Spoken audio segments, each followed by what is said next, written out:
upcoming. Okay, it says it's streaming.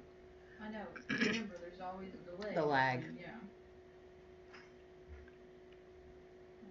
This is one waiting. I'm assuming I'm waiting.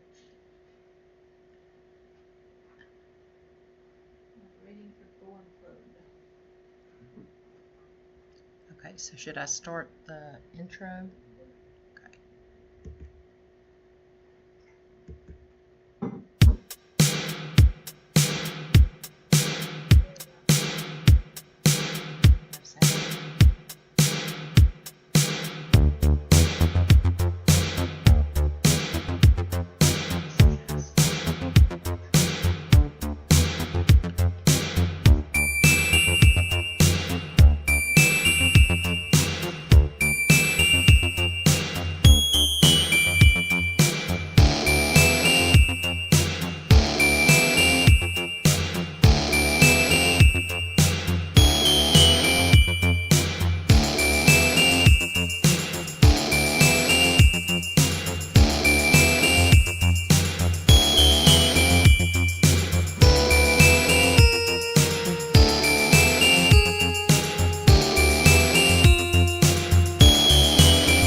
Hello, I am Jeff Thompson of Tennessee State University and Nashville State Community College.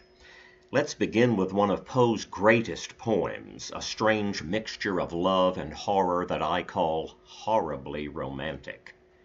Annabel Lee by Edgar Allan Poe, 1849.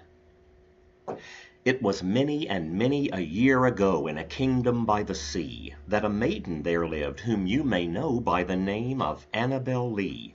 And this maiden she lived with no other thought than to love and be loved by me. I was a child and she was a child in this kingdom by the sea, but we loved with a love that was more than love, I and my Annabel Lee, with a love that the winged seraphs of heaven coveted her and me.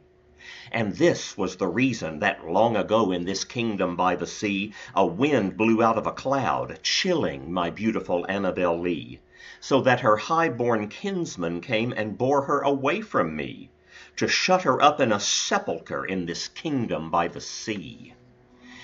The angels, not half so happy in heaven, went envying her and me. Yes, that was the reason, as all men know, in this kingdom by the sea, that the wind came out of the cloud by night, chilling and killing my Annabel Lee. But our love, it was stronger by far than the love of those who were older than we, of many far wiser than we. And neither the angels in heaven above, nor the demons down under the sea, can ever dissever my soul from the soul of the beautiful Annabel Lee. For the moon never beams without bringing me dreams of the beautiful Annabel Lee. And the stars never rise but I feel the bright eyes of the beautiful Annabel Lee. So all the night tide I lie down by the side of my darling, my life and my bride, in her sepulchre there by the sea, in her tomb by the sounding sea. The Haunted Palace by Edgar Allan Poe, 1839. In the greenest of our valleys by good angels tenanted, once a fair and stately palace, radiant palace, reared its head. In the monarch thought's dominion it stood there. Never seraph spread a pinion over fabric half so fair. Banners yellow, glorious, golden, on its roof did float and flow. All this was in the olden time, long ago. And every gentle air that dallied in that sweet day, along the ramparts plumed and pallid, a winged odor went away. Wanderers in that happy valley through two luminous windows saw spirits moving musically to a lute's well-tuned law.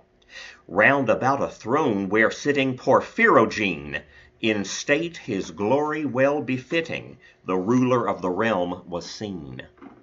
And all with pearl and ruby glowing was the fair palace door, through which came flowing, flowing, flowing, and sparkling evermore a troop of echoes whose sweet duty was but to sing, in voices of surpassing beauty, the wit and wisdom of their king. But evil things in robes of sorrow assailed the monarch's high estate. Ah, let us mourn, for never morrow shall dawn upon him desolate. And round about his home the glory that blushed and bloomed is but a dim remembered story of the old time now entombed. And travelers now within that valley through the red-lighted windows see vast forms that move fantastically to a discordant melody, while, like a ghastly rapid river through the pale door, a hideous throng rush out forever, and laugh, but smile no more. The City in the Sea by Edgar Allan Poe, 1831. Lo, Death has reared himself a throne in a strange city lying alone, far down within the dim west, where the good and the bad and the worst and the best have gone to their eternal rest. There shrines and palaces and towers, time-eaten towers and tremble not, resemble nothing that is ours. Around, by lifting winds forgot, resignedly beneath the sky, the melancholy waters lie. No rays from the holy heaven come down on the long night-time of that town, but light from out the lurid sea streams up the turrets silently, gleams up the pinnacles far and free, up domes, up spires, up kingly halls, up fanes, up Babylon-like walls, up shadowy long-forgotten bowers of sculptured ivy and stone flowers, up many and many a marvelous shrine whose wreathed friezes intertwine, the violin, the violet, and the vine. Resignedly beneath the sky the melancholy waters lie.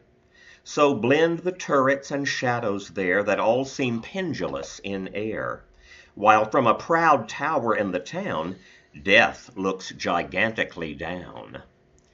There open fanes and gaping graves yawn level with the luminous waves, but not the riches there that lie in each idol's diamond eye, not the gaily jeweled dead tempt the waters from their bed, for no ripples curl, alas, along that wilderness of glass, no swellings tell that winds may be upon some far-off happier sea. No heavings hint that winds have been on seas less hideously serene. But lo, a stir is in the air, the wave, there is a movement there, as if the towers had thrust aside in slightly sinking the dull tide, as if their tops had feebly given a void within the filmy heaven. The waves have now a redder glow, the hours are breathing faint and low, and when amid no earthly moans down, down that town shall settle hence, hell, rising from 1,000 thrones, shall do it reverence. Finally, I would like to share with you one of the most terrifying stories ever written, The Telltale Heart by Edgar Allan Poe, 1843. True, nervous, very, very dreadfully nervous I had been and am, but why will you say that I am mad? The disease had sharpened my senses, not destroyed, not dulled them. Above all was the sense of hearing acute. I heard all things in the heaven and in the earth. I heard many things in hell. How then am I mad? Hearken and observe how healthily, how calmly I can tell you the whole story. It is impossible to say how first the idea entered my brain, but once conceived, it haunted me day and night. Object there was none, passion there was none. I loved the old man. He had never wronged me, he had never given me insult. For his gold I had no desire. I think it was his eye. Yes, it was this. One of his eyes resembled that of a vulture, a pale blue eye with a film over it. Whenever it fell upon me, my blood ran cold, and so by degrees, very gradually, I made up my mind to take the life of the old man, and thus rid myself of the eye forever. Now, this is the point. You fancy me mad. Madmen know nothing. But you should have seen me. You should have seen how wisely I proceeded, with what caution, with what foresight, with what dissimulation I went to work. I was never kinder to the old man than during the whole week before I killed him. And every night about midnight I turned the latch of his door and opened it, oh so gently. And then, when I had made an opening sufficient for my head, I put in a dark lantern all closed so that no light shone out, and then I thrust in my head. Oh, you would have laughed to see how cunningly I thrust it in. I moved it slowly, very, very slowly, so that I might not disturb the old man's sleep. It took me an hour to place my whole head within the opening so far that I could see him as he lay upon his bed. Ha! Would a madman have been so wise as this? And then, when my head was well into the room, I undid the lantern cautiously, oh so cautiously, for the hinges creaked. I undid it just so much that a single thin ray fell upon the vulture eye. And this I did for 7 long nights, every night just at midnight. But I found the eye always closed, and so it was impossible to do the work, for it was not the old man who vexed me, but his evil eye. And every morning when the day broke, I went boldly into the chamber and spoke courageously to him, calling him by name in a hearty tone and inquiring how he had passed the night. So you see, he would have been a very profound old man indeed to suspect that every night just at 12 I looked in upon him while he slept. Upon the 8th night I was more than usually cautious in opening the door. A watch's minute hand moves more quickly than did mine. Never before that night had I felt the extent of my own powers, of my sagacity. I could scarcely contain my feelings of triumph.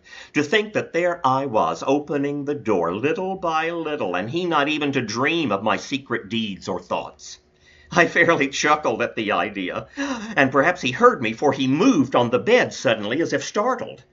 Now you may think that I drew back, but no. His room was as black as pitch with the thick darkness, for the shutters were closed, fastened through fear of robbers, and so I knew that he could not see the opening of the door, and I kept pushing it on steadily.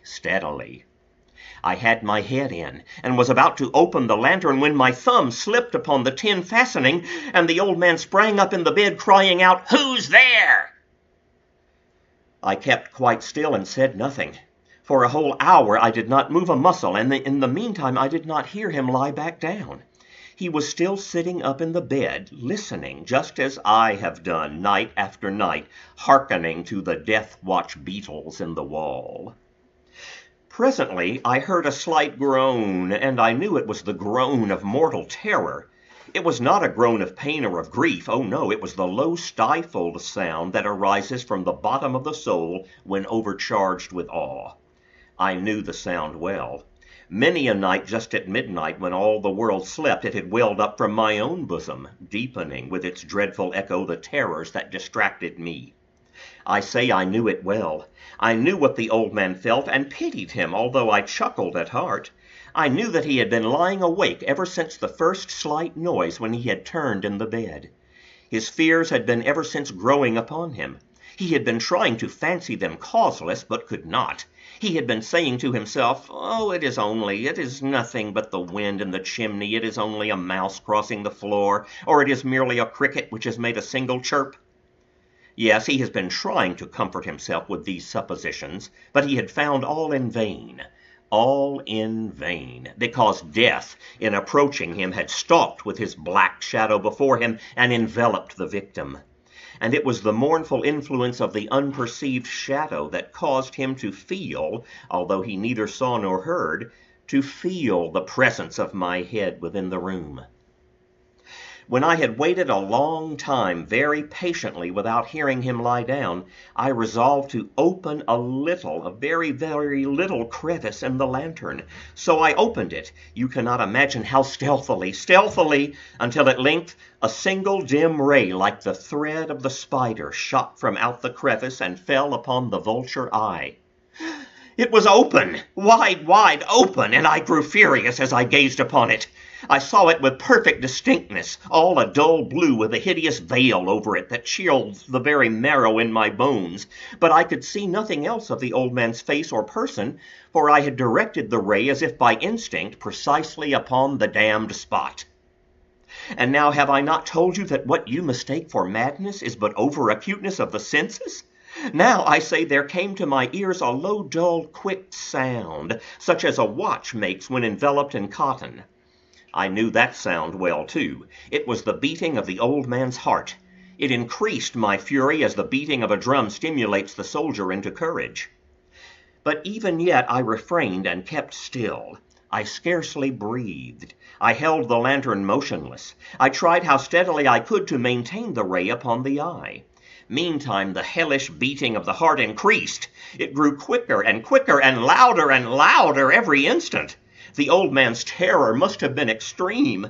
It grew louder, I say, louder every moment. Do you mark me well? I have told you that I am nervous. So I am. And now, at the dead hour of the night, amid the dreadful silence of that old house, so strange a noise as this excited me to uncontrollable terror.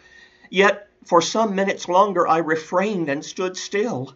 But the beating grew louder. I thought the heart must burst. And now a new anxiety seized me. The sound would be heard by a neighbor. The old man's hour had come. With a loud yell, I threw open the lantern and leaped into the room. He shrieked once only. In an instant, I dragged him to the floor and pulled the heavy bed down over him. I then smiled gaily to find the deed so far done. But for so many minutes the heart beat on with a muffled sound. This, however, did not vex me. It would not be heard through the wall. At length it ceased. The old man was dead. I removed the bed and examined the corpse. Yes, he was stone dead. I placed my hand upon the heart and held it there many minutes. There was no pulsation. He was stone dead. His eye would trouble me no more. If still you think me mad, you will think so no longer when I describe the wise precautions I took for the concealment of the body. The night waned, and I worked hastily, but in silence. First of all, I dismembered the corpse. I cut off the head and the arms and the legs. I then took up 3 planks from the flooring of the chamber and deposited all between the scantlings. I then replaced the boards so cleverly, so cunningly, that no human eye, not even his, could have detected anything wrong. There was nothing to wash out, no stain of any kind, no blood spot whatever. I had been too wary for that. A tub had caught it all. When I had made an end of these labors, it was 4 o'clock, still dark as midnight. As the bell sounded the hour, there came a knocking at the street door. I went down to open it with a light heart, for what had I now to fear? There entered 3 men who introduced themselves with perfect suavity as officers of the police. A shriek had been heard by a neighbor during the night. Suspicion of foul play had been aroused. Information had been lodged at the police office, and the officers had been deputed to search the premises. I smiled, for what had I to fear? I bade the gentlemen welcome. The shriek, I said, was my own in a dream. The old man I mentioned was absent in the country. I took my visitors all over the house. I bade them search well. I led them at length to his chamber. I showed them his treasures, secure undisturbed. In the enthusiasm of my confidence, I brought chairs into the room and desired them here to rest from their fatigues, while I myself, in the wild audacity of my perfect triumph, placed my own seat upon the very spot beneath which reposed the corpse of the victim. The officers were satisfied. My manner had convinced them. I was singularly at ease. They sat, and while I answered cheerily, they chatted of familiar things. But before long I felt myself getting pale and wished them gone.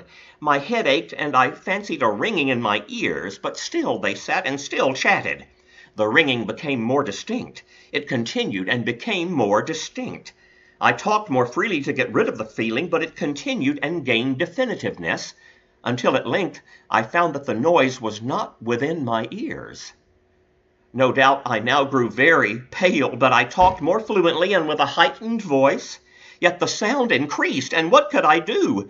It was a low, dull, quick sound, much such a sound as a watch makes when enveloped in cotton. I gasped for breath, and yet the officers heard it not. I talked more quickly, more vehemently, but the noise steadily increased. I arose and argued about trifles in a high key and with violent gesticulations, but the noise steadily increased. Oh, why would they not be gone? I paced the floor to and fro with heavy strides as if excited to fury by the observations of the men, but the noise steadily increased. Oh God, what could I do? I foamed, I raved, I swore. I swung the chair upon which I had been sitting and grated it upon the boards, but the noise arose over all and continually increased. It grew louder, louder, louder, and still the men chatted pleasantly and smiled. Was it possible they heard not? Almighty God, no, no, they heard, they suspected, they knew. They were making a mockery of my horror. This I thought, and this I think. But anything was better than this agony. Anything was more tolerable than this derision. I could bear those hypocritical smiles no longer. I felt that I must scream or die. And now again, hark, louder, louder, louder, louder! Villains, I shrieked, dissemble no more. I admit the deed. Tear up the planks. Here, here, it is the beating of his hideous heart.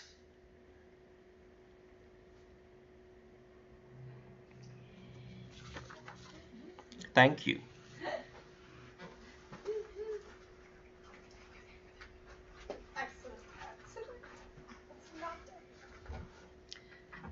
Our next guest was not able to be with us today, and her name is Rachel D'Amico, and we're going to play a video that she shared.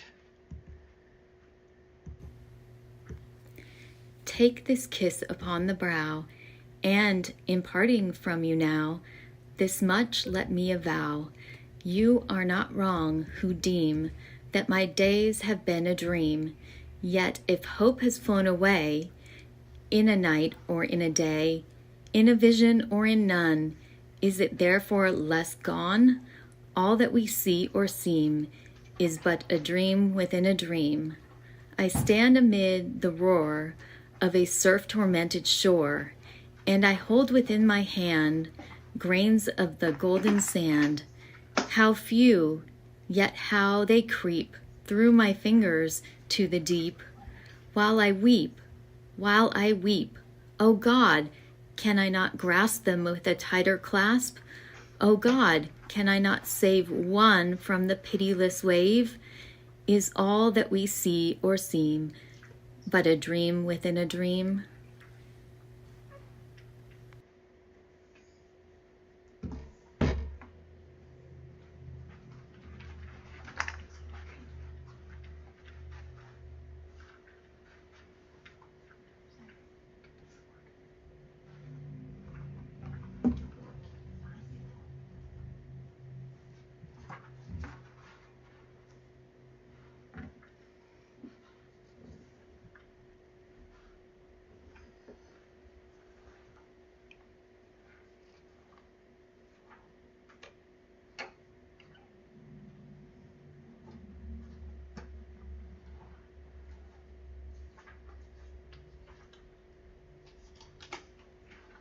She's done. It's stopped, so I'm assuming she's done.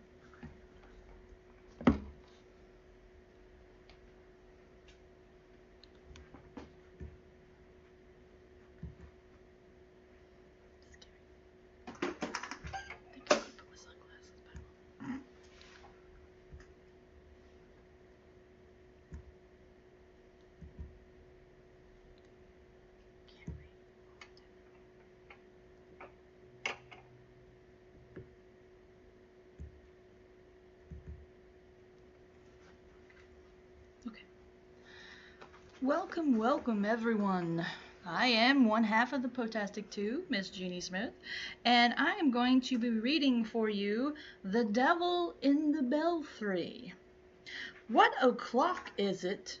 Which is an old saying. Everybody knows, in a general way, that the finest place in the world is, or alas, was, the Dutch borough of Vondervottamatis. Yet as it lies some distance from any of the main roads, being in a somewhat out-of-the-way situation, there are perhaps very few of my readers who have ever paid it a visit. For the benefit of those who have not, therefore it will be only proper that I should enter into some account of it. And this indeed the more necessary, as with the hope of enlisting public sympathy in behalf of the inhabitants, I design here to give a history of the calamitous events which have so lately occurred within its limits. No one who knows me will doubt that the duty thus self-imposed will be executed to the best of my ability, with all that rigid impartiality, all that cautious examination into facts, and diligent collation of authorities, which should ever distinguish him who aspires to the title of historian. By the united aid of medals, manuscripts, and inscriptions, I am enabled to say positively that the borough of Vondervottamatis has existed from its origin in precisely the same condition which it at present preserves. Of the date of this origin, however, I grieve that I can only speak with that species of indefinite definiteness which mathematicians are, at times, forced to put up with in a certain algebraic formulae. The date, I may thus say, in regard to the remoteness of its antiquity, cannot be less than any assignable quantity whatsoever. Touching the derivation of the name Vondervottamatis, I confess myself with sorrow equally at fault. Among a multitude of opinions upon this delicate point, some acute, some learned, some sufficiently the reverse, I am able to select nothing which ought to be considered satisfactory. Perhaps the idea of Groswig, nearly coincident with that of Croup de Plenty, is to be cautiously preferred. It runs, Vondervottamatis, Wonder liege donder, Vottamatis quasi und Blitze, Blitze absol pro Blitzen. This derivative, to say the truth, is still countenanced by some traces of the electric fluid evident on the summit of the steeple of the house of the town council. I do not choose, however, to commit myself on a theme of such importance, and must refer the readers desirous of information to the Oraticle de Rebus Praeterveris of Dungenhertz. See also Blundernbuzzer de Derivatibus, page 27 to 5010, folio, Gothic edit, red and black character, catchword and no cipher, wherein consult also marginal notes in the autograph of Studenpuff, with the sub-commentaries of Grootenguzel. Notwithstanding with obscurity which thus envelops the date of the foundation of Vondervottamatis, and the derivation of its name, there can be no doubt, as I said before, that it has always existed as we find it at this epoch. The oldest man in the borough can remember not the slightest difference in the appearance of any portion of it, and indeed the very suggestion of such a possibility is considered an insult. The site of the village is in a perfectly circular valley, about a quarter of a mile in circumference, and entirely surrounded by gentle hills, over whose summit the people have never yet ventured to pass. For this they assign the very good reason that they do not believe there is anything at all on the other side.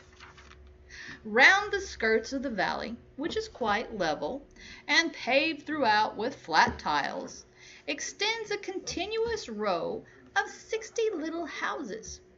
These, having their backs on the hills, must look, of course, to the center of the plain, which is just 60 yards from the front door of each dwelling.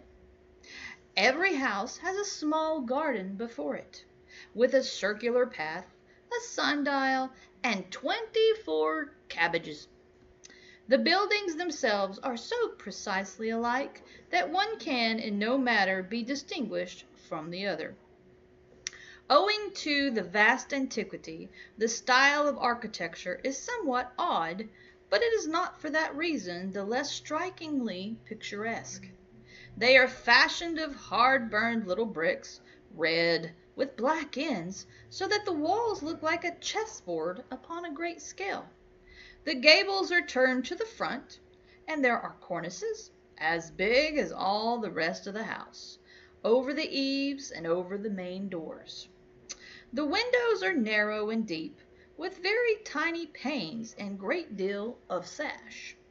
On the roof is a vast quantity of tiles with long curly ears. The woodwork throughout is of a dark hue, and there is much carving about it, with but a trifling variety of pattern for time out of mind. The carvers of Vondervotomatis have never been able to carve more than two objects, a timepiece and a cabbage. But these do exceedingly well, and intersperse them with singular ingenuity wherever they find room for the chisel. The dwellings are as much alike inside as out, and the furniture is all upon one plan. The floors are of square tiles, the chairs and tables of black-looking wood, with thin crooked legs and puppy feet.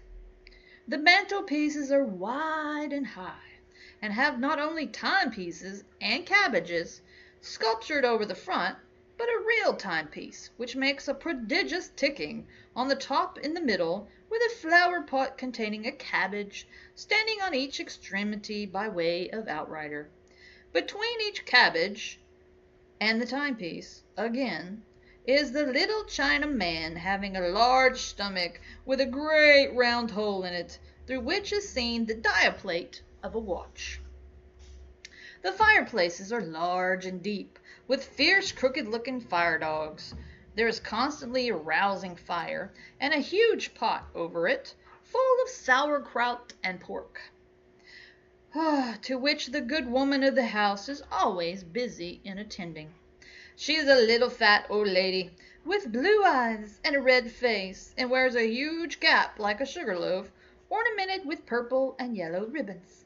Her dress is of orange-colored linsey woolsey, made very full behind and very short in the waist, and indeed very short in other respects, not reaching below the middle of her leg.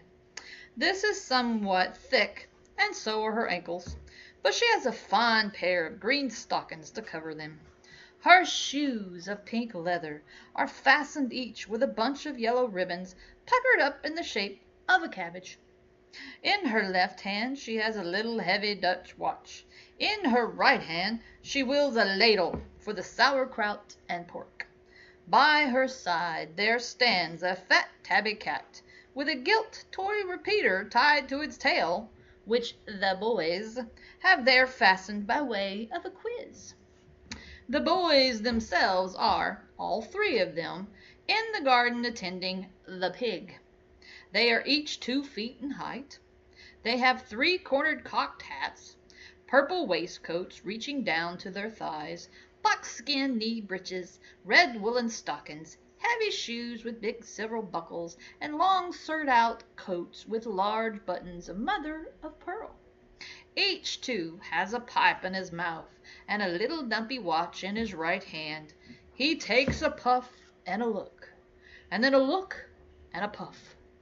The pig, which is corpulent and lazy, is occupied now in picking up the stray leaves that fall from the cabbages, and now in giving a kick behind at the gilt repeater which the urchins have also tied to his tail, in order to make him look as handsome as the cat. Right at the front door, in a high-backed leather-bottomed armchair, with crooked legs and puppy feet like the tables, is seated the old man of the house himself. He is an exceedingly puffy little old gentleman, with big circular eyes and a huge double chin. His dress resembles that of the boys, and I need say nothing farther about it. All the difference is that his pipe is somewhat bigger than theirs, and he can make a greater smoke. Like them, he has a watch, but he carries his watch in his pocket. To say the truth, he has something of more importance than a watch to attend to, and what that is, I shall presently explain. He sits with his right leg upon his left knee, wears a grave countenance, and always keeps one of his eyes, at least, resolutely bent upon a certain remarkable object in the center of the plain. This object is situated in the steeple of the house of the town council. The town council are all very little, round, oily, intelligent men with big saucer eyes and fat double chins, and have their coats much longer and their shoe buckles much bigger than the ordinary inhabitants of Vondervotteimittis. Since my sojourn into the borough, they have had several special meetings, and have adopted these three important resolutions. Number 1, that it is wrong to alter the good old course of things, that there is nothing tolerable out of Vondervotteimittis, and that we will stick by our clocks and our cabbages. Above the session room of the council is the steeple, and in the steeple is the belfry. There exists, and has existed time out of mind, the pride and wonder of the village, the great clock of the borough of Vondervotteimittis. And this is the object to which the eyes of the old gentlemen are turned who sit in the leather-bottomed armchairs. The great clock has 7 faces, one in each of the 7 sides of the steeple, so that it can be readily seen from all quarters. Its faces are large and white, and its hands heavy and black.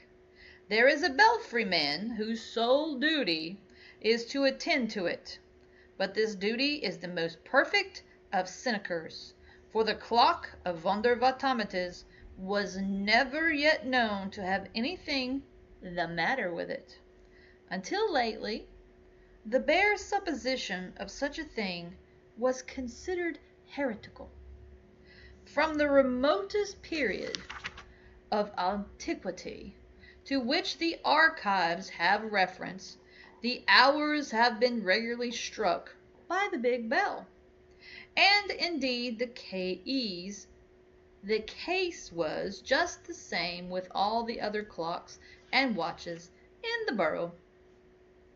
Never was such a place for keeping the true time. When the large clapper thought proper to say 12 o'clock, all its obedient followers opened their throats simultaneously and responded like a very echo. In short, the good burghers were fond of their sauerkraut, but then they were proud of their clocks.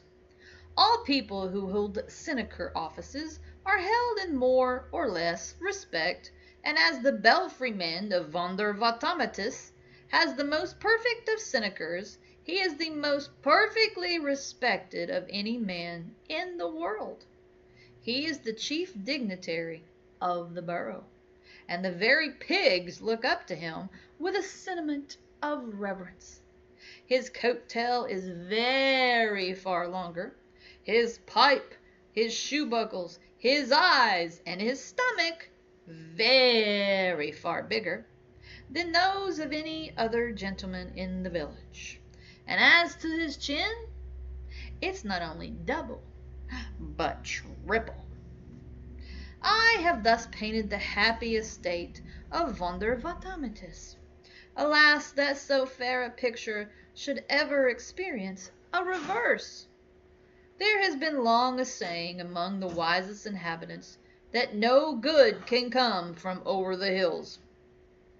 And it really seemed that the words had in them something of the spirit of prophecy.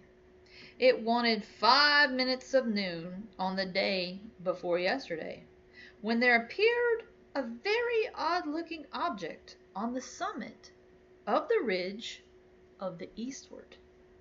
Such an occurrence, of course, attracted universal attention, and every little old gentleman who sat in a leather-bound armchair turned one of his eyes with a stare of dismay upon the phenomena, still keeping the other upon the clock in the steeple. By the time that it wanted only 3 minutes to noon, the droll object in question was perceived to be a very diminutive, foreign-looking young man. He descended the hills at a great rate, so that everybody had soon a good look at him. He was really the most finicky little personage that had ever been seen in Vondervottamitus. His countenance was of a dark snuff color, and he had a long hooked nose, pea eyes, a wide mouth, and an excellent set of teeth, which later he seemed anxious of displaying, as he was grinning from ear to ear. What with mustachios and whiskers, there was none of the rest of his face to be seen. His head was uncovered, and his hair neatly done up in epaulates. His dress was a tight-fitting swallow-tailed black coat, from one of whose pockets dangled a vast length of white handkerchief. Black kerseymere knee-breeches, black stockings, and stumpy-looking pumps, with huge bunches of black satin ribbons for bows. Under one arm he carried a huge chapeau de bras, and under the other a fiddle nearly 5 times as big as himself. In his left hand was a gold snuff-box, from which, as he capered down the hill, cutting all manner of fantastic steps, he took snuff incessantly with an air of greatest possible self-satisfaction. God bless me! Here was a sight for the honest burghers of Vondervottamitus. To speak plainly, the fellow had, in spite of his grinning, an audacious and sinister kind of face, and as he curveted right into the village, the old stumpy appearance of his pumps excited no little suspicion, and many a burgher who beheld him that day would have given a trifle for a peep beneath the white cambric handkerchief which hung so obtrusively from the pocket of his swallow-tailed coat. But what mainly occasioned a righteous indignation was, that the scoundrelly popinjay, while he cut a fandango here and a whirligig there, did not seem to have the remotest idea in the world of such a thing as keeping time in his steps. The good people of the borough had scarcely a chance, however, to get their eyes thoroughly open, when, just as it wanted half a minute of noon, the rascal bounced, as I say, right into the midst of them, gave a chassé here and a balance there, and then, after a pirouette and a pas des affaires, pigeon-winged himself right up into the belfry of the house of the town council, where the wunderkitten belfryman sat smoking in his state of dignity and dismay.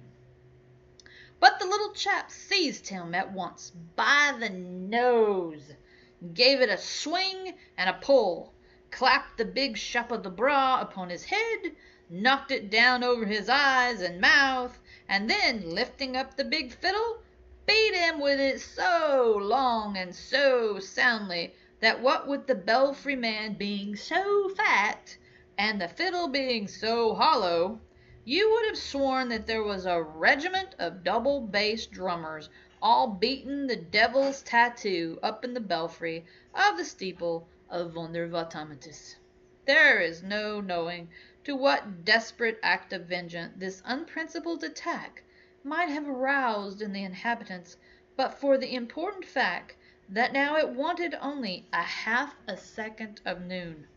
The bell was about to strike, and it was a matter of absolute and preeminent necessity that every body should look well at his watch. It was evident, however, that just at this moment the fellow in the steeple was doing something that he had no business to do with the clock. But as it now began to strike, nobody had any time to attend to his maneuvers, for they had all to count the strokes of the bell as it sounded. "One!" said the clock. "Van!" echoed every little old gentleman in every leather-bottomed armchair in Vondervottamitus. "Van!" as his watch also. "One!" said the watch of his vrouw, and "Van!" said the watches of the boys, and the little gilt repeaters on the tails of the cat and the pig. "Two!" continued the big bell, and "Do!" repeat all the repeaters. "Three, 4, 5, 6, 7, 8, 9, 10, said the bell. "3, 4, 5, 6, 7, 8, 9, 10, answered the others. 11, said the big one. 11, said the little ones. 12, said the bell. 12, they replied, perfectly satisfied and dropping their voices. "Und 12 it is," said all the little old gentlemen, putting up their watches, but the big bell had not done with them yet. 13, he said. "Der 12, gasped the little old gentlemen, turning pale, dropping their pipes, and putting down all their right legs from over their left knees. "Der 12, groaned they. 13, 13, mein Gott, it is 13 o'clock." Why attempt to describe the terrible scene which ensued? All Vondervottamites flew at once into a lamentable state of uproar. "What is going to mean, Pelly?" roared all the boys. "I've been hungry for this hour." "What is come to mean kraut?" screamed all the vrouws. "It has been done to rags for this hour." "What is come to mean pipe?" swore all the little old gentlemen. "Donder and blitzen, it has been smoked out for this hour." And they filled them up again in a great rage, and sinking back in their armchairs, puffed away so fast and so fiercely that the whole valley was immediately filled with impenetrable smoke. Meantime, the cabbages all turned very red in the face, and it seemed as if old Nick himself had taken possession of everything in the shape of a timepiece. The clocks carved upon the furniture took to dancing as if bewitched, while those upon the mantelpieces could scarcely contain themselves for fury, and kept such a continual striking of 13, and such a frisking and wriggling of their pendulums as was really horrible to see. But worse than all, neither the cats nor the pigs could put up any longer with the behavior of the little repeaters tied to their tails, and resented it by scampering all over the place, scratching and poking and squeaking and screeching and caterwauling and squalling, and flying into the faces and running under the petticoats of the people, and creating altogether the most abominable din and confusion which it is possible for a reasonable person to conceive. And to make matters worse, still more distressing, the rascally little scapegrace in the steeple was evidently exerting himself to the utmost. Every now and then one might catch a glimpse of the scoundrel through the smoke. There he sat in the belfry upon the belfry man, who was lying flat upon his back. In his teeth the villain held the bell rope, which he kept jerking about with his head, raising such a clatter that my ears ring again even to think of it. On his lap lay the big fiddle, at which he was scraping, out of all time and tune, with both hands, making a great show, the nincompoop of playing Judy O'Flanagan and Paddy O'Rafferty. Affairs being thus miserably situated, I left the place in disgust, and now appeal for aid to all lovers of correct time and fine kraut. Let us proceed in a body to the borough, and restore the ancient order of things in Vondervottamatis by ejecting that little fellow from the steeple. Dun, dun, dun. I'm moving. Trying to, anyway. Ugh. Whee. Where's your chair?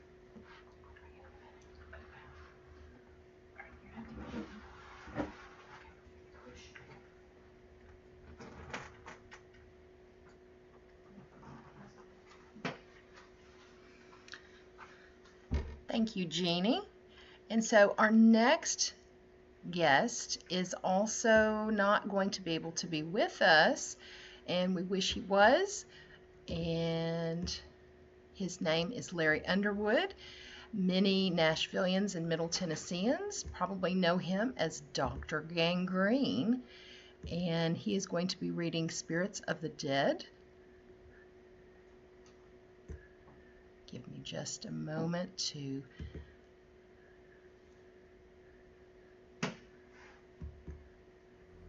And here he is.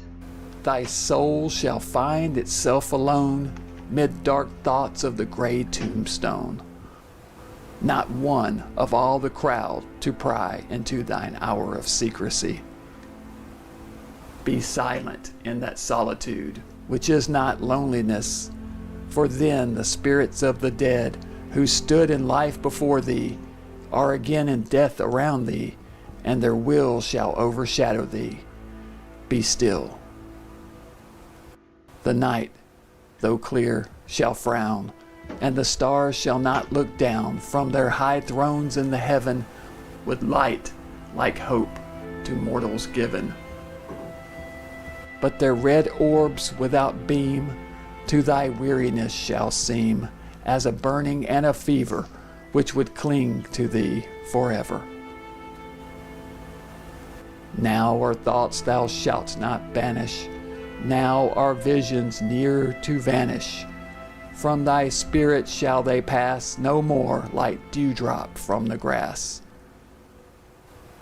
The breeze, the breath of God, is still, and the mist upon the hill, shadowy, shadowy, yet unbroken, is a symbol and a token. How it hangs upon the trees, a mystery of mysteries.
I am Carmen Bolden, and I am going to read The Happiest Day, the Happiest Hour.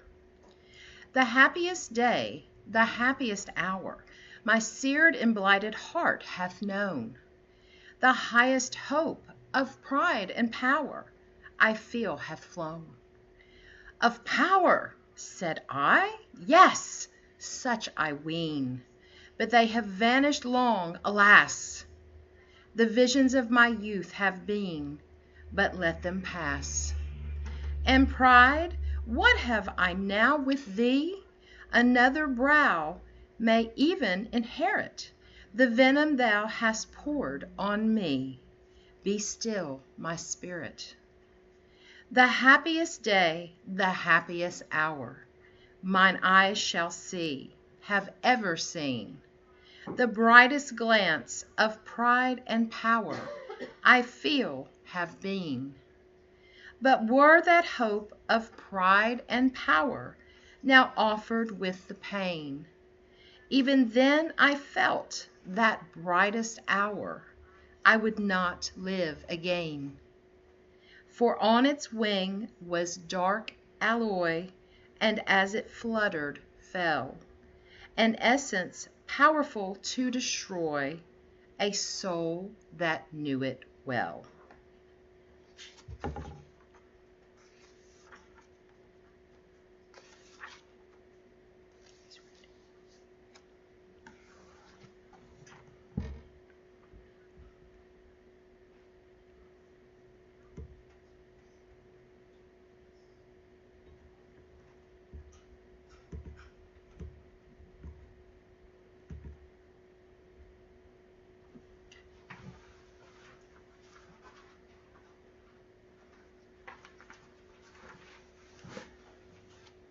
Good morning. I am Dr. Jonathan Malcolm Lampley, Professor of English in the Department of English and Modern Languages at Alabama A&M University in Huntsville.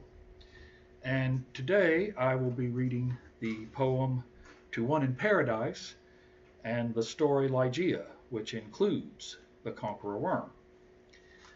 So let's start with the poem.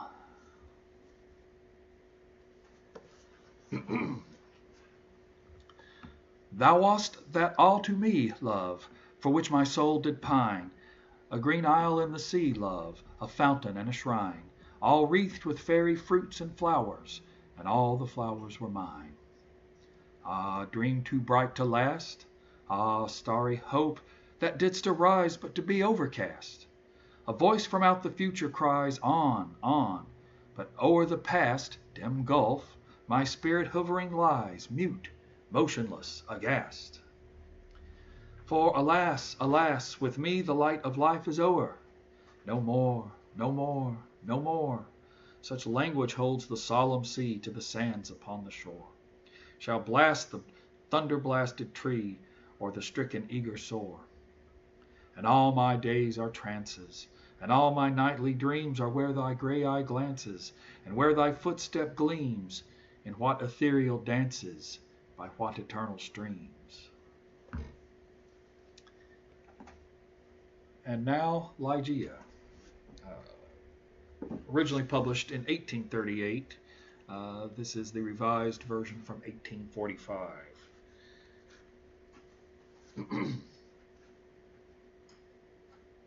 And the will therein lieth, which dieth not, who knoweth the mysteries of the will with its vigor. For God is but a great will, pervading all things by nature of its intentness. Man doth not yield himself to the angels, nor unto death utterly, save only through the weakness of his feeble will. This is attributed to Joseph Glanville. I cannot, for my soul, remember how, when, or even precisely where I first became acquainted with the Lady Ligeia. Long years have since elapsed, and my memory is feeble through much suffering. Or perhaps I cannot now bring these points to mind, because in truth the character of my beloved, her rare learning, her singular yet placid cast of beauty, and the thrilling and enthralling eloquence of her low musical language made their way into my heart by paces so steadily and stealthily progressive that they have been unnoticed and unknown. Yet I believe that I met her first and most frequently in some large old decaying city near the Rhine. Of her family I have surely heard her speak. That it is of remote ancient date cannot be doubted. Ligeia, Ligeia, buried in studies of a nature more than all else adapted to deaden impressions of the outward world, it is by that sweet word alone, by Ligeia, that I bring before mine eyes in fancy the image of her who is no more. And now, while I write, a recollection flashes upon me that I have never known the paternal name of her who was my friend and my betrothed, and who became the partner of my studies, and finally the wife of my bosom. Was it a playful charge on the part of Ligeia? Or was it a test of my strength of affection that I should institute no inquiries upon this point? Or was it rather a caprice of my own, a wildly romantic offering on the shrine of the most passionate devotion? I but indistinctly recall the fact itself. What wonder that I have utterly forgotten the circumstances which originated or attended it? And indeed, if ever the spirit which is entitled romance, if ever she, the wan and the misty-winged Ashtophet of idolatrous Egypt, presided, as they tell, over marriages ill-omened, then most surely she presided over mine. There's one dear topic, however, on which my memory fails me not. It is in the person of Ligeia. In stature she was tall, somewhat slender, and her latter days even emaciated. I would in vain attempt to portray the majesty, the quiet ease of her demeanor, or the incomprehensible lightness and elasticity of her footfall. She came and departed as a shadow. I was never made aware of her entrance into my closed study, save by the dear music of her low, sweet voice as she placed her marble hand upon my shoulder. In beauty of face, no maiden ever equaled her. It was the radiance of an opium dream, an airy and spirit-lifting vision, more wildly divine than the fantasies which hovered about the slumbering souls of the daughters of Delos. Yet her features were not of the regular mold which we have been falsely taught to worship in the classical labors of the heathen. There is no exquisite beauty, says Bacon, Lord Verulam, speaking truly of all the forms and genera of beauty, without some strangeness in the proportion. Yet although I saw that the features of Ligeia were not of classic regularity, although I perceived that her loveliness was indeed exquisite, and felt that there was much of strangeness pervading it, yet I have tried in vain to detect the irregularity and to trace home my own perception of the strange. I examined the contour of the lofty and pale forehead. It was faultless. How cold indeed that word when applied to a majesty so divine.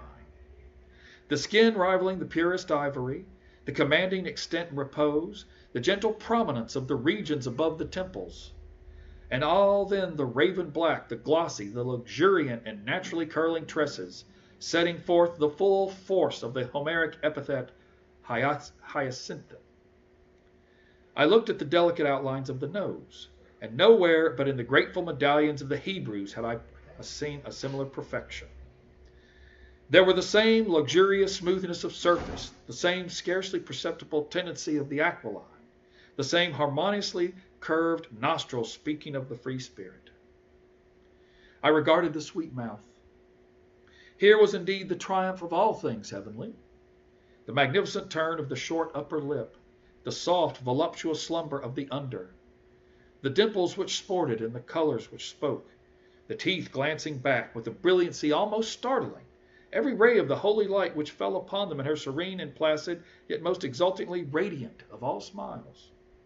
I scrutinized the formation of the chin, and here too I found the gentleness of breath, the softness and the majesty, the fullness and the spirituality of the Greek, the contour which the god Apollo revealed but in a dream to Cleomenes, the son of the Athenian.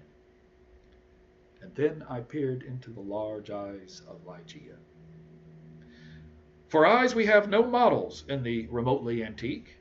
It might have been, too, that in these eyes of my beloved lay the secret of which Lord Verulam alludes. There were, I must believe, far larger than the ordinary eyes of our own race. They were even fuller than the fullest of the gazelle eyes of the tribe of the valley of Nourjahad. Yet it was only at intervals, in moments of intense excitement, that this peculiarity became more than slightly noticeable in Ligeia. And at such moments was her beauty, in my heated fancy, thus, it appeared perhaps, the beauty of beings either above or apart from the earth. the beauty of the fabulous houri of the Turk. The hue of the orbs was the most brilliant of black, and far over them hung jetty lashes of great length. The brows, slightly irregular in outline, had the same tint. The strangeness, however, which I found in the eyes was of a nature distinct from the formation, or the color, or the brilliancy of the features, and must, after all, be referred to the expression. Ah, word of no meaning, behind whose vast latitude of mere sound we entrench our ignorance of so much of the spiritual. The expression of the eyes of Ligeia. How for long hours have I pondered upon it? How have I, through the whole of a midsummer night, struggled to fathom it? What was it? That something more profound than the well of Democritus, which lay far within the pupils of my beloved. What was it? I was possessed with a passion to discover. Those eyes, those large, those shining, those divine orbs, they became to me twin stars of Leda, and I to them devoutest of astrologers.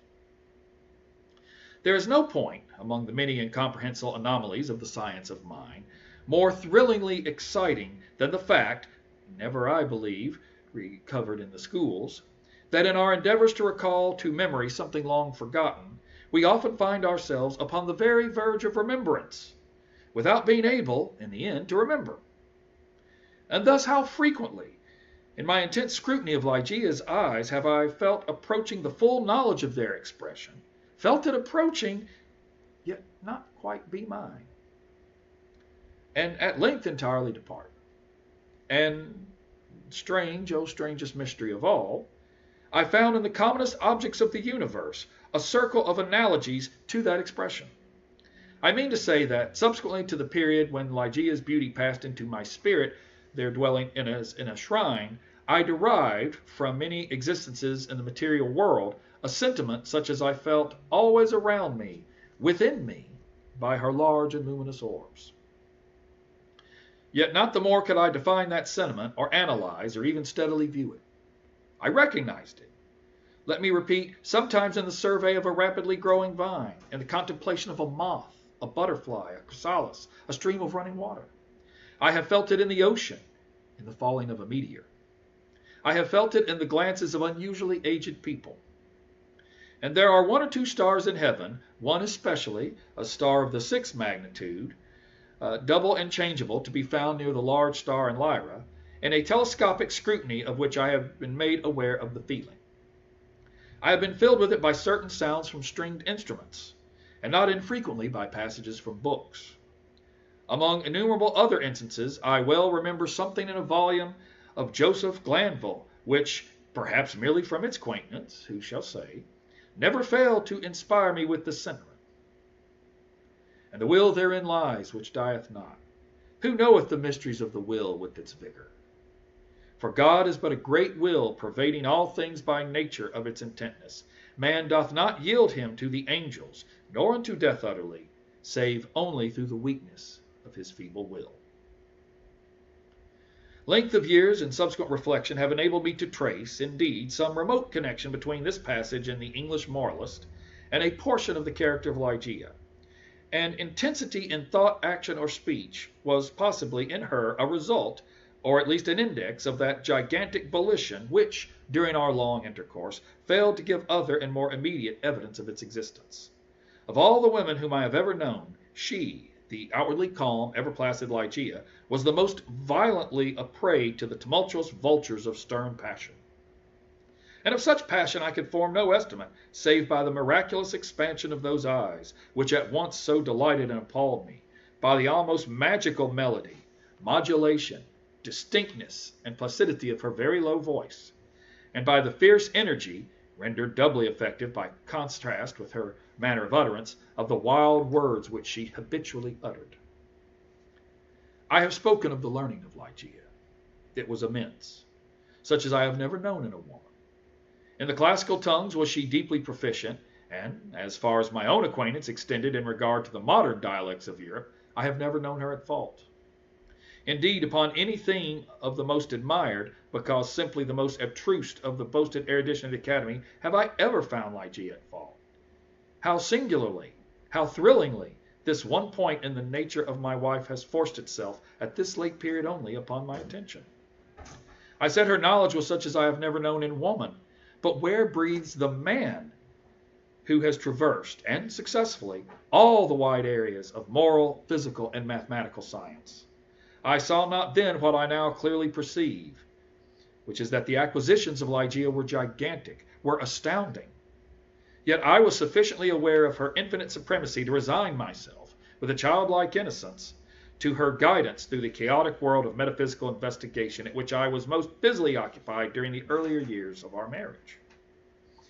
With how vast a triumph, with how vivid a delight, with how much of all that is ethereal and hope did I feel, as she bent over me in studies but little sought, but less known, that delicious vista by slow degrees expanding before me, down whose long, gorgeous, and all untrodden path I might at length pass onward to the goal of a wisdom too divinely precious not to be forbidden.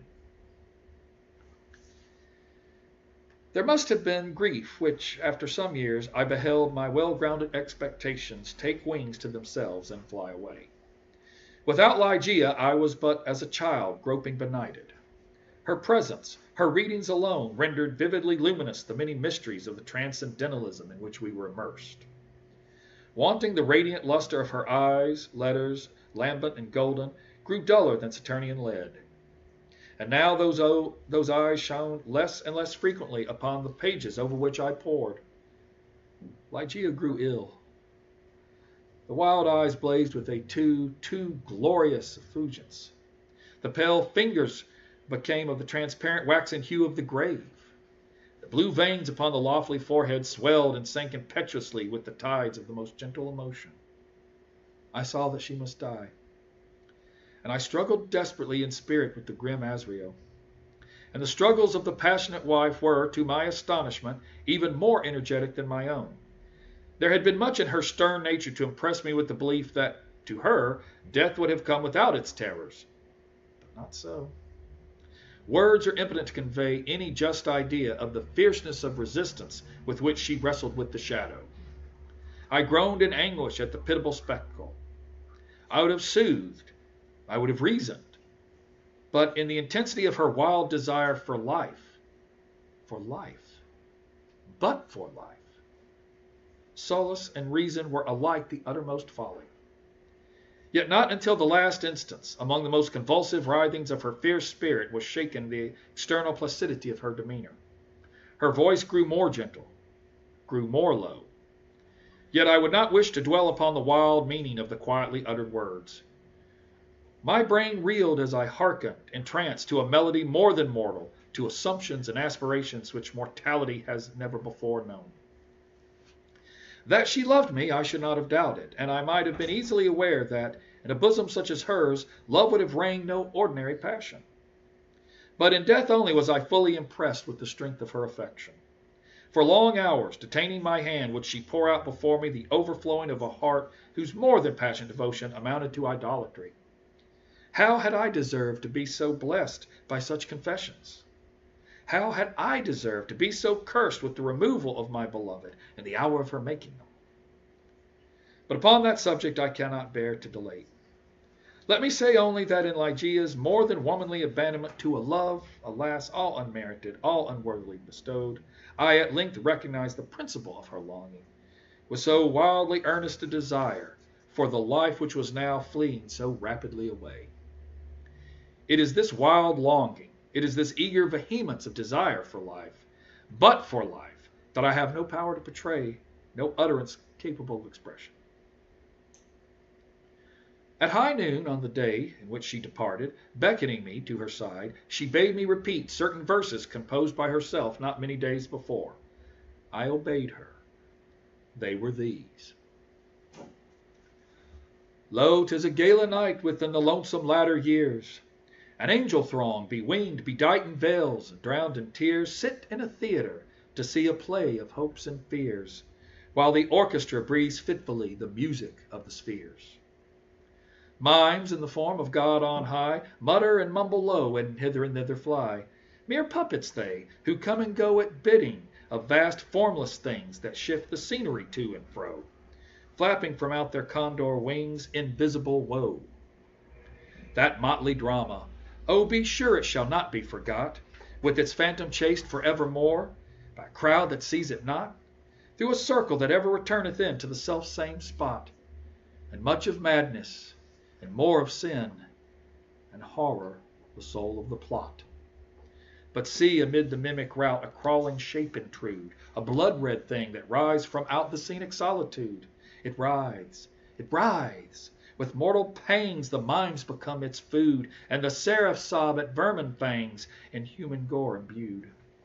Out, out are the lights, out all, and over each quivering form the curtain, a funeral pall, comes down with the rush of a storm, and the angels, all pallid and wan, uprising, unveiling, affirm that the play is the tragedy man, and its hero, the conqueror worm. "Oh God!" half shrieked Ligeia, leaping to her feet and extending her arms alive at a spasmodic moment as I made an end of these lines. "Oh God! Oh Divine Father! Shall these things be undeviatingly so? Shall this conqueror be not once conquered? Are we not part and parcel in thee?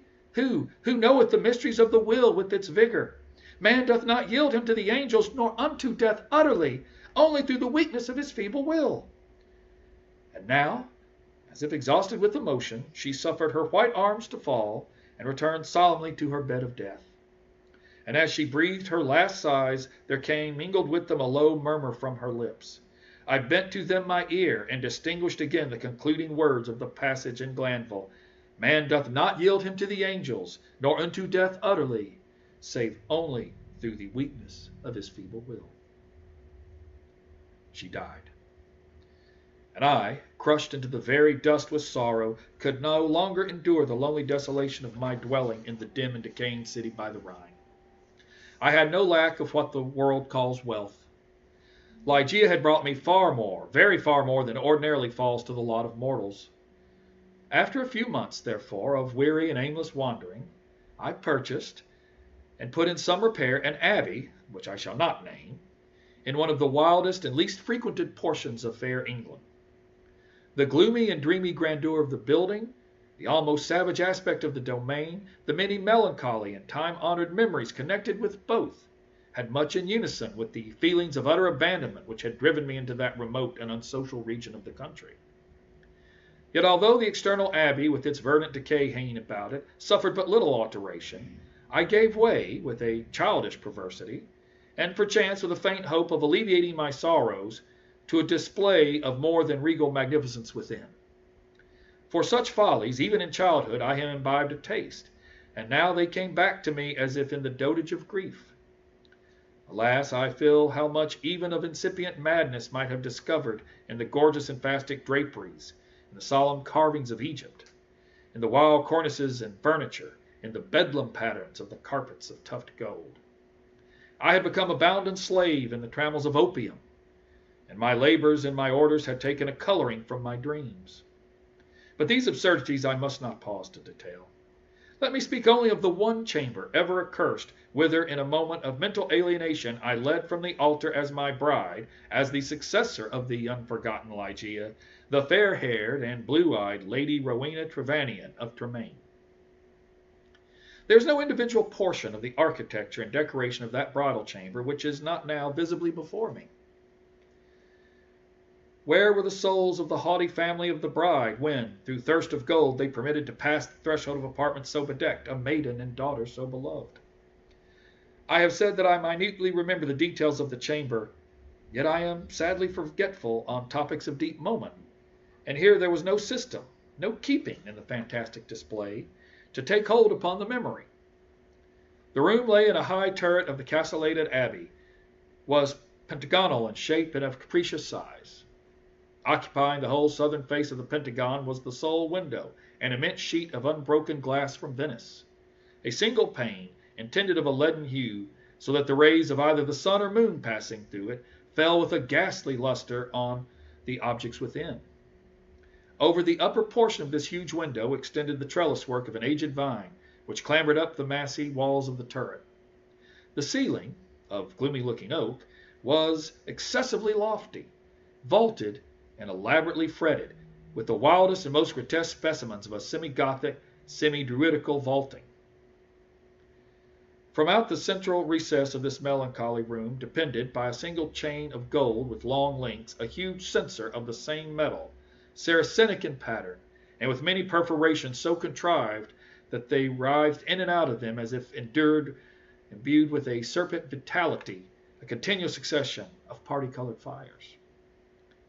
Some few ottomans and golden candelabra of Eastern figure were in various stations about, and there was the couch, too, the bridal couch of an Indian model, and low and sculptured of solid ebony was a pall-like canopy above. In each of the angles of the chamber stood on end a gigantic sarcophagus of black granite, from the tombs of the kings over against Luxor, with their aged lids full of immemorial sculpture.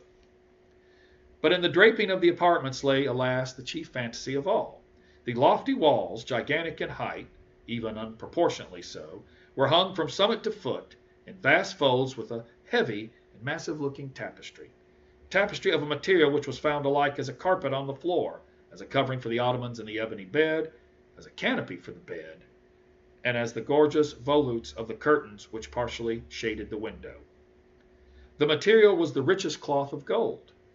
It was spotted all over, at irregular intervals, with arabesque figures about a foot in diameter, and wrought upon the cloth in patterns of the most jetty black.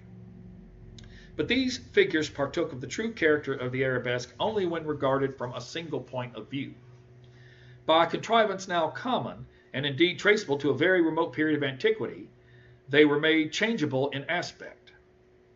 To one entering the room they bore the appearance of simple monstrosities, but upon a further advance, this appearance gradually departed, and step by step, as the visitor moved his station in the chamber, he saw himself surrounded by an endless succession of the ghastly forms which belong to the superstition of the Norman, or arise in the guilty slumbers of the monk.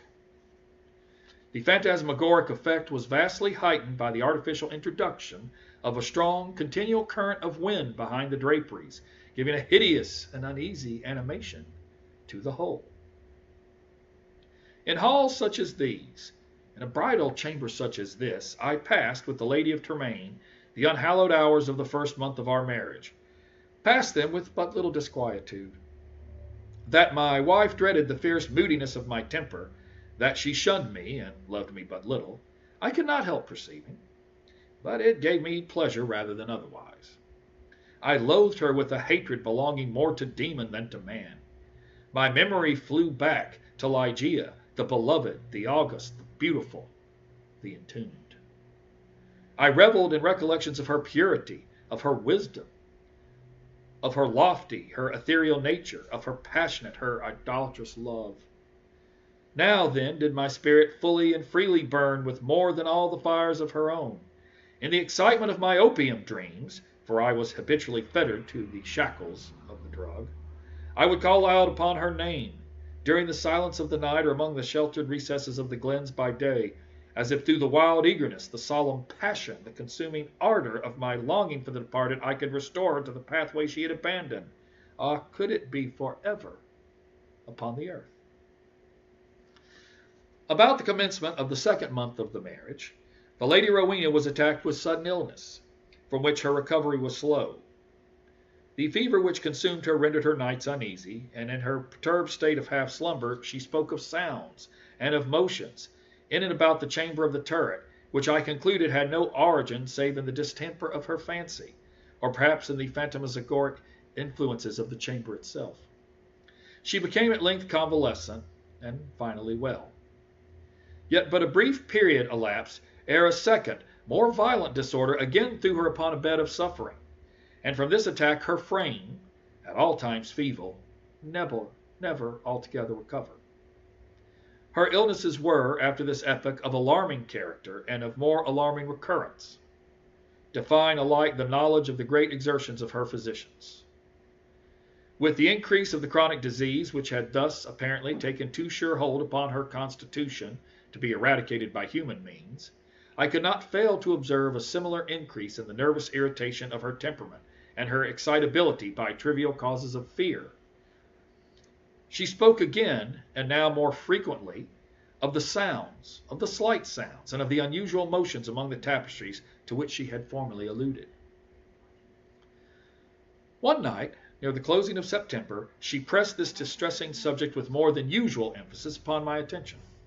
She had just awakened from an unquiet slumber, and I had been watching, with feelings half of anxiety, half of vague terror, the workings of her emaciated countenance. I sat by the side of her ebony bed upon one of the ottomans of India. She partly arose and spoke, in an earnest low whisper, of sounds which she then heard, but which I could not hear, of motions which she then saw, but which I could not perceive. The wind was rushing hurriedly behind the tapestries, and I whispered to show her that these almost inarticulate breathings and those very gentle variations of the figures upon the wall were but the natural effects of that customary rushing of the wind.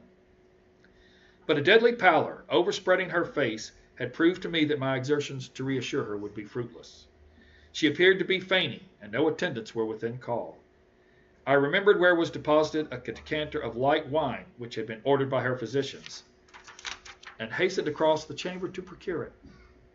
But as I stepped beneath the light of the censer, two circumstances of a startling nature attracted my attention.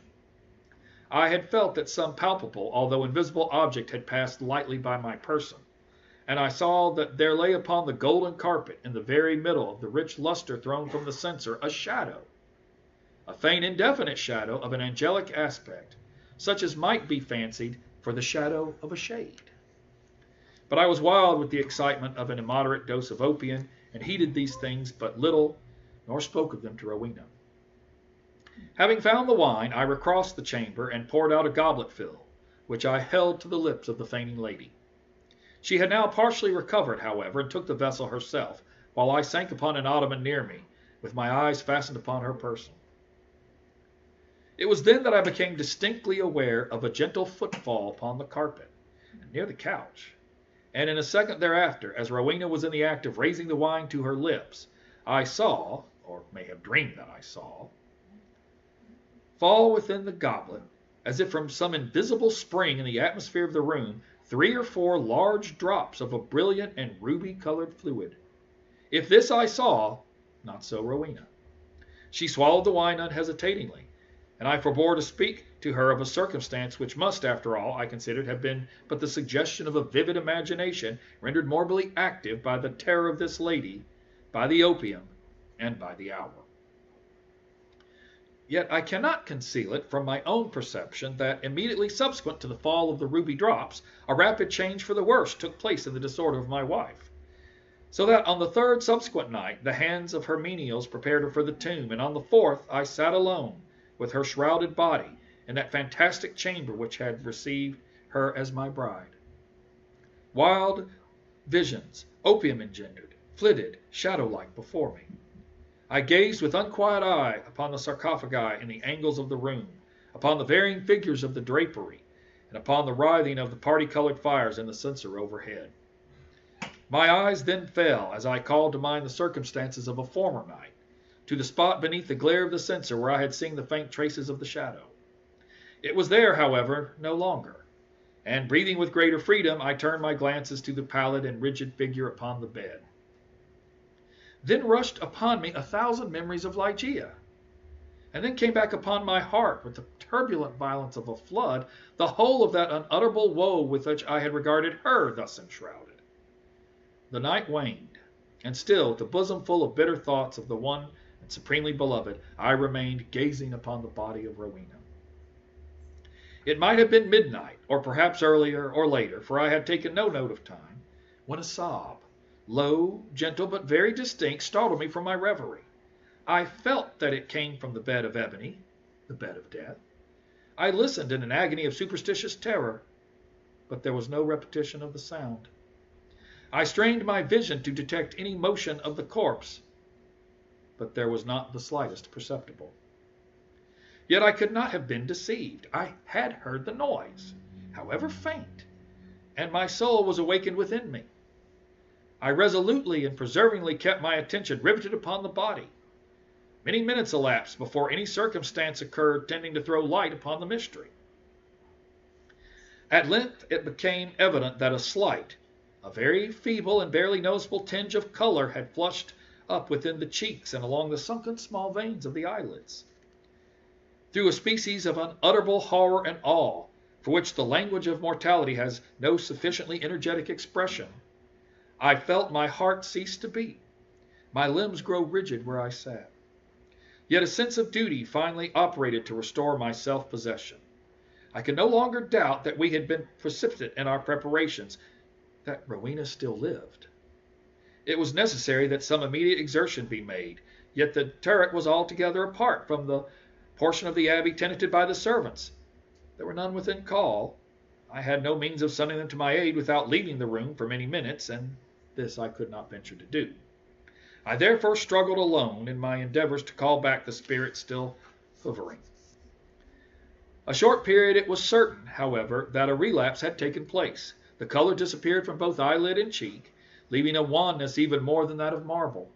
The lips became doubly shriveled and pinched up in the ghastly expression of death. A repulsive clamminess and coldness overspread rapidly the surface of the body, and all the usual rigorous stiffness immediately supervened. I fell back with a shudder upon the couch from which I had been so startlingly aroused, and again gave myself up to passionate waking visions of Ligeia. An hour thus elapsed, when, could it be possible, I was a second time aware of some vague sound issuing from the region of the bed. I listened in extremity of horror. The sound came again. It was a sigh. Rushing to the corpse, I saw, distinctly saw, a tremor upon the lips. In a minute afterwards they relaxed, disclosing a bright line of the pearly teeth. Amazement now struggled in my bosom with the profound awe which had hitherto reigned there alone. I felt that my vision grew dim, that my reason wandered, and it was only by a violent effort that I at length succeeded in nerving myself to the task which duty thus once more had pointed out. There was now a partial glow upon the forehead and upon the cheek and throat. A perceptible warmth pervaded the whole frame. There was even a slight pulsation at the heart. The lady lived, and with redoubled ardor I betook myself to the task of restoration.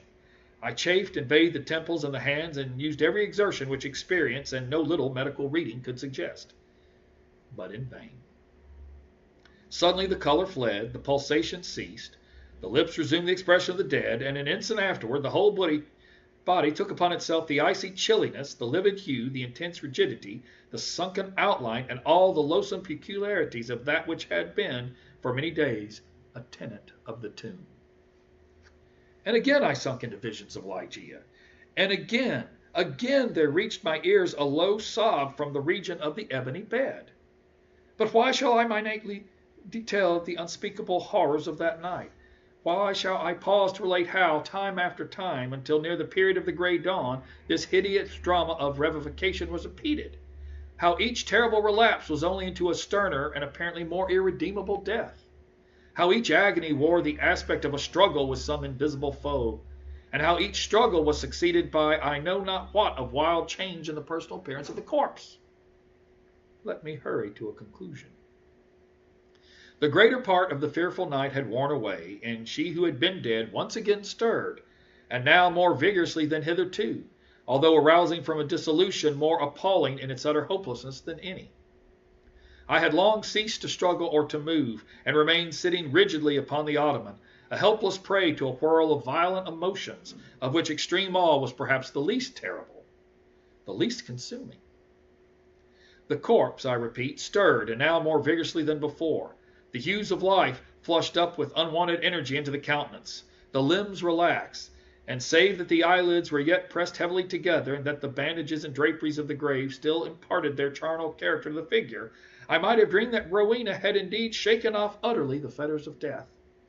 But if this idea was not, even then, altogether adopted, I could at least doubt no longer when arising from the bed, tottering with feeble steps, with closed eyes, and with the manner of one bewildered in a dream, the thing that was enshrouded advancing boldly and palpably into the middle of the apartment.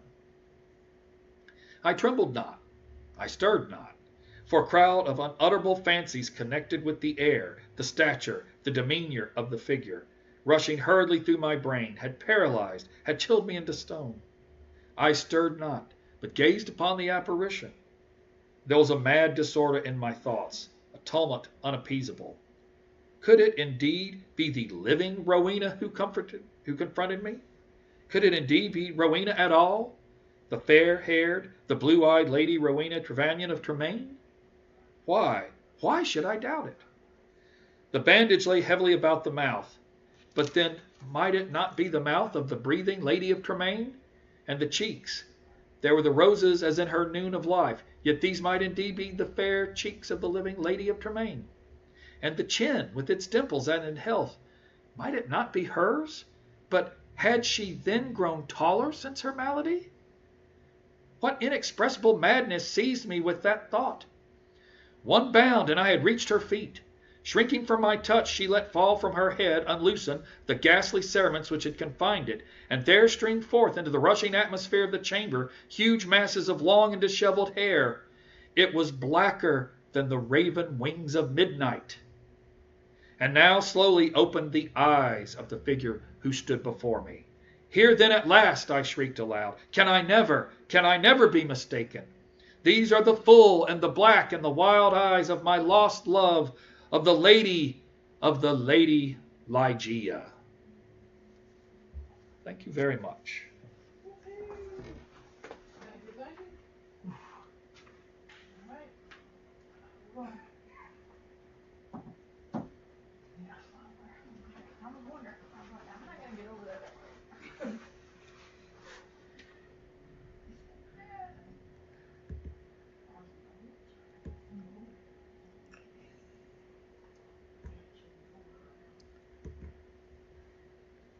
All right, our next guest is Dawn Golson Saunders.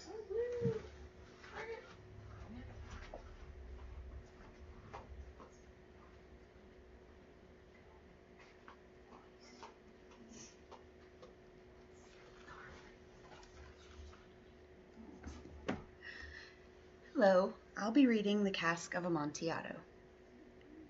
The 1,000 injuries of Fortunato I had borne as best I could, but when he ventured upon insult, I vowed revenge. You, who so well know the nature of my soul, will not suppose, however, that I gave utterance to a threat. At length I would be avenged.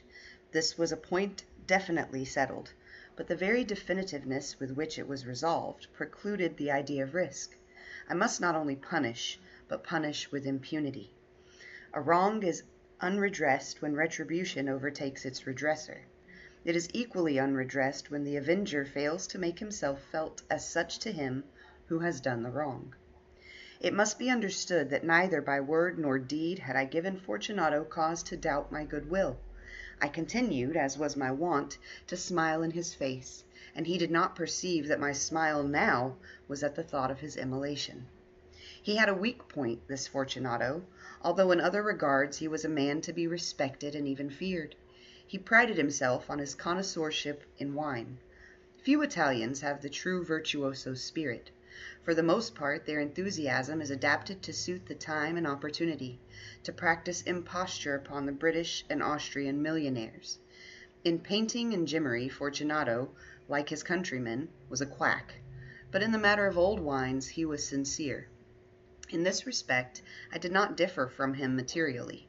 I was skillful in the Italian vintages myself, and bought largely whenever I could. It was about dusk one evening during the supreme madness of the carnival season that I encountered my friend.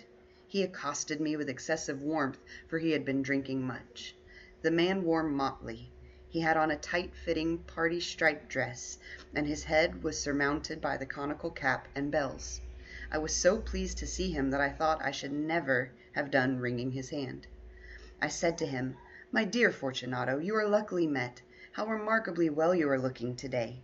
But I have received a pipe of what passes for Amontillado, and I have my doubts." "How?" said he. "Amontillado? A pipe? Impossible!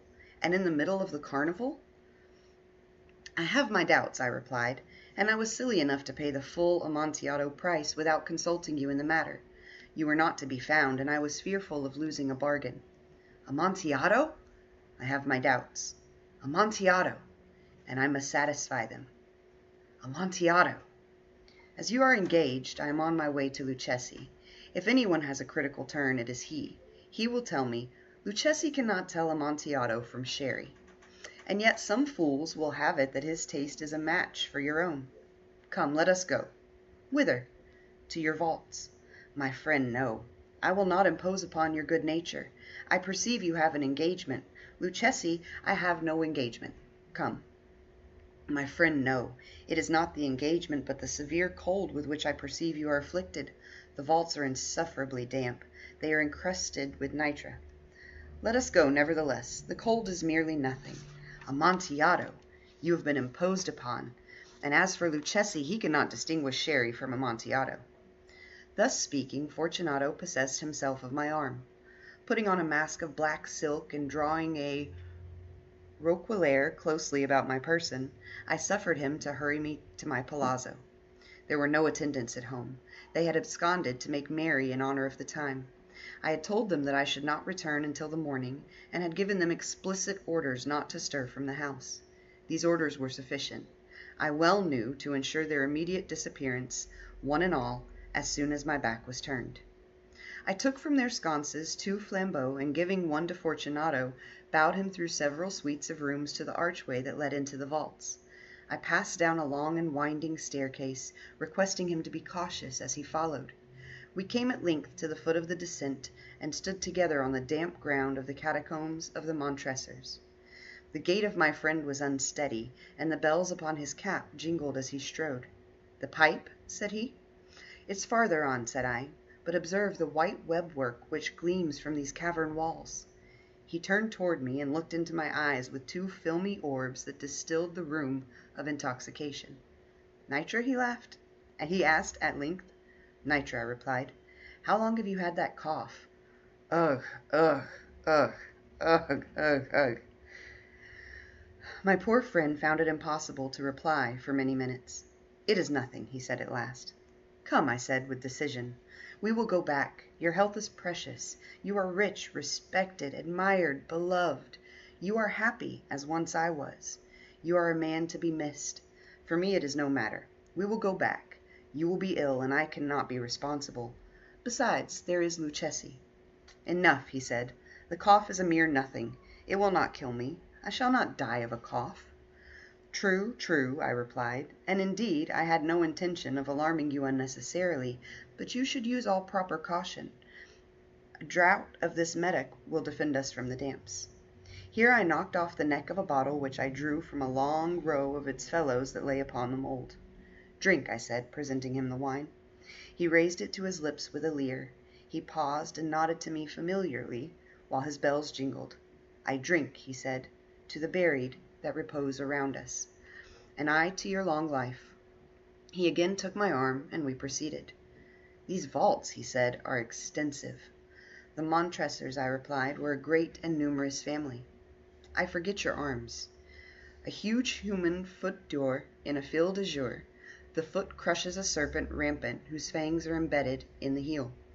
"And the motto?" "Nemo me impune lacessit." "Good," he said. The wine sparkled in his eyes and the bells jingled. My own fancy grew warm with the medoc. We had passed through walls of piled bones, with casks and puncheons intermingling, into the inmost recesses of the catacombs. I paused again, and this time I made bold to seize Fortunato by an arm above the elbow. "The nitre," I said. "See, it increases. It hangs like moss upon the vaults. We are below the river's bed. The drops of moisture trickle among the bones. Come, we will go back ere it is too late. Your cough." "It is nothing," he said. "Let us go on. But first, another draught of the medoc." I broke and reached him a flagon of de Grave. He emptied it at the breath. His eyes flashed with a fierce light. He laughed and threw the bottle upward with a gesticulation I did not understand. I looked at him in surprise. He repeated the movement, a grotesque one. "You do not comprehend?" he said. "Not I," I replied. "Then you are not of the Brotherhood." "How?" "You are not of the Masons." "Yes, yes," I said. "Yes, yes." "You? Impossible. A Mason?" "A Mason," I replied. "A sign," he said. "It is this," I answered, producing a trowel from beneath the folds of my roquelaire. "You jest," he exclaimed, recoiling a few paces. "But let us proceed to the Amontillado." Be it so, I said, replacing the tool beneath the cloak, and again offering him my arm. He leaned upon it heavily. We continued our route in search of the Amontillado. We passed through a range of low arches, descended, passed on, and descending again, arrived at a deep crypt in which the foulness of the air caused our flambeaux rather to glow than flame. At the most remote end of the crypt there appeared another less spacious. Its walls had been lined with human remains, piled to the vault overhead, in the fashion of the great catacombs of Paris. 3 sides of this interior crypt were still ornamented in this manner. From the fourth the bones had been thrown down and lay promiscuously upon the earth, forming at one point a mound of some size. Within the wall thus exposed by the displacing of the bones we perceived a still interior recess, in depth about 4 feet, in width 3, in height 6 or 7. It seemed to have been constructed for no especial use within itself, but formed merely the interval between 2 of the colossal supports of the roof of the catacombs, and was backed by one of their circumscribing walls of solid granite. It was in vain that Fortunato, uplifting his dull torch, endeavored to pry into the depth of the recess. Its termination the feeble light did not enable us to see. Proceed, I said. Herein is the Amontillado. As for Luchesi, he is an ignoramus, interrupted my friend, as he stepped unsteadily forward, while I followed immediately at his heels. In an instant he had reached the extremity of the niche, and finding his progress arrested by the rock, stood stupidly bewildered. A moment more, and I had fettered him to the granite. In its surface were 2 iron staples, distant from each other about 2 feet horizontally. From one of these depended a short chain, from the other a padlock. Throwing the links about his waist, it was but the work of a few seconds to secure it. He was too much astounded to resist. Withdrawing the key, I stepped back from the recess. Pass your hand, I said, over the wall. You cannot help feeling the nitre. It is indeed very damp. Once more, let me implore you to return. No? Then I must positively leave you. But I must first render you all the little attentions in my power. The Amontillado! Ejaculated my friend, not yet recovered from his astonishment. True, I replied. The Amontillado. As I said these words, I busied myself among the pile of bones of which I have before spoken. Throwing them aside, I soon uncovered a quantity of building stone and mortar. With these materials, and with the aid of my trowel, I began vigorously to wall up the entrance of the niche. I had scarcely laid the first tier of masonry when I discovered that the intoxication of Fortunato had in a great measure worn off. The earliest indication I had of this was a low moaning cry from the depth of the recess. It was not the cry of a drunken man. There was then a long and obstinate silence. I laid the 2nd tier, and the 3rd, and the 4th, and then I heard the furious vibrations of the chain. The noise lasted for several minutes, during which, that I might hearken to it with the more satisfaction, I ceased my labors and sat down upon the bones. When at last the clanking subsided, I resumed the trowel, and finished without interruption the 5th, the 6th, and the 7th tier. The wall was now nearly upon a level with my breast. I again paused, and holding the flambeau over the mason work, threw a few feeble rays upon the figure within. A succession of loud and shrill screams, bursting suddenly from the throat of the chained form, seemed to thrust me violently back. For a brief moment I hesitated. I trembled. Unsheathing my rapier, I began to grope with it about the recess, but the thought of an instant reassured me. I placed my hand upon the solid fabric of the catacombs, and felt satisfied. I reproached the wall. I replied to the yells of him who clamored. I re-echoed, I aided, I surpassed them in volume and in strength. I did this, and the clamorer grew still. It was now midnight, and my task was drawing to a close. I had completed the 8th, the 9th, and the 10th tier. I had finished a portion of the last and the 11th. There remained but a single stone to be fitted and plastered in. I struggled with its weight. I placed it partially in its destined position. But now there came from out the niche a low laugh that erected the hairs upon my head. It was succeeded by a sad voice, which I had difficulty in recognizing as that of the noble Fortunato. The voice said, "Ha, ha, ha, he, a very good joke indeed, an excellent jest. We will have many a rich laugh about it at the palazzo, over our wine. The Amontillado, I said. Yes, the Amontillado. But is it not getting late? Will not they be awaiting us at the palazzo? The Lady Fortunato and the rest? Let us be gone. Yes, I said, let us be gone. For the love of God, Montressor. Yes, I said, for the love of God. But to these words I hearkened in vain for a reply. I grew impatient. I called aloud, Fortunato! No answer. I called again, Fortunato! No answer still. I thrust a torch through the remaining aperture and let it fall within. There came forth in return only a jingling of the bells. My heart grew sick on account of the dampness of the catacombs. I hastened to make an end of my labor. I forced the last stone into its position. I plastered it up. Against the new masonry I re-erected the old rampart of bones. For the half of a century no mortal has disturbed them. In pace requiescat.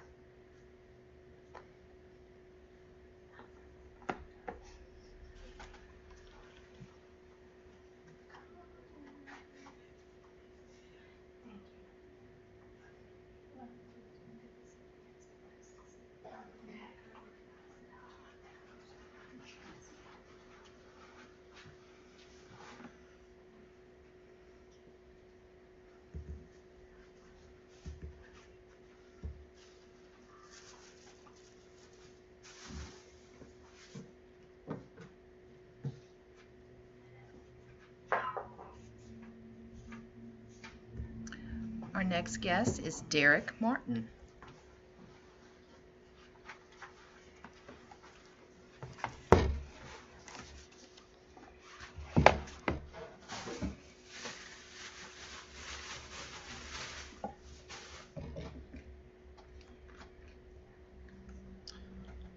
Good afternoon.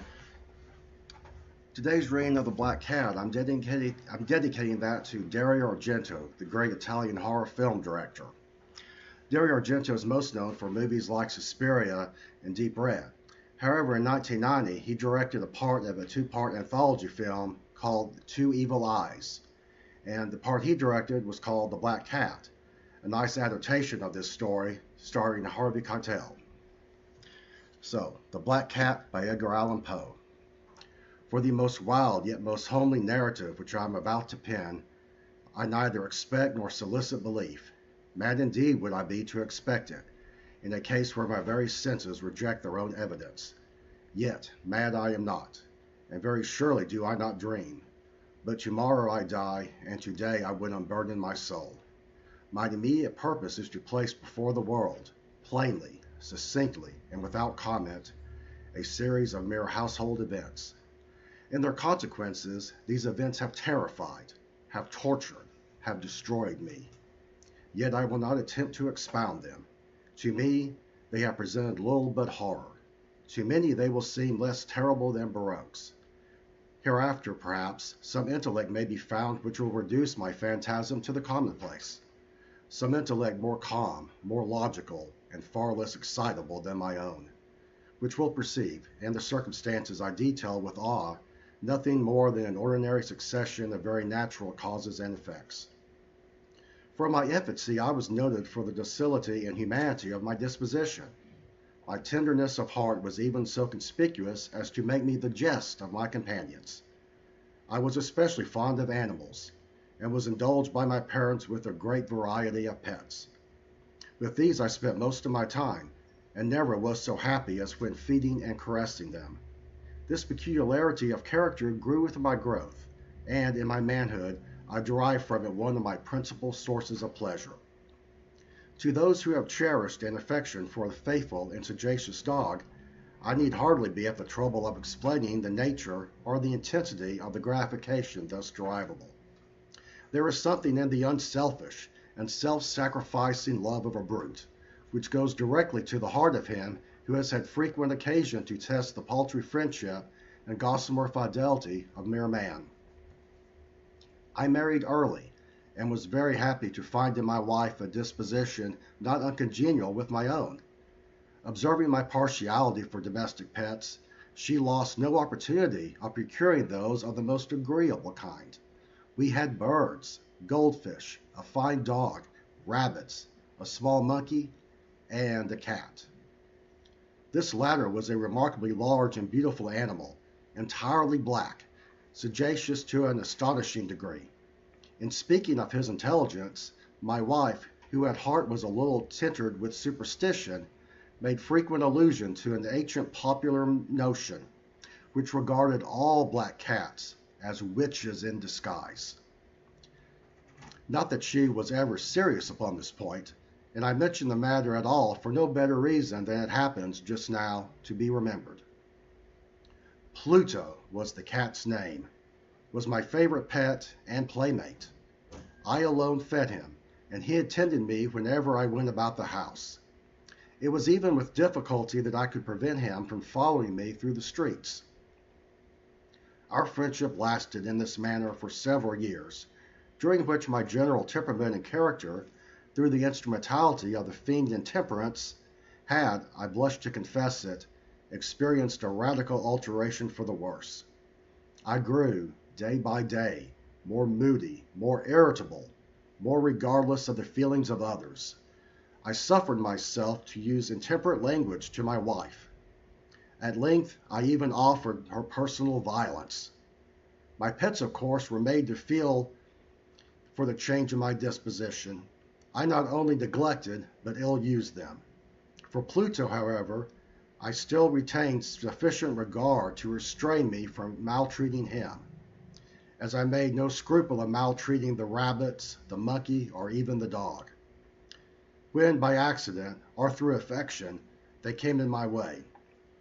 But my disease grew upon me, for what disease is like alcohol? And at length even Pluto, who was now becoming old, and consequently somewhat peevish, even Pluto began to experience the effects of my ill temper. One night, returning home, much intoxicated from one of my haunts about town, I fancied that the cat avoided my presence. I seized him, when, in his fright at my violence, he inflicted a slight wound upon my hand with his teeth. The fury of a demon instantly possessed me.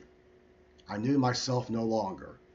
My original soul seemed at once to take its flight from my body, and a more than fiendish malevolence, gin-nurtured, thrilled every fiber of my frame.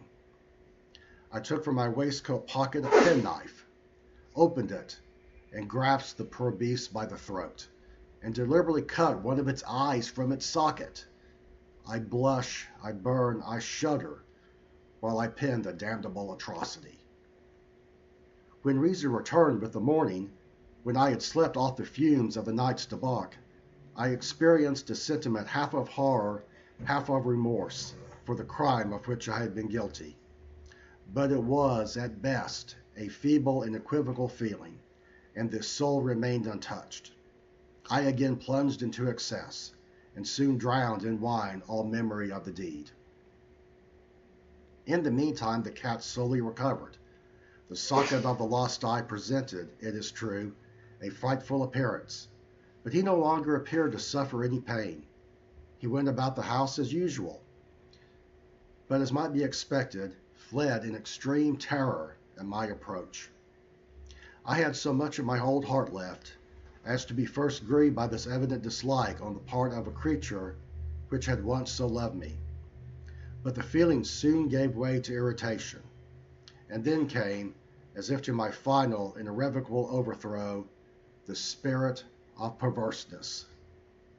Of this spirit philosophy takes no account, yet I am not sure that my soul lives, than I am that perverseness is one of the primitive impulses of the human heart, one of the indivisible primary faculties or sentiments which give direction to the character of man.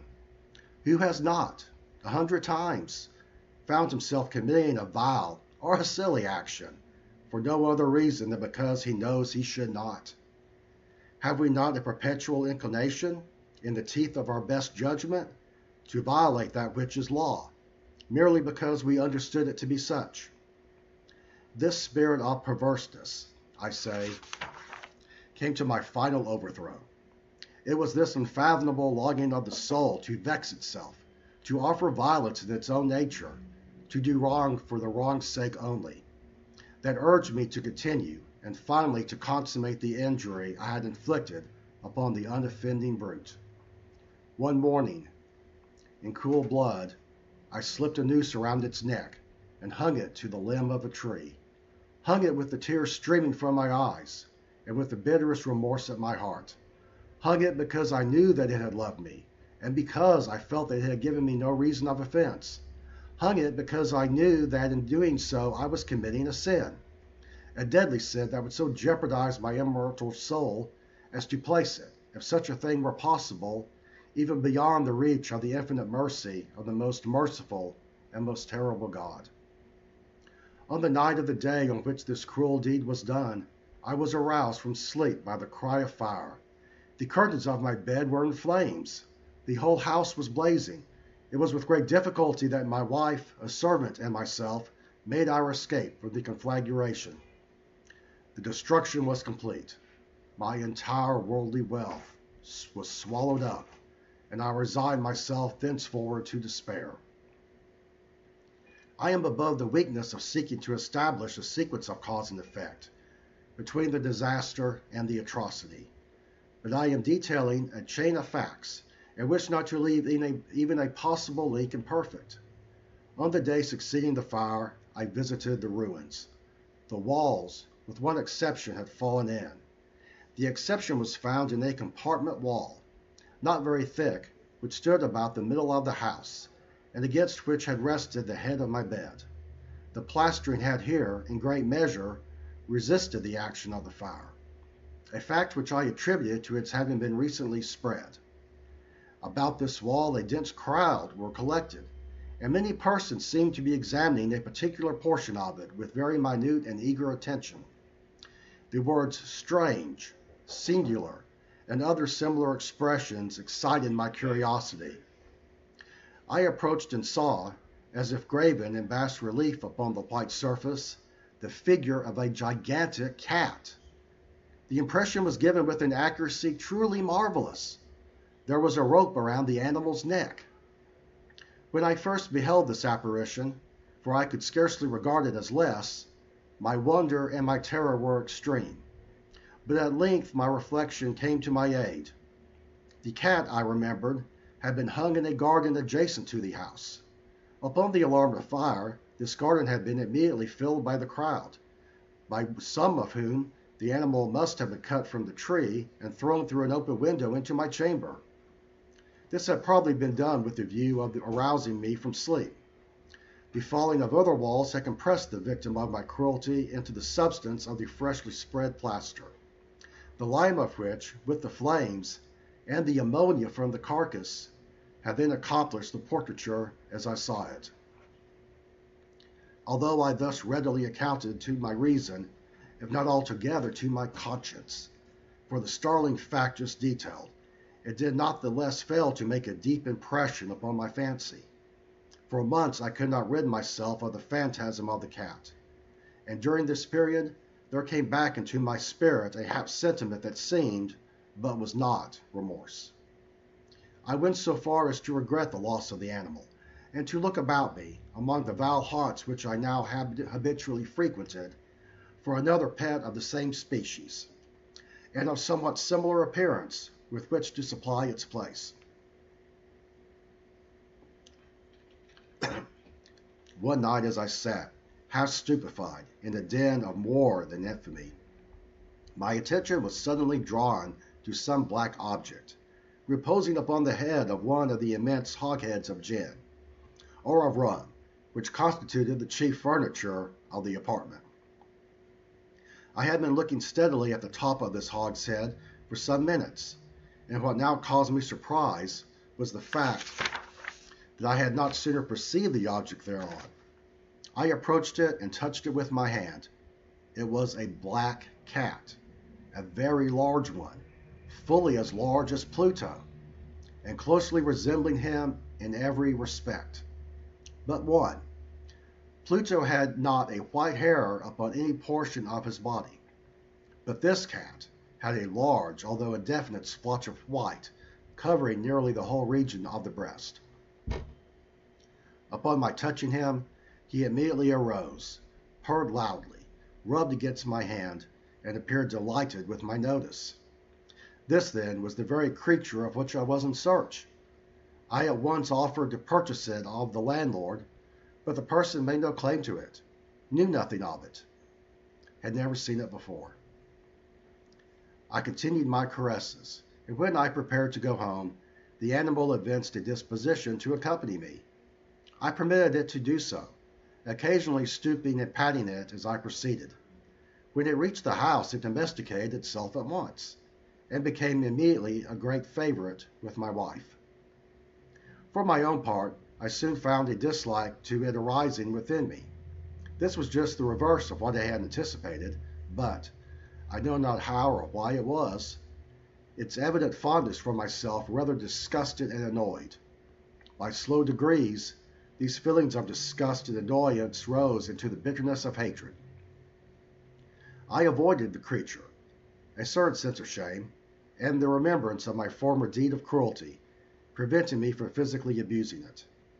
I did not, for some weeks, strike or otherwise violently ill-use it, but gradually, very gradually, I came to look upon it with utterable loathing, and to flee silently from its odious presence, as from the breath of a pestilence.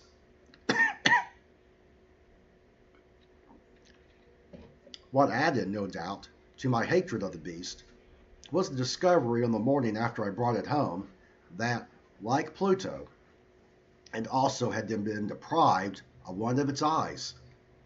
This circumstance, however, only endeared it to my wife, who, as I have already said, possessed in a high degree that humanity of feeling which had once been my distinguishing trait, and the source of many of my simplest and purest pleasures. With my aversion to this cat, however, its partiality for myself seemed to increase. It followed my footsteps with a pertinacity with which it would be difficult to make the reader comprehend. Whenever I sat, it would crouch beneath my chair or spring upon my knees, covering me with its loathsome caresses. If I arose to walk, it would get between my feet and nearly throw me down, or fastening its long and sharp claws in my dress, clamber in this manner to my breast. At such times, although I longed to destroy it with a blow, I was yet withheld from so doing, partly by a memory of my former crime, but chiefly, let me confess it at once, by absolute dread of the beast. This dread was not exactly a dread of physical evil, and yet I should be at a loss how otherwise to define it. I am almost ashamed to own, yes, even in this felon's cell, I am almost ashamed to own that the terror and horror with which this animal inspired me had been heightened by one of the merest chimeras it would be impossible to conceive. My wife had called my attention more than once to the character of the mark of white hair, of which I have spoken, and which constituted the sole visible difference between the strange beast and the one I had destroyed. The reader will remember this mark, although large, had been originally very indefinite, but by slow degrees nearly imperceptible, and which for a long time my reason struggled to reject as fanciful, it had at length assumed a rigorous distinctness of outline. It was now the representation of an object that I shudder to name, and for this above all I loathed and dreaded, and would have rid myself of the monster had I dared. It was now, I say, the image of a hideous, of a ghastly thing, of the gallows. O mournful and terrible engine of horror and crime, of agony and of death. And now was I indeed wretched beyond the wretchedness of mere humanity, and a brute beast, whose fellow I had contemptuously destroyed, a brute beast to work out for me a man, fashioned in the image of the high God. So much of insufferable woe. Alas, neither by day nor by night knew I the blessing of rest any more. During the former the creature left me no moment alone, and in the latter I started, hourly, from dreams of unutterable fear, to find the hot breath of the thing upon my face, and its vast weight, an incarnate nightmare that I had no power to shake off, incumbent eternally upon my heart. Beneath the pressure of torment such as these, the feeble remnant of the good within me succumbed. Evil thoughts became my sole intimates, the darkest and most evil of thoughts. The moodiness of my usual temper increased to hatred of all things and of all mankind, while from the sudden, frequent, and ungovernable outburst of a fury to which I now blindly abandoned myself, my uncomplaining wife, alas, was the most usual and most patient of sufferers. One day she accompanied me upon some household errand into the cellar of the old building which our poverty compelled us to inhabit. The cat followed me down the steep stairs, and nearly throwing me headlong, exacerbated me to madness. Uplifting an axe, and forgetting in my wrath the childish dread which had hitherto stayed my hand, I aimed a blow at the animal, which, of course, would have proved instantly fatal had it descended as I wished. But this blow was arrested by the hand of my wife, goaded by the interference into a rage more than demoniacal. I withdrew my arm from her grasp and buried the axe in her brain. She fell dead upon the spot, without a groan. This hideous murder accomplished, I set myself forthwith, with entire deliberation, to the task of concealing the body. I knew that I could not remove it from the house, either by day or by night, without the risk of being observed by the neighbors. Many projects entered my mind. At one period I thought of cutting the corpse into minute fragments and destroying them by fire. At another, I resolved to dig a grave for it in the floor of the cellar. Again, I deliberated about casting it in the well of the yard, about packing it in a box, as if merchandise, with the usual arrangements, and so getting a porter to take it from the house. Finally, I hit upon what I considered a far better expedient than either of these. I determined to wall it up in the cellar, as the monks of the Middle Ages are recorded to have walled up their victims. For a purpose such as this, the cellar was well adapted. Its walls were loosely constructed, and had lately been plastered throughout with a rough plaster, which the dampness of the atmosphere had prevented from hardening. Moreover, in one of the walls was a projection, caused by a false chimney, or fireplace, which had been filled up, and made to resemble the rest of the cellar. I made no doubt that I could readily displace the bricks at this point, and insert the corpse, and wall the whole up as before, so that no eye could detect anything suspicious. And in this calculation I was not deceived. By means of a crowbar I easily dislodged the bricks, and, having carefully deposited the body against the inner wall, I propped it in that position, while with little trouble I relaid the whole structure as it originally stood. Having procured mortar, sand, and hair, with every possible precaution, I prepared a plaster which could not be distinguished from the old, and with this I very carefully went over the new brickwork.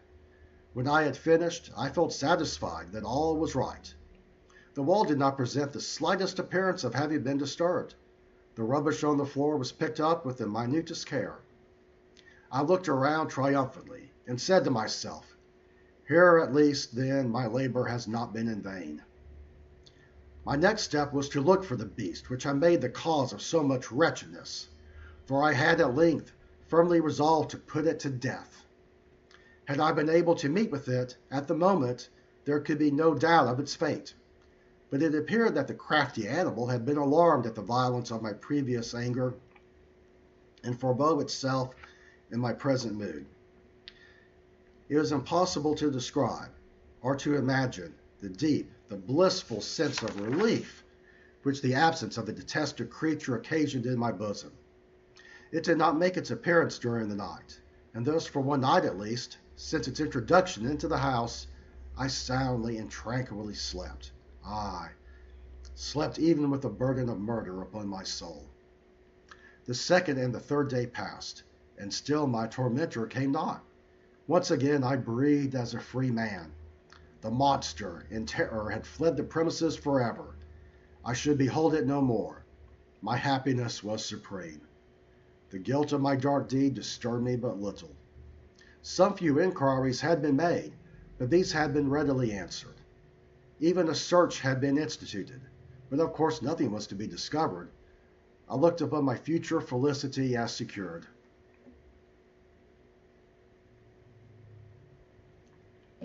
Upon the fourth day of the assassination, a party of the police came, very unexpectedly, into the house and proceeded again to make rigorous investigation on the premises. Secure, however, in the inscrutability of my place of concealment, I felt no embarrassment whatever. The officers bade me accompany them in their search. They left no nook or corner unexplored. At length, for the third or fourth time, they descended into the cellar. I quivered not a muscle. My heart beat calmly as that of one who slumbers in innocence. I walked the cellar from end to end. I folded my arms upon my bosom and roamed easily to and fro. The police were thoroughly satisfied and prepared to depart. The glee at my heart was too strong to be restrained. I burned to say if but one word, by way of triumph, and to render doubly their assurance of my guiltlessness. Gentlemen, I said at last, as the party ascended the steps, I delight to have allayed your suspicions. I wish you all health, and a little more courtesy. By the by, gentlemen, this is a very well-constructed home. In the rapid desire to say something easily, I scarcely knew what I uttered at all. I may say an excellently well-constructed house. These walls, are you going, gentlemen? These walls are solidly put together, and here, through the mere frenzy of bravado, I rapped heavily, with a cane which I held in my hand, upon the very portion of the brickwork behind which stood the corpse of my wife, of my bosom. But may God shield and deliver me from the fangs of the arch-fiend. No sooner had the reverberation of my blow sunk into silence than I was answered by a voice from within the tomb, by a cry, at first muffled and broken, like the sobbing of a child, and then quickly swelling into one long, loud, and continuous scream, utterly anomalous and inhuman, a howl, a wailing shriek, half of horror and half of triumph, such as might have arisen only out of hell, conjointly from the throats of the damned in their agony, and of the demons that exult in the damnation. Of my own thoughts it is folly to speak. Swooning, I staggered to the opposite wall. For one instant the party on the stairs remained motionless, through extremity of terror and of awe. In the next, a dozen stout arms were toiling at the wall. It fell bodily. The corpse, already greatly decayed and clotted with gore, stood erect before the eyes of the spectators. Upon its head, with red extended mouth and solitary eye of fire, sat the hideous beast whose craft had seduced me into murder, and whose informing voice had consigned me to the hangman. I had walled the monster up within the tomb.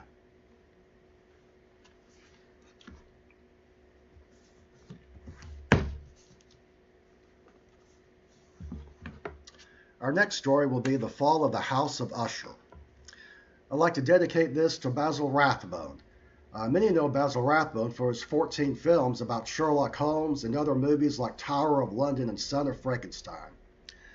But Basil Rathbone had a very distinctive voice, and he made 3 albums of Edgar Allan Poe recordings. And in 1965, he recorded The Fall of the House of Usher on his 3rd album of Poe's readings. So this is dedicated to you, Basil. The Fall of the House of Usher. During the whole of a dull, dark, and soundless day in the autumn of the year, when the clouds hung oppressively low in the heavens, I had been passing alone, on horseback, through a singularly dreary tract of country, and at length found myself, as the shades of the evening drew on, within view of the melancholy House of Usher. I know not how it was, but with the first glimpse of the building, a sense of insufferable gloom pervaded my spirit. I looked upon the scene before me, upon the mere house and the simple landscape features of the domain, upon the bleak walls, upon the vacant eye-like windows, upon a few rank sedges, and upon a few white trunks of decayed trees, with an utter depression of soul. What was it? I paused to think. What was it that so unnerved me in the contemplation of the house of Usher? It was a mystery all insoluble. Nevertheless, in this mansion of gloom I now proposed to myself a sojourn of some weeks. Its proprietor, Roderick Usher, had been one of my boon companions in boyhood, but many years had elapsed since our last meeting. A letter, however, had lately reached me in a distant part of the country, a letter from him, which in its wildly importunate nature had admitted of no other than a personal reply. The writer spoke of acute bodily illness, of a mental disorder which oppressed him, and of an earnest desire to see me as his best and indeed his only personal friend, with a view of attempting by the cheerfulness of my society some alleviation of his malady. It was the manner in which all this, and much more, was said. It was the apparent heart that went with his request, which allowed me no room for hesitation, and I accordingly obeyed forthwith, with what I still considered a very singular summons. Although, as boys, we had been even intimate associates, yet I really knew little of my friend. His reserve had always been excessive and habitual. I was aware, however, that his very ancient family had been noted, time out of mind, for a peculiar sense of temperament. I had learned, too, the very remarkable fact that the stem of the Usher race, all time honored as it was, had put forth at no period any enduring branch. In other words, that the entire family lay in the direct line of descent, and had always, with very trifling and very temporary variation, so lain. The house of Usher, an appellation which seemed to include, in the minds of the peasantry who used it, both the family and the family mansion. I scanned more narrowly the real aspect of the building. Its principal features seemed to be that of an excessive antiquity. Yet all this was apart from any extraordinary dilapidation. Perhaps the eye of a scrutinizing observer might have discovered a barely perceptible fissure, which, extending from the roof of the building in front, made its way down the wall in a zigzag direction, until it became lost in the sullen waters of the Tarn. Noticing these things, I rode over a short causeway to the house. A servant in waiting took my horse, and I entered the Gothic archway of the hall. A valet, of stealthy step, thence conducted me in silence through many dark and intricate passages in my progress to the studio of his master. The room in which I found myself was very large and lofty. The windows were long, narrow, and pointed, and at so vast a distance from the black oaken floor as to be altogether inaccessible from within. Feeble gleams of encrimsoned light made their way through the trestled panes. Dark draperies hung upon the walls. The general furniture was profuse, comfortless, antique, and tattered. Many books and musical instruments lay scattered about, but failed to give any vitality to the scene. I felt that I breathed an atmosphere of sorrow. An air of stern, deep, and irredeemable gloom hung over and pervaded all. Upon my entrance, Usher arose from a sofa on which he had been lying at full length. Surely, man had never before so terribly altered, in so brief a period, as had Roderick Usher. It was with difficulty that I could bring myself to admit the identity of the one being before me with the companion of my early boyhood. The now ghastly pallor of his skin, and now miraculous luster of the eye, above all things startled and even awed me. The silken hair, too, had been suffered to grow all unheeded, and as, in its wild gossamer texture, it floated rather than fell upon the face. I could not, even with effort, connect its arabesque expression with any idea of simple humanity. In the manner of my friend I was at once struck with an incoherence and inconsistency. His action was alternately vivacious and sullen. It was thus that he spoke of the object of my visit, of his earnestness desire to see me, and of the solace he expected me to afford him. He entered at some length into what he conceived to be the nature of his malady. It was, he said, a constitutional and a family evil, and one for which he despaired to find a remedy. A mere nervous affection, he immediately added, which would undoubtedly soon pass off. It displayed itself in a host of unnatural sensations. Some of these, as he detailed them, interested and bewildered me. He suffered much from a morbid acutement of the senses. The most insipid food alone was endurable. He could wear only garments of certain texture. The odors of all flowers were oppressive. His eyes were tortured by even a faint light.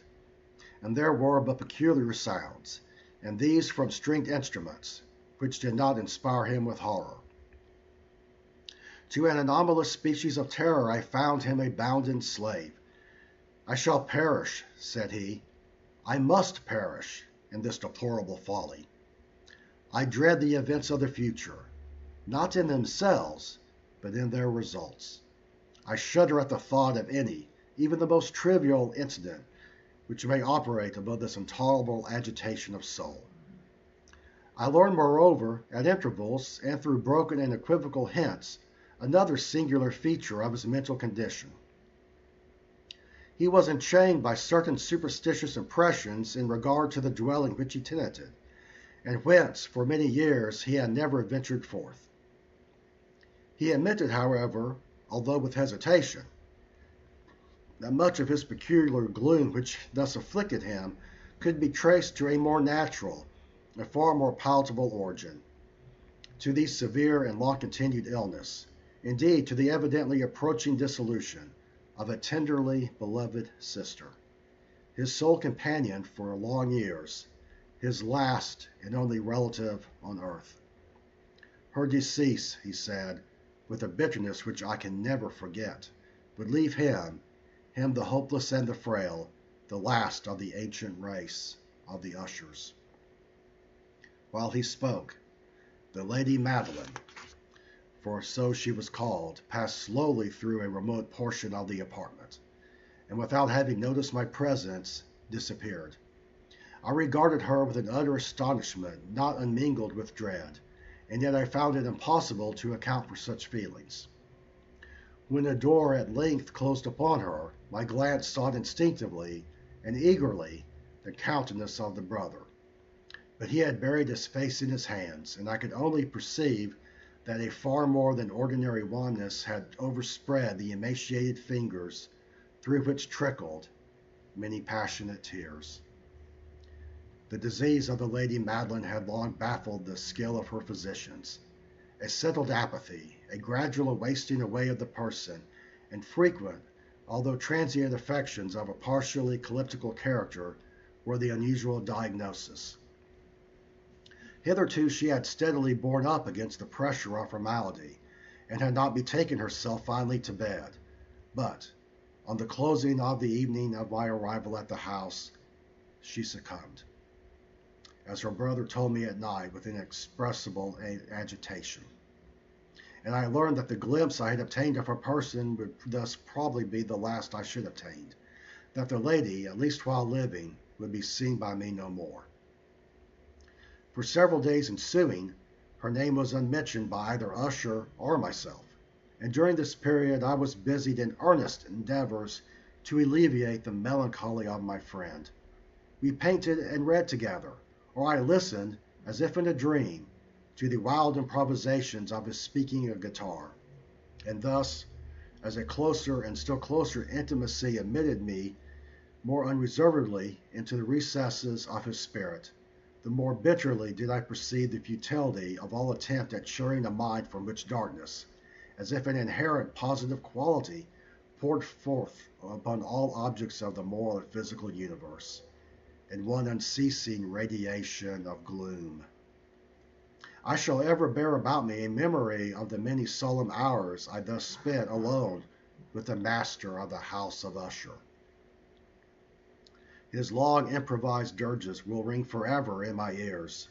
Among other things, I hold painfully in mind a certain singular perversion and amplification of the wild air of the last waltz of Von Weber.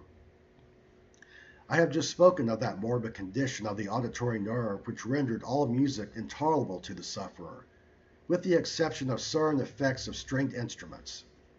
It was perhaps the narrow limits to which he thus confined himself upon the guitar which gave birth in great measure to the fantastic character of his performances.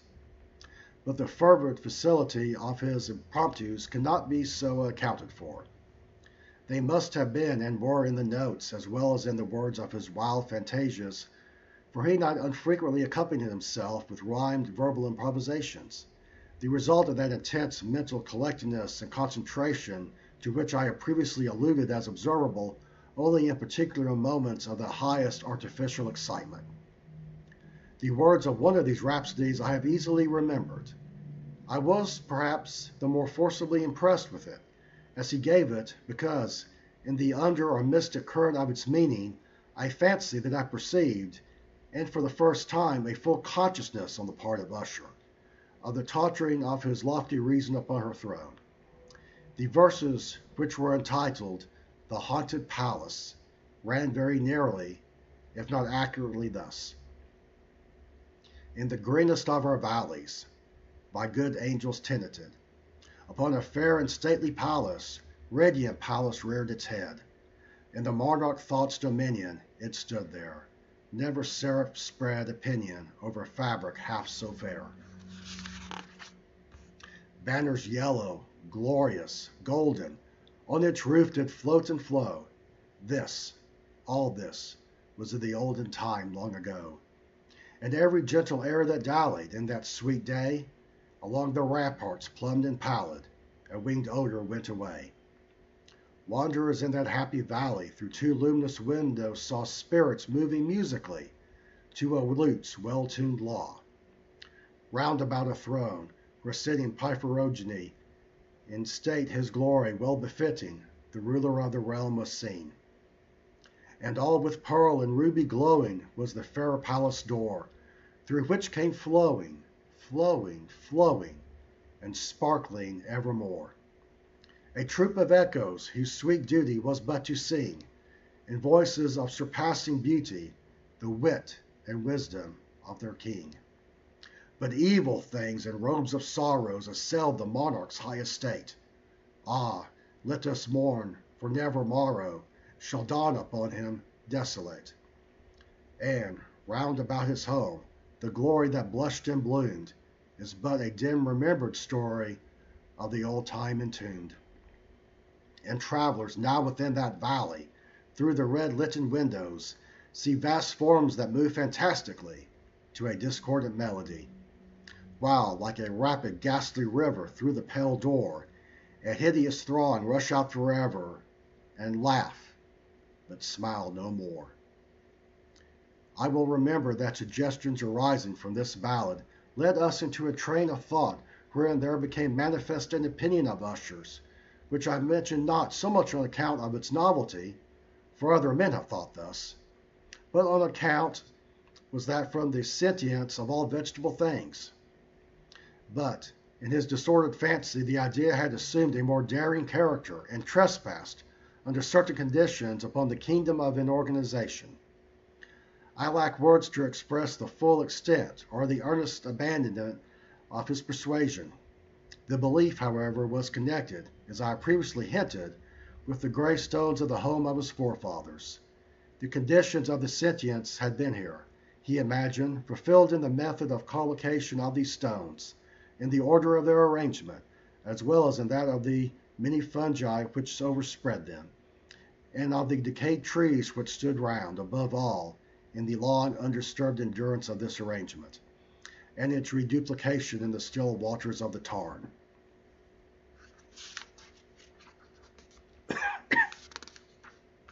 One evening, having informed me abruptly that the Lady Madeline was no more, he stated his intention of preserving her corpse for a fortnight, previous to its final interment, and one of the numerous vaults within the main walls of the building. The worldly reason, however, assigned for this singular proceeding was one which I did not feel at liberty to dispute. The brother had been led to his resolution, so he told me, by consideration of the unusual character of the malady of the deceased, of certain obtrusive and eager inquiries on the part of her medical men, and on the remote and exposed situation of the burial ground of the family. At the request of Usher, I personally aided him in the arrangements for the temporary entombment. The body having been in coffin, we two alone bore it to its rest. The vault in which we placed it, and which had been so long unopened that our tortures, half smothered in its oppressive atmosphere, was small, damp, and entirely without its means of admission for light, lying at great depth immediately beneath that portion of the building in which was my own sleeping apartment. The door of massive iron had been also similarly protected. Its immense weight caused an unusual sharp grating sound as it moved upon its hinges. Having deposited our mournful burden upon trestles within this region of horror, we partially turned aside the yet unscrewed lid of the coffin, and looked upon the face of the tenant. A striking similitude between the brother and sister now first arrested my attention. An usher, divining perhaps my thoughts, murmured out some few words, from which I learned that the deceased and himself had been twins, and that sympathies of a scarcely intelligible nature had always existed between them. Our glances, however, rested not long upon the dead, for we could not regard her unawed. The disease which had thus entombed the lady in the maturity of youth had left, as usual in all maladies of a strictly calyptical character, the mockery of a faint blush upon the bosom and the face, and that conspicuously lingering smile upon the lip, which is so terrible in death. We replaced and screwed down the lid, and having secured the door of iron, made our way, with toil, into the scarcely and less gloomy apartments of the upper portion of the house. And now, some days of bitter grief having elapsed, an observable change came over the features of the mental disorder of my friend. He roamed from chamber to chamber with hurried, unequal, and objectless step. The pallor of his countenance had assumed, if possible, a more ghastly hue, but the luminousness of his eye had utterly gone out. A tremendous quaver, as if of extreme terror, habitually characterized his utterance. There were times, indeed, when I thought his unceasingly agitated mind was laboring with some oppressive secret, to divulge which he struggled for the necessary courage. At times, again, I was obliged to resolve all into the mere inexplicable vagaries of madness, for I beheld him gazing upon the vacancy for long hours, in an attitude of the profoundest attention, as if listening to some imaginary sound. It was no wonder that his condition terrified, that it afflicted me. I felt creeping upon me, by slow yet certain degrees, the wild influences of his own fantastic yet impressive superstitions. It was especially upon retiring to bed late in the night of the 7th or 8th day, after the placing of the Lady Madeline within the dungeon, that I experienced the full power of such feelings. Sleep came not near my couch, while the hours waned and waned away. I struggled to reason off the nervousness which had dominion over me. I endeavored to believe that much, if not all of what I felt, was due to the bewildering influence of the gloomy furniture of the room, of the dark and tattered draperies, which, tortured into motion by the breath of a rising tempest, swayed fitfully to and fro upon the walls, and rustled uneasily about the decorations of the bed. But my efforts were fruitless. An irrepressible tremor gradually pervaded my frame, and, at length, there set upon my very heart an incubus of an utterly causeless alarm. Shaking this off with a grasp and a struggle, I uplifted myself upon the pillows, and peering earnestly within the intense darkness of the chamber, hearkened, I know not why, except that an instinctive spirit prompted me, to certain low and indefinite sounds which came through the pauses of the storm. At long intervals, I knew not whence, overpowered by an intense sentiment of horror, unaccountable yet unendurable, I threw on my clothes with haste, for I felt that I should sleep no more during the night, and endeavored to rouse myself from the pitiable condition into which I had fallen, by pacing rapidly to and fro through the apartment. I had taken but few turns in this manner, when a light step on an adjoining staircase arrested my attention. I presently recognized it as that of Usher. In an instant afterward he rapped, with a gentle touch at my door, and entered, bearing a lamp. There was a species of mad hilarity in his eyes, as evidently restrained hysteria in his whole demeanor. His air appalled me, but anything was preferable to the solitude which I had so long endured, and I even welcomed his presence as a relief. "And you have not seen it?" he said abruptly, after having stared about him for some moments in silence. "You have not then seen it? But stay, you shall." Thus speaking, and having carefully shaded his lamp, he hurried to one of the casements, and threw it freely open to the storm. The impetuous fury of the entering gust nearly lifted us from our feet. It was indeed a tempestuous yet sternly beautiful night, and one wildly singular in its terror and its beauty. A whirlwind had apparently collected its force in our vicinity, for there were frequent and violent alterations in the direction of the wind, and the exceeding density of the clouds, which hung so low as to press upon the turrets of the house, did not prevent our perceiving the lifelike velocity with which they flew, carrying from all points against each other, without passing away into the distance. But the under surfaces of the huge masses of agitated vapor, as well as all terrestrial objects immediately around us, were glowing in a natural light of a faintly luminous and distinctly visible gaseous exhalation which hung about and enshrouded the mansion. "You must not, you shall not behold this," said I, shuddering to Usher as I led him, with a gentle violence, from the window to a seat. "These appearances which bewilder you are merely electrical phenomena not uncommon, or it may be that they have their ghastly origin in the rank miasma of the tarn. Let us close this casement. The air is chilling and dangerous to your frame. Here is one of your favorite romances. I will read and you shall listen, and so we will pass away this terrible night together." The antique volume which I had taken up was the Mad Tryst of Sir Launcelot Canning, and I had called it a favorite of Usher's more in sad jest than in earnest. It was, however, the only book immediately at hand. I had arrived at that well-known portion of the story where Ethelred, the hero of the tryst, having sought in vain for peaceable admission into the dwelling of the hermit, proceeds to make good an entrance by force.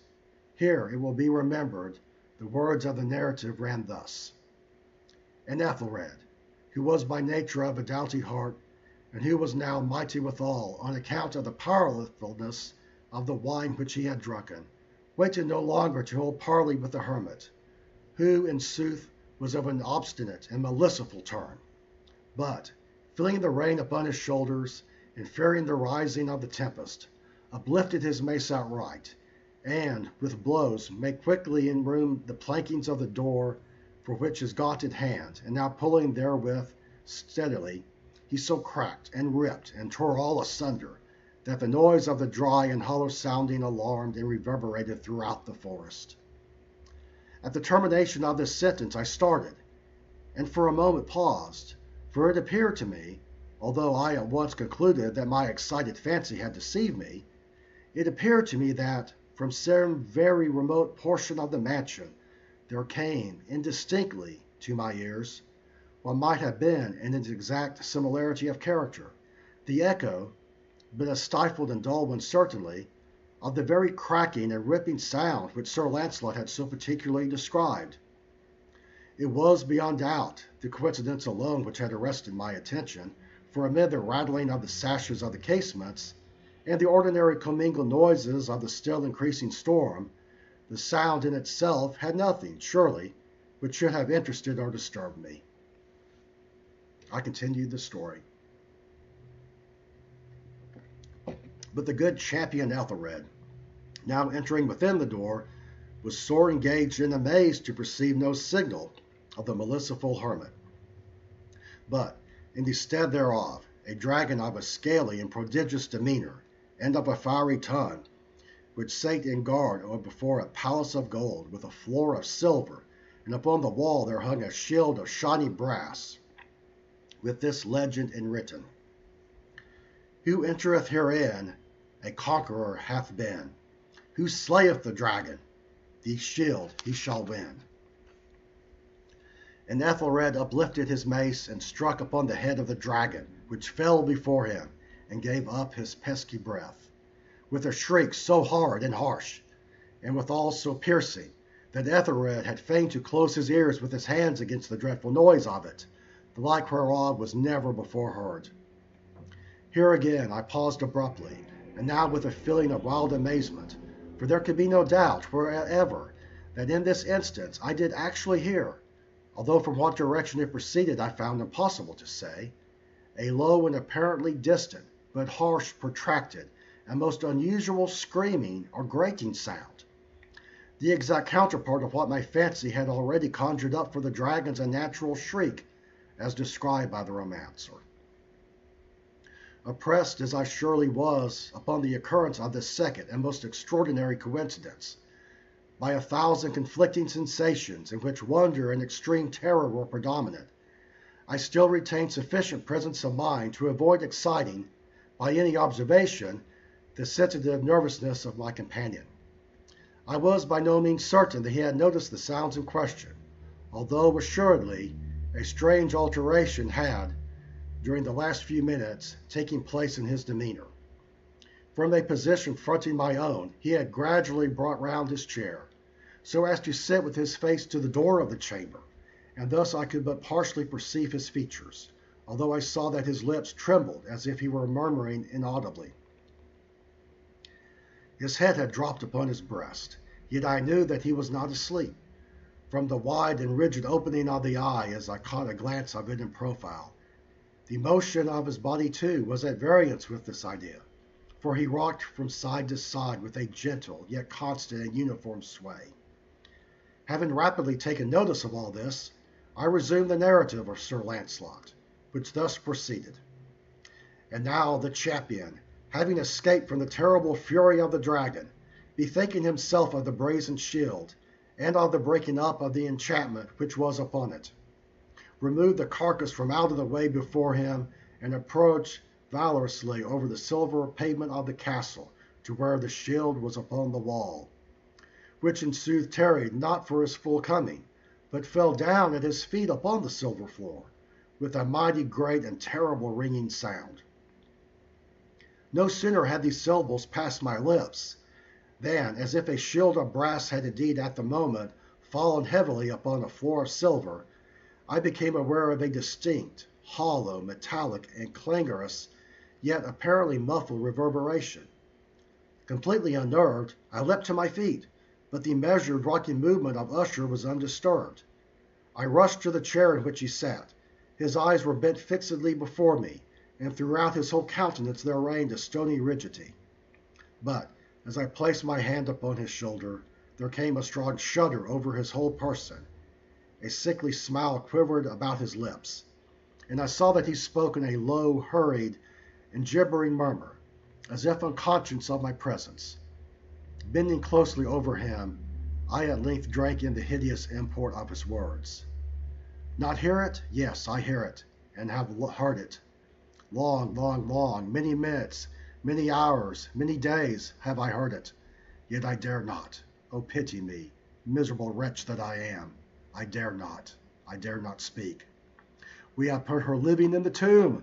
Said I not that my senses were acute? I now tell you that I have heard her first feeble movements in the hollow coffin. I heard them many, many days ago, yet I dare not speak. And now, tonight, Ethelred, ha! The breaking of the hermit's door, and the death cry of the dragon, and the clangor of the shield. Say rather, the rending of her coffin, and the grating of the iron hinges of her prison, and her struggles within the carpet archway of the vault. Oh, whither shall I fly? Will she not be here anon? Is she not hurrying to upbraid me for my haste? Have I not heard her footstep on the stair?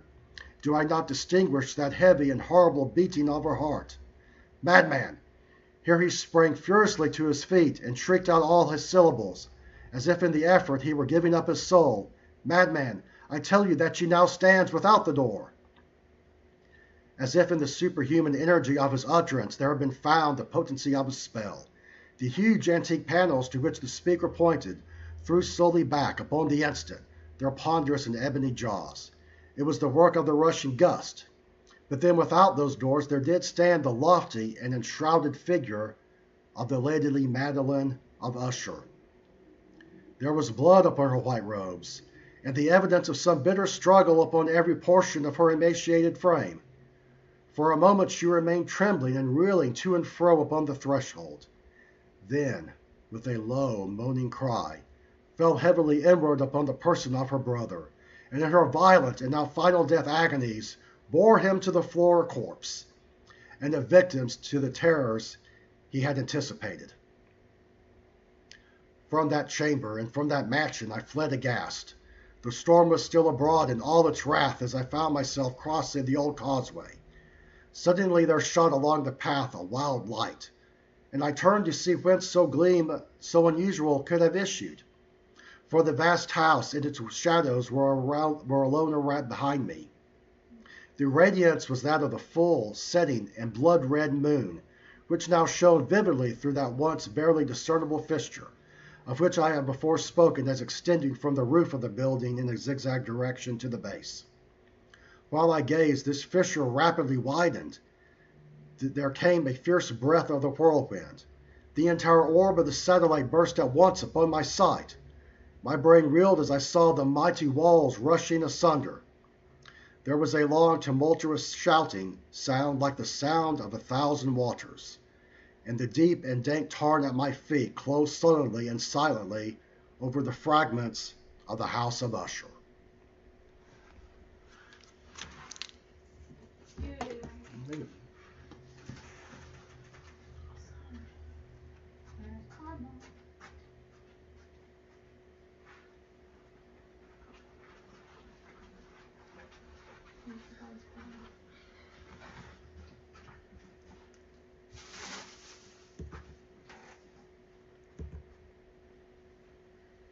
Our next guest is Erin Andrews.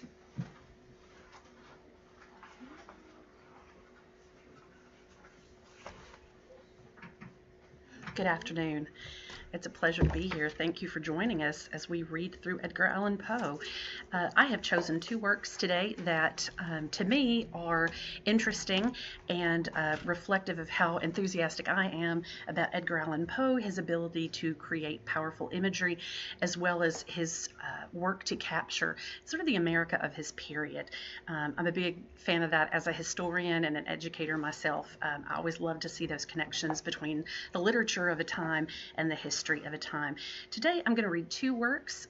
First I'm going to start with the poem Alone, and then I'm going to read Poe's short story King Pest, which is a satire of Jacksonian America economic policies.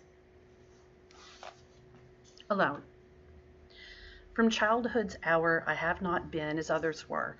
I have not seen as others saw. I could not bring my passions from a common spring. From the same source I have not taken my sorrow. I could not awaken my heart to the joy at the same tone.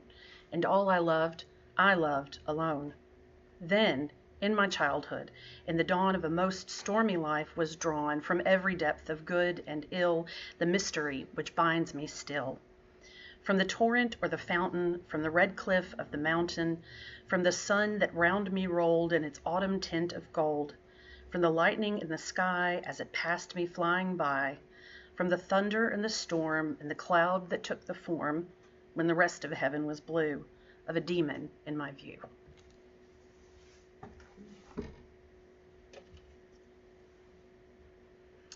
And King Pest. The gods do bear and will allow in kings the things which they abhor in rascal routs. Buckhurst's Tragedy of Ferrex and Porrex.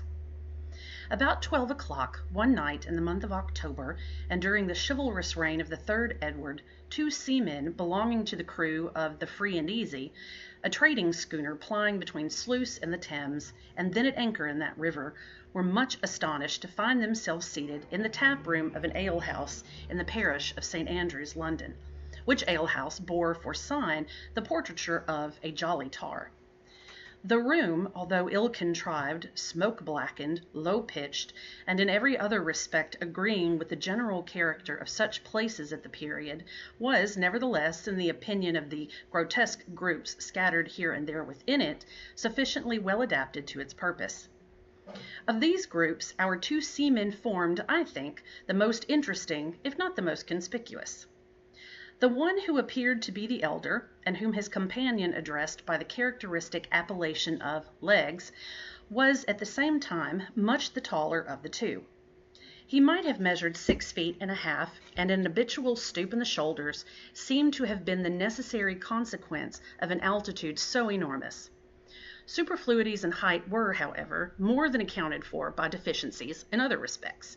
He was exceedingly thin, and might, as his associates asserted, have answered, when drunk, for a pinnet at the masthead, or, when sober, have served for a jib-boom. But these jests, and others of a similar nature, had evidently produced at no time any effect upon the cachinnatory muscles of the tar.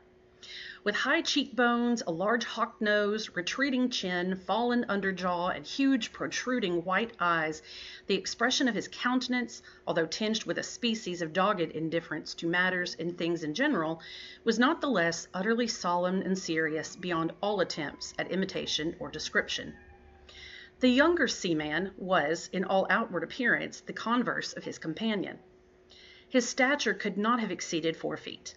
A pair of stumpy bow-legs supported his squat, unwieldy figure, while his unusually short and thick arms, with no ordinary fists at their extremities, swung off dangling from his sides like the fins of a sea turtle. Small eyes, of no particular color, twinkled far back in his head.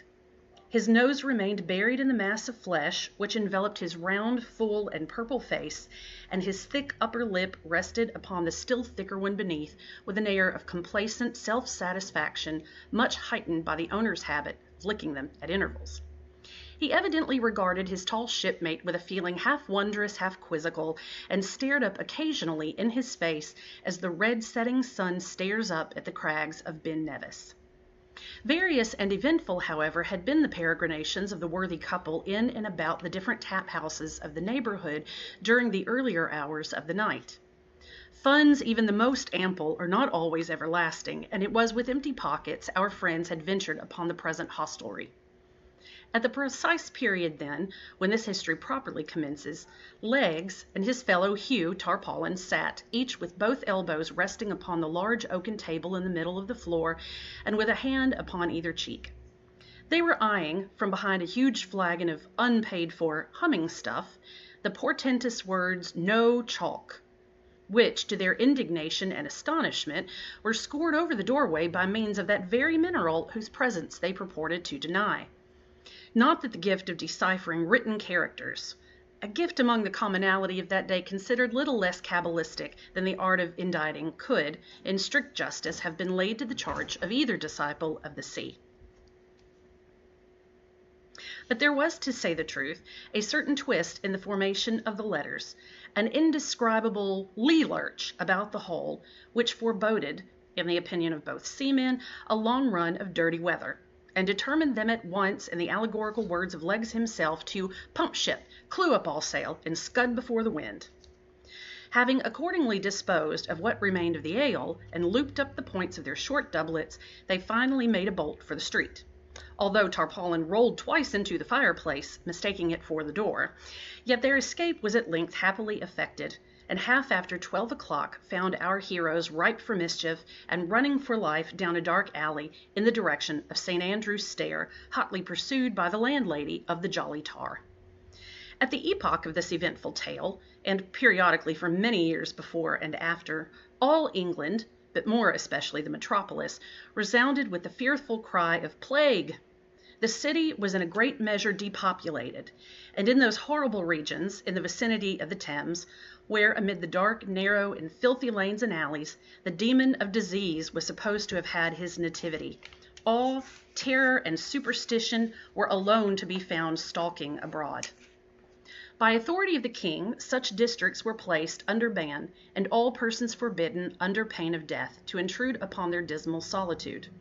Yet neither the mandate of the monarch, nor the huge barriers erected at the entrances of the streets, nor the prospect of that loathsome death which, with almost absolute certainty, overwhelmed the wretch whom no peril could deter from the adventure, prevented the unfurnished and untenanted dwellings from being stripped by the hand of knightly rapine of every article, such as iron, brass, or lead work, which could in any manner be turned to a profitable account. Above all, it was usually found, upon the annual winter opening of the barriers, that locks, bolts, and secret cellars had proved but slender protection to those rich stores of wines and liquors which, in consideration of the risk and trouble of removal, many of the numerous dealers having shops in the neighborhood had consented to trust, during the period of exile, to so insufficient a security. But there were very few of the terror-stricken people who attributed these doings to the agency of human hands. Pest spirits, plague goblins, and fever demons were the popular imps of mischief, and tales so blood-chilling were hourly told that the whole mass of forbidden buildings was, at length, enveloped in terror as in a shroud, and the plunderer himself was often scared away by the horrors his own depreciations had created, leaving the entire vast circuit of prohibited district to gloom, silence, pestilence, and death. It was by one of the terrific barriers already mentioned, and which indicated the region beyond to be under the pest ban, that in scrambling down an alley, Legs and the worthy Hugh Tarpaulin found their progress suddenly impeded. To return was out of the question, and no time was to be lost, as their pursuers were close upon their heels. With thoroughbred seamen to clamber up the roughly fashioned plankwork was a trifle, and, maddened with the twofold excitement of exercise and liquor, they leaped unhesitatingly down within the enclosure, and holding on their drunken course with shouts and yellings, were soon bewildered in its noisome and intricate recesses. Had they not, indeed, been intoxicated beyond moral sense, their reeling footsteps must have been palsied by the horrors of their situation. The air was cold and misty. The paving stones, loosened from their beds, lay in wild disorder amid the tall, rank grass which sprang up around the feet and ankles. Fallen houses choked up the streets. The most fetid and poisonous smells everywhere prevailed, and by the aid of that ghastly light, which, even at midnight, never fails to emanate from a vapory and pestilential atmosphere, might be discerned lying in the bypaths and alleys, or rotting in the windowless habitations, the carcass of many a nocturnal plunderer arrested by the hand of the plague in the very perpetration of his robbery. But it lay not in the power of images, or sensations, or impediments such as these, to stay the course of men who, naturally brave, and at that time especially brimful of courage and of humming stuff, would have reeled, as straight as their condition might have permitted, undauntedly into the very jaws of death. Onward, still onward, stalked the grim Legs, making the desolate solemnity echo and re-echo with yells like the terrific war-whoop of the Indian, and onward, still onward, rolled the dumpy Tarpaulin, hanging on to the doublet of his more active companion, and far surpassing the latter's most strenuous exertions in the way of vocal music by bull-roarings in basso from the profundity of his stentorian lungs. They had now evidently reached the stronghold of the pestilence. Their way at every step or plunge grew more noisome and more horrible. The paths more narrow and more intricate. Huge stones and beams falling momently from the decaying roofs above them gave evidence, by their sullen and heavy descent, of the vast height of the surrounding houses. And while actual exertion became necessary to force a passage through frequent heaps of rubbish, it was by no means seldom that the hand fell upon a skeleton, or rested upon a more fleshly corpse. Suddenly, as the seamen stumbled against the entrance of a tall and ghastly-looking building, a yell more than usually shrill from the throat of the excited Legs was replied to from within, and a rapid succession of wild, laughter-like, and fiendish shrieks. Nothing daunted at sounds which, of a nature, at such a time and in such a place, might have curdled the very blood in hearts less irrevocably on fire, the drunken couple rushed headlong against the door, burst it open, and staggered into the midst of things with a volley of curses. The room within which they found themselves proved to be the shop of an undertaker. but an open trapdoor in a corner of the floor near the entrance looked down upon a long range of wine cellars, whose depths the occasional sound of bursting bottles proclaimed to be well stored with their appropriate contents. In the middle of the room stood a table, in the center of which again rose a huge tub of what appeared to be punch. Bottles of various wines and cordials, together with jugs and pitchers and flagons of every shape and quality, were scattered profusely upon the board. Around it, upon coffin trestles, was seated a company of 6. This company I will endeavor to delineate one by one. Fronting the entrance and elevated a little above his companions sat a personage who appeared to be the president of the table. His stature was gaunt and tall, and legs was confounded to behold in him a figure more emaciated than himself. His face was as yellow as saffron, but no feature, excepting one alone, was sufficiently marked to merit a particular description. This one consisted in a forehead so unusually and hideously lofty as to have the appearance of a bonnet or crown of flesh superadded upon the natural head. His mouth was puckered and dimpled into an expression of ghastly affability, and his eyes, as indeed the eyes of all at the table, were glazed over with the fumes of intoxication. This gentleman was clothed from head to foot in a richly embroidered black silk velvet pall, wrapped negligently around his form after the fashion of a Spanish cloak. His head was stuck full of sable hearse plumes, which he nodded to and fro with a jaunty and knowing air, and in his right hand he held a huge human thigh bone, with which he appeared to have been just knocking down some member of the company for a song. Opposite him, and with her back to the door, was a lady of no whit the less extraordinary character. Although quite as tall as the person just described, she had no right to complain of his unnatural emaciation. She was evidently in the last stage of a dropsy, and her figure resembled nearly that of the huge puncheon of October beer which stood, with the head driven in, close by her side in a corner of the chamber. Her face was exceedingly round, red, and full, and the same peculiarity of want of peculiarity attached itself to her countenance, which I before mentioned in the case of the president, that is to say, only one feature of her face was sufficiently distinguished to need a separate characterization. Indeed, the acute tarpaulin immediately observed that the same remark might have applied to each individual of the party, every one of whom seemed to possess a monopoly of some particular portion of physiognomy. With the lady in question, this portion proved to be the mouth. Commencing at the right ear, it swept with a terrific chasm to the left, the short pendants which she wore in either auricle continually bobbing into the aperture. She made, however, every exertion to keep her mouth closed and look dignified, in a dress consisting of a newly starched and ironed shroud coming up close under her chin with a crimped ruffle of cambric muslin. At her right hand sat a diminutive young lady whom she appeared to patronize. This delicate little creature, in the trembling of her wasted fingers, in the livid hue of her lips, and in the slight hectic spot which tinged her otherwise leaden complexion, gave evident indications of a galloping consumption. An air of grave, extreme hauteur, however, pervaded her whole appearance. She wore in a graceful and degaged manner a large and beautiful winding sheet of the finest India lawn. Her hair hung in ringlets over her neck. A soft smile played about her mouth, but her nose, extremely long, thin, sinuous, flexible, and pimpled, hung down far below her underlip, and, in spite of the delicate manner in which she now and then moved it to one side or the other with her tongue, gave to her countenance a somewhat equivocal expression. Over against her, and upon the left of the dropsical lady, was seated a little puffy, wheezing, and gouty old man, whose cheeks reposed upon the shoulders of their owner, like 2 huge bladders of Oporto wine. With his arms folded and with one bandaged leg deposited upon the table, he seemed to think himself entitled to some consideration. He evidently prided himself much upon every inch of his personal appearance, but took more especial delight in calling attention to his gaudy-colored surtout.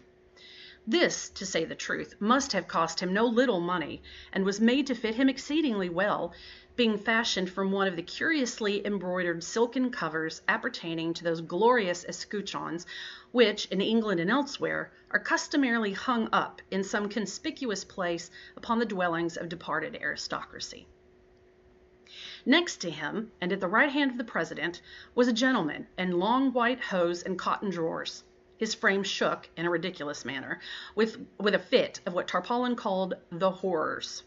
His jaw, which had been newly shaved, were tightly tied up by a bandage of muslin, and his arms being fastened in a similar way at the wrists, it prevented him from helping himself too freely to the liquors upon the table, a precaution rendered necessary, in the opinion of Legs, by the peculiarly sottish and wine-bibbing cast of his visage. A pair of prodigious ears, nevertheless, which it was no doubt found impossible to confine, towered away into the atmosphere of the apartment, and were occasionally pricked up in a spasm at the sound of the drawing of a cork. Fronting him, sixthly and lastly, was situated a singularly stiff-looking personage, who, being afflicted with paralysis, must, to speak seriously, have felt very ill at ease in his unaccommodating habiliments. He was habited, somewhat uniquely, in a new and handsome mahogany coffin. Its top, or headpiece, pressed upon the skull of the wearer and extended over it in the fashion of a hood, giving to the entire face an air of indescribable interest. Armholes had been cut in the sides for the sake, not more of elegance than of convenience, but the dress, nevertheless, prevented its proprietor from sitting as erect as his associates. And as he lay, reclining against his trestle at an angle of 45 degrees, a pair of huge goggle eyes rolled up their awful whites towards the ceiling in absolute amazement at their own enormity. Before each of the party lay a portion of a skull, which was used as a drinking cup. Overhead was suspended a human skeleton, by means of a rope tied round one of the legs and fastened to a ring in the ceiling. The other limb, confined by no such fetter, stuck off from the body at right angles, causing the whole loose and rattling frame to dangle and twirl about at the caprice of every occasional puff of wind which found its way into the apartment.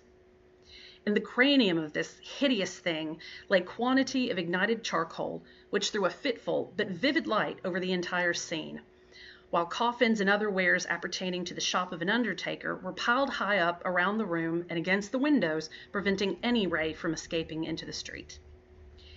At the sight of this extraordinary assembly, and of their still more extraordinary paraphernalia, our two seamen did not conduct themselves with that degree of decorum which might have been expected. Legs, leaning against the wall near which he happened to be standing, dropped his lower jaw still lower than usual and spread open his eyes to their fullest extent, while Hugh Tarpaulin, stooping down so as to bring his nose upon a level with the table, and spreading out a palm upon either knee, burst into a long, loud, and obstreperous roar of very ill-timed and immoderate laughter. Without, however, taking offense at behavior so excessively rude, the tall president smiled very graciously upon the intruders, nodded to them in a dignified manner with his head of sable plumes, and, arising, took each by an arm, and led him to a seat which some others of the company had placed in the meantime for his accommodation. Legs to all this offered not the slightest resistance, but sat down as he was directed, while the gallant Hugh, removing his coffin trestle from its station near the head of the table, to the vicinity of the little consumptive lady in the winding sheet, plumped down by her side in high glee, and pouring out a scull of red wine, quaffed it to their better acquaintance. But at this presumption, the stiff gentleman in the coffin seemed exceedingly nettled, and serious consequences might have ensued had not the president, rapping upon the table with his truncheon, diverted the attention of all present to the following speech. It becomes our duty upon the present happy occasion— Avast there, interrupted Legs, looking very serious. Avast there a bit, I say, and tell us who the devil ye all are, and what business ye have here, rigged off like the foul fiends and swilling the snug blue ruin stowed away for the winter by my honest shipmate, Will Wimble the undertaker. At this unpardonable piece of ill-breeding, all the original company half started to their feet and uttered the same rapid succession of wild, fiendish shrieks which had before caught the attention of the seamen. The president, however, was the first to recover his composure, and at length, turning to Legs with great dignity, recommenced. Most willingly will we gratify any reasonable curiosity on the part of guests so illustrious, unbidden though they be. Know then that in these dominions I am monarch, and here rule with undivided empire under the title of King Pest the First.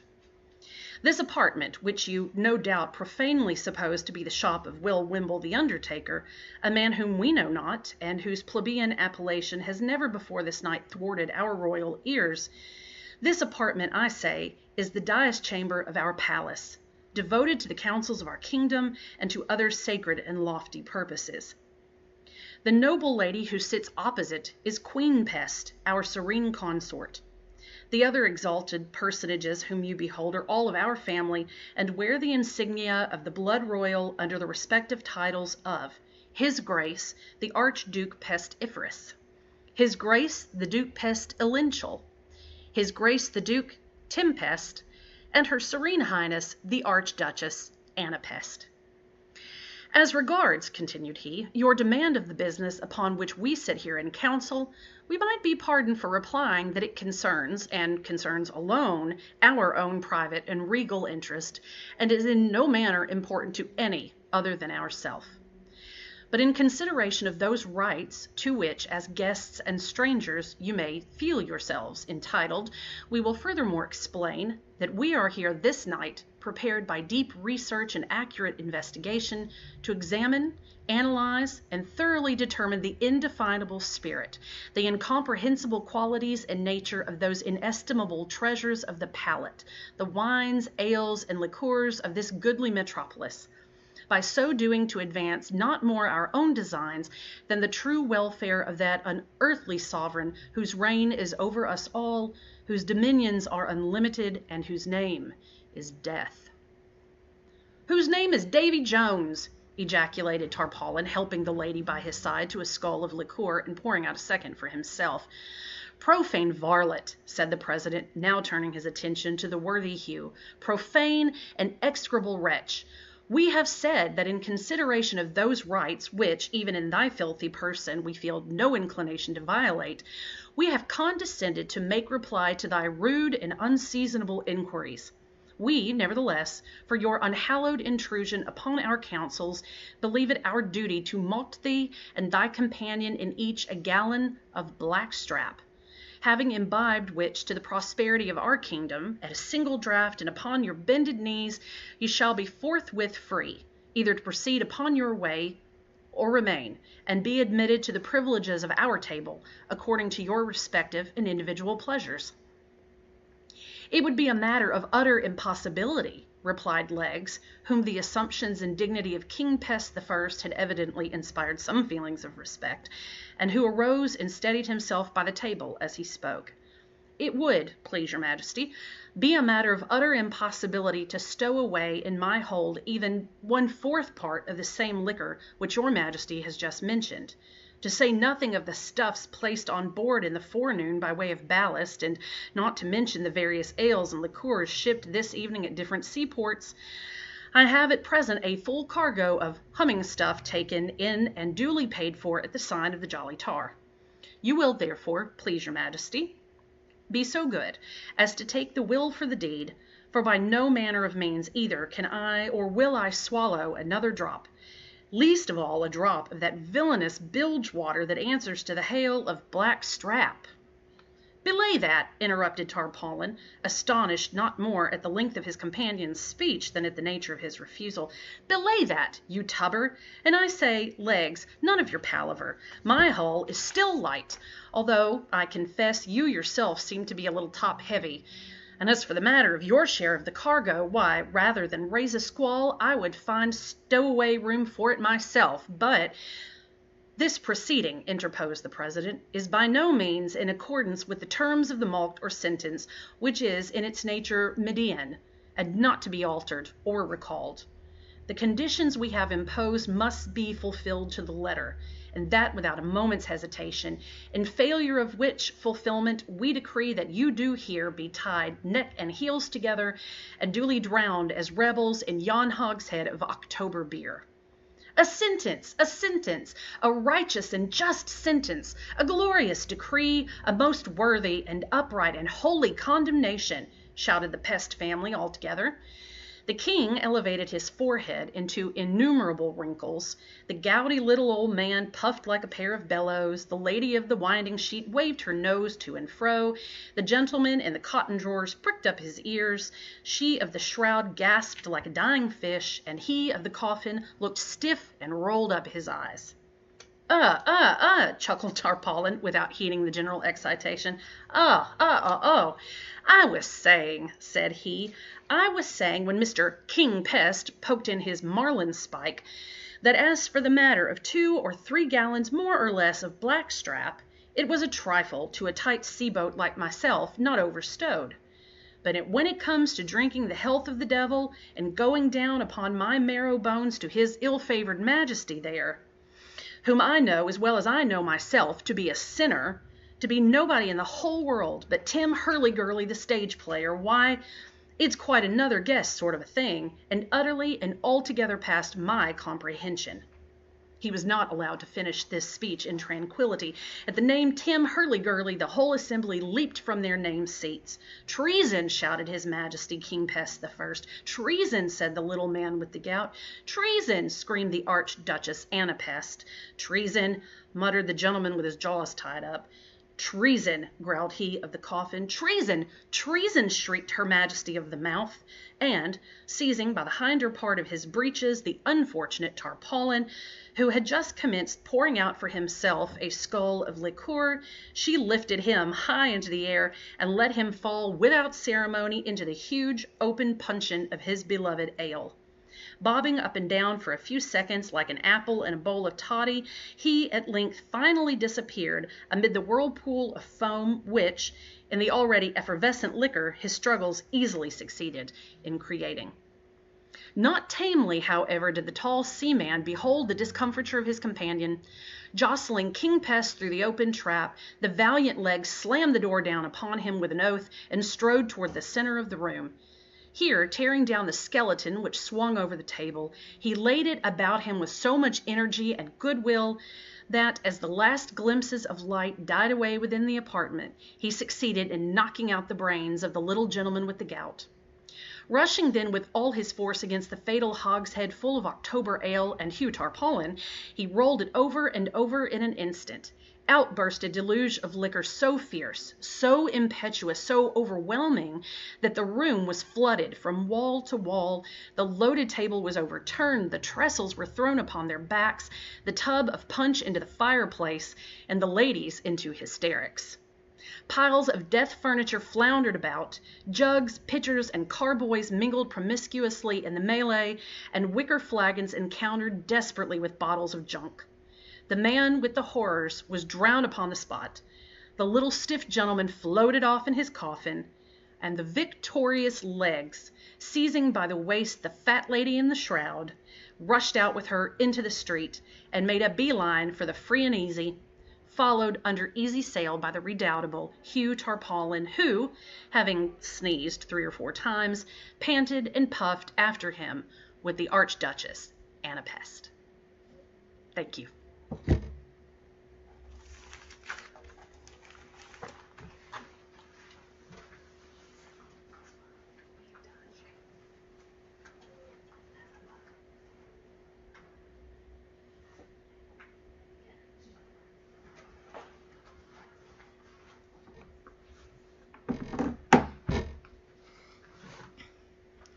That was Aaron Adams from The Hermitage. Thank you, Aaron. I am Carmen Bolden, and the first story I am going to read is Never Bet the Devil Your Head.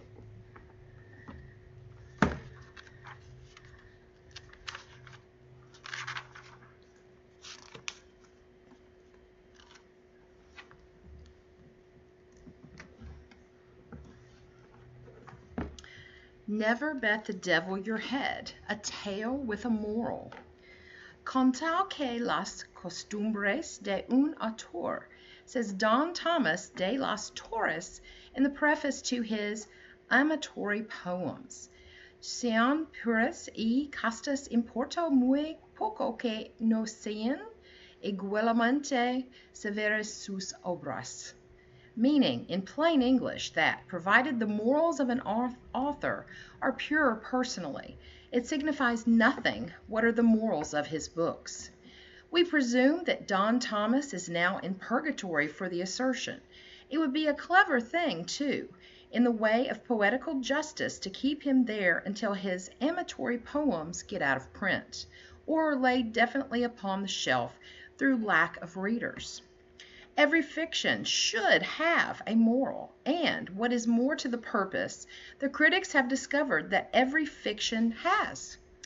Philip Melanchthon some time ago wrote a commentary upon the Batrachomyomachia, and proved that the poet's object was to excite a distaste for sedition. Pierre Lassagne, going a step farther, shows that the intention was to recommend to young men temperance in eating and drinking. Just so, too, Jacobus Hugo has satisfied himself that by Eunice, Homer meant to insinuate John Calvin, by Antinous, Martin Luther, by the Lotophagi, Protestants in general, and by the Harpies, the Dutch. Our more modern scholiasts are equally acute. These fellows demonstrate a hidden meaning in the antediluvians, a parable in Powhatan, new views in Cock Robin, and transcendentalism in Hop O' My Thumb. In short, it has been shown that no man can sit down to write without a very profound design. Thus, to authors in general, much trouble is spared. A novelist, for example, need have no care of his moral.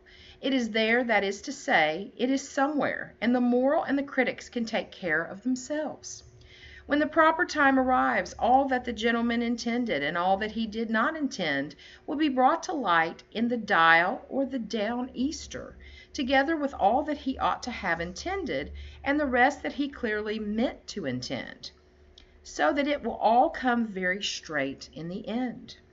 There is no just ground, therefore, for the charge brought against me by certain ignoramuses, that I have never written a moral tale, or, in more precise words, a tale with a moral. They are not the critics predestined to bring me out and develop my morals. That is the secret. By and by, the North American quarterly humdrum will make them ashamed of their stupidity. In the meantime, by way of staying execution, by way of mitigating the accusations against me, I offer the sad history appended, a history about whose obvious moral there can be no question whatever, since he who runs may read it in the large capitals which form the title of the tale. I should have credit for this arrangement, a far wiser one than that of La Fontaine and others, who reserve the impression to be conveyed until the last moment, and thus sneak it in at the fag end of their fables. Defuncti injuria, ne affectiontur was a law of the 12 tables, and de mortuis nil nisi bonum is an excellent injunction, even if the dead in question be nothing but dead small beer. It is not by design, therefore, to vituperate my deceased friend, Toby Dammit. He was a sad dog, it is true, and a dog's death it was that he died, but he himself was not to blame for his vices. They grew out of a personal defect in his mother.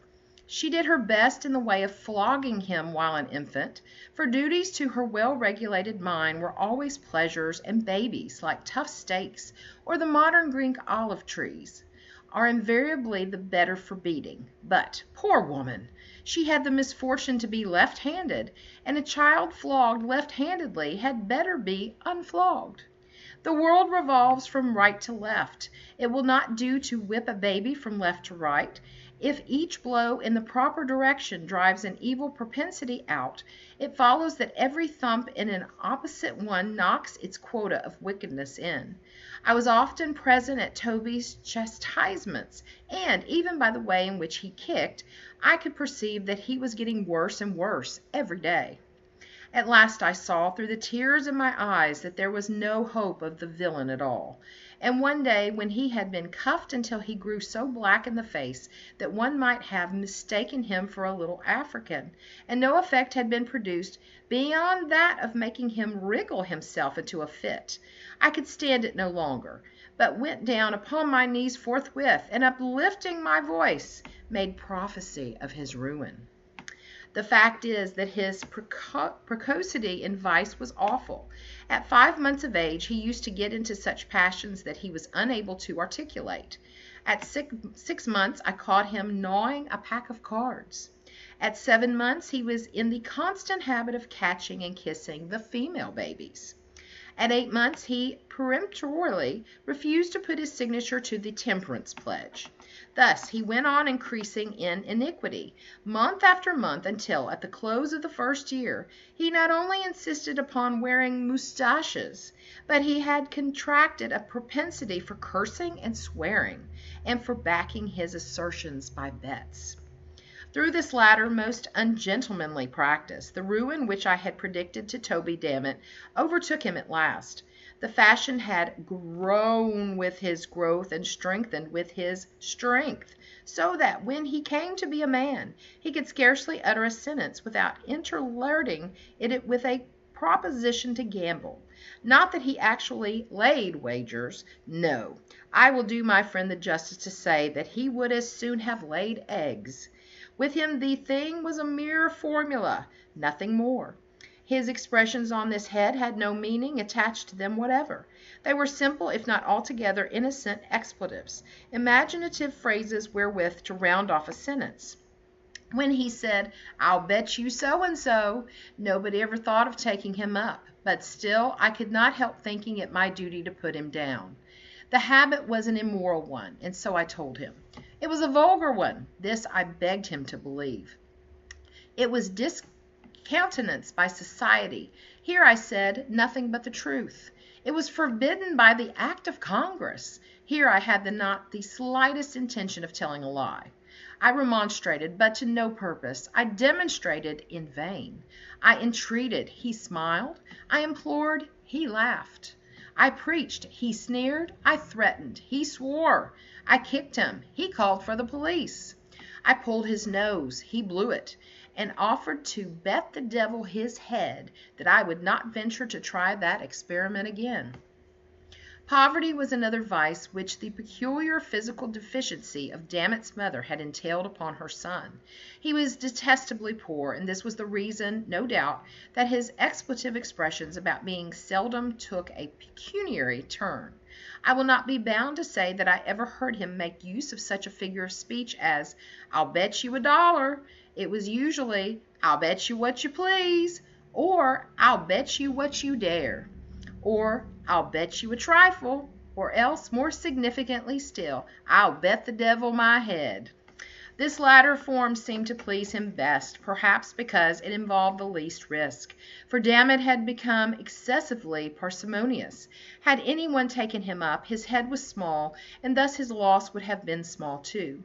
But these are my own reflections, and I am by no means sure that I am right in attributing them to him.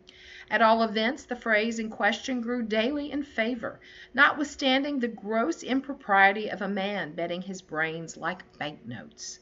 But this was a point which my friend's perversity of disposition would not permit him to comprehend. In the end, he abandoned all other forms of wager, and gave himself up to, "I'll bet the devil my head," with a pertinacity and exclusiveness of devotion that displeased not less than it surprised me. I am always displeased by circumstances for which I cannot account. Mysteries force a man to think, and so injure his health. The truth is, there was something in the air with which Mr. Dammit was wont to give utterance to his offensive expression, something in his manner of enunciation, which at first interested and afterwards made me very uneasy. Something which, for want of a more definite term at present, I must be permitted to call queer, but which Mr. Coleridge would have called mystical, Mr. Kant pantheistical, Mr. Carlyle twistical, and Mr. Emerson hyperquisitical.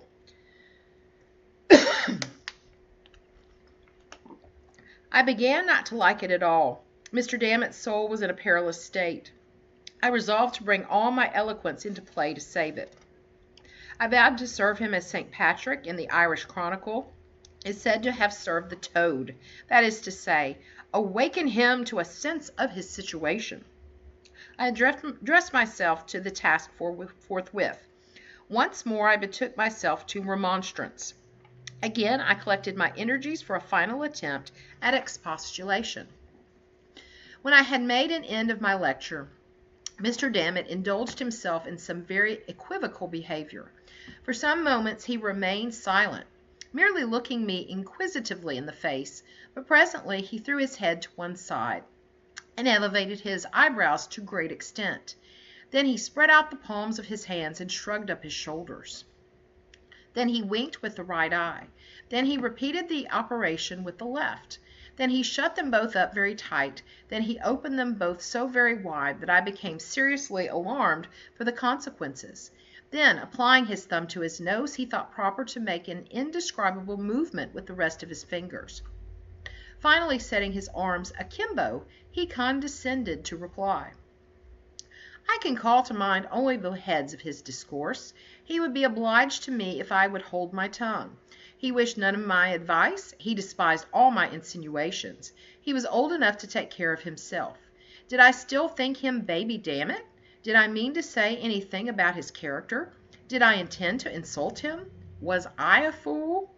Was my maternal parent aware, in a word, of my absence from the domiciliary residence? He would put his latter question to me as to a man of veracity, and he could bind himself to abide by my reply. Once more he would demand explicitity if my mother knew that I was out.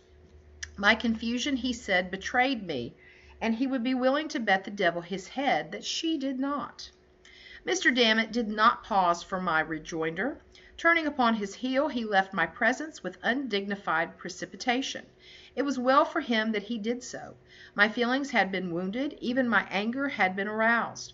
For once I would have taken him up upon his insulting wager. I would have won for the arch enemy Mr. Dammit's little head.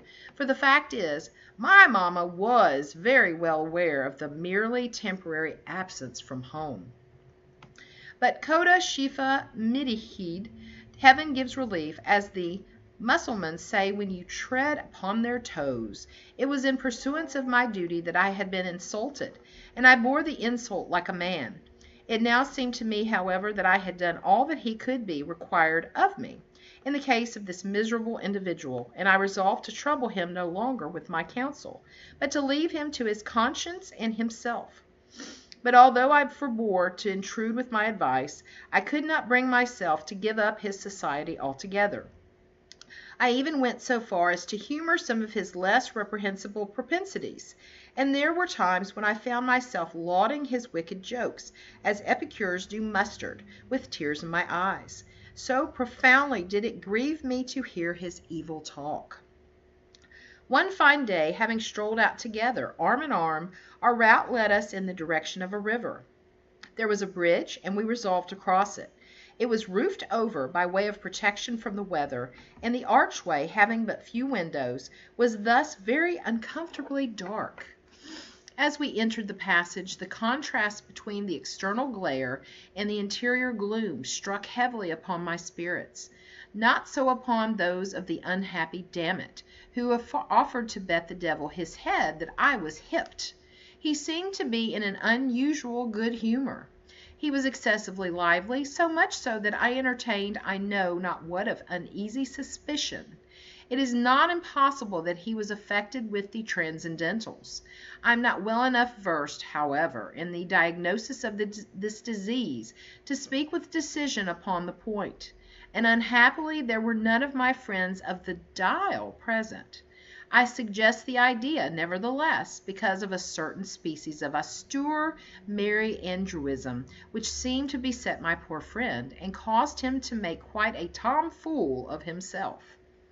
Nothing would serve him but wriggling and skipping about under and over everything that came in his way, now shutting out and now lisping out all manner of odd little and big words, yet preserving the gravest face in the world all the time. I really could not make up any mind whether to kick or to pity him. At length, having passed nearly across the bridge, we approached the termination of the footway, when our progress was impeded by a turnstile of some height. Through this I made my way quietly, pushing it around as usual, but this turn would not serve the turn of Mr. Dammit. He insisted upon leaping the stile, and said he could not cut a pigeon wing over it in the air. Now this, consciously speaking, I did not think he could do. The best pigeon winger over all kinds of style was my friend Mr. Carlyle, and as I knew he could not do it, I would not believe that it could be done by Toby Dammit. I therefore told him in so many words that he was a braggadocio, and could not do what he said. For this I had reason to be sorry afterward, for he straightway offered to bet the devil his head that he could. I was about to reply, notwithstanding my previous resolutions, with some remonstrance against his impiety, when I heard, close at my elbow, a slight cough, which sounded very much like the ejaculation, "Ahem!" I started and looked about me in surprise.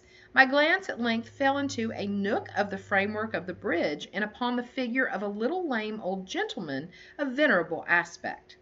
Nothing could be more reverend than his whole appearance, for he not only had on a full suit of black, but his shirt was perfectly clean, and the collar turned very neatly down over a white cravat, while his hair was parted in front like a girl's. His hands were clasped pensively together over his stomach, and his two eyes were carefully rolled up into the top of his head. Upon observing him more closely, I perceived that he wore a black silk apron over his small clothes, and this was a thing which I thought very odd. Before I had time to make any remark, however, upon so singular a circumstance, he interrupted me with a second ahem. To this observation I was not immediately prepared to reply. The fact is, remarks of this laconic nature are nearly unanswerable. I have known a quarterly review nonplussed by the word fudge. I am not ashamed to say, therefore, that I turned to Mr. Dammit for assistance. "Dammit," said I, "what are you about? Don't you hear? The gentleman says, ahem." I looked sternly at my friend while I thus addressed him, for, to say the truth, I felt particularly puzzled, and when a man is particularly puzzled, he must knit his brows and look savage, or else he is pretty sure to look like a fool.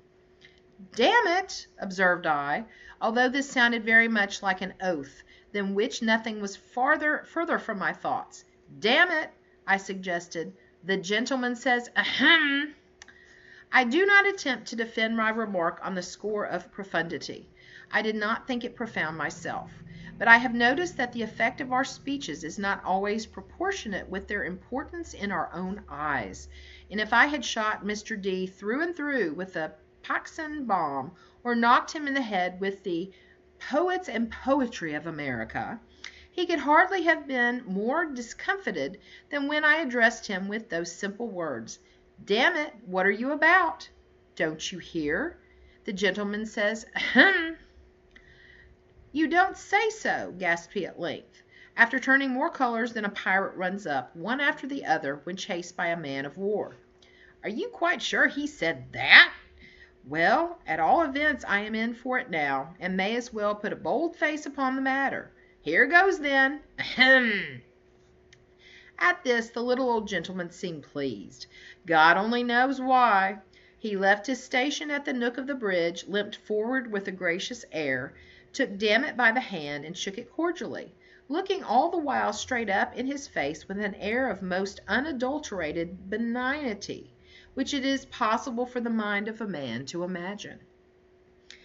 "I am quite sure you will win it, Dammit," with the frankest of all smiles, "but we are obliged to have a trial, you know, for the sake of mere form." "Ahem," replied my friend, taking off his coat with a deep sigh. tying a pocket handkerchief around his waist and producing an unaccountable alteration in his countenance by twisting up his eyes and bringing down the corners of his mouth. Ahem, and ahem, said he again after a pause, and not another word more than ahem did I ever know him to say after that. Aha, thought I, without expressing myself aloud, this is quite a remarkable silence on the part of Toby Dammit, and is no doubt a consequence of his verbosity upon a previous occasion. One extreme induces another. I wonder if he has forgotten the many unanswerable questions which he propounded to me so fluently on the day when I gave him my last lecture. At all events, he is cured of the transcendentals. Ahem, here replied Toby, just as if he had been reading my thoughts, and looking like a very old sheep in a reverie. The old gentleman now took him by the arm, and led him more into the shade of the bridge, a few paces back from the turnstile. My good fellow, said he, I make it a point of conscience to allow you this much run. Wait here till I have my place by the stile, so that I may see whether you go over it handsomely and transcendentally, and don't omit any flourishes of the pigeon wing. A mere form, you know. I will say 1, 2, 3, and away. Mind you, start at the word away. Here he took his position by the stile, paused a moment as if in profound reflection, then looked up. And, I thought, smiled very slightly, then tightened the strings of his apron, then took a long look at Dammit, and finally gave the word as agreed upon. 1, 2, 3, and away! Punctually at the word away, my poor friend set off in a strong gallop.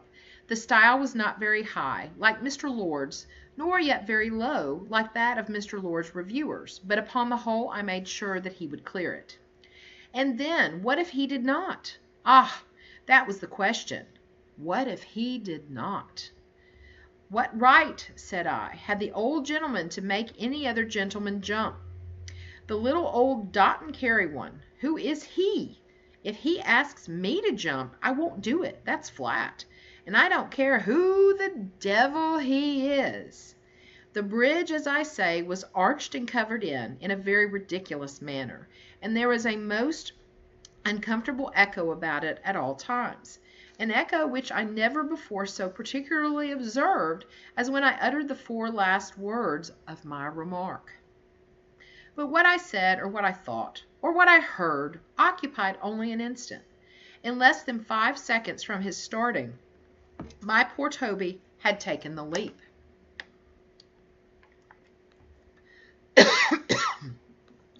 I saw him run nimbly and spring grandly from the floor of the bridge, cutting the most awful flourishes with his legs as he went up.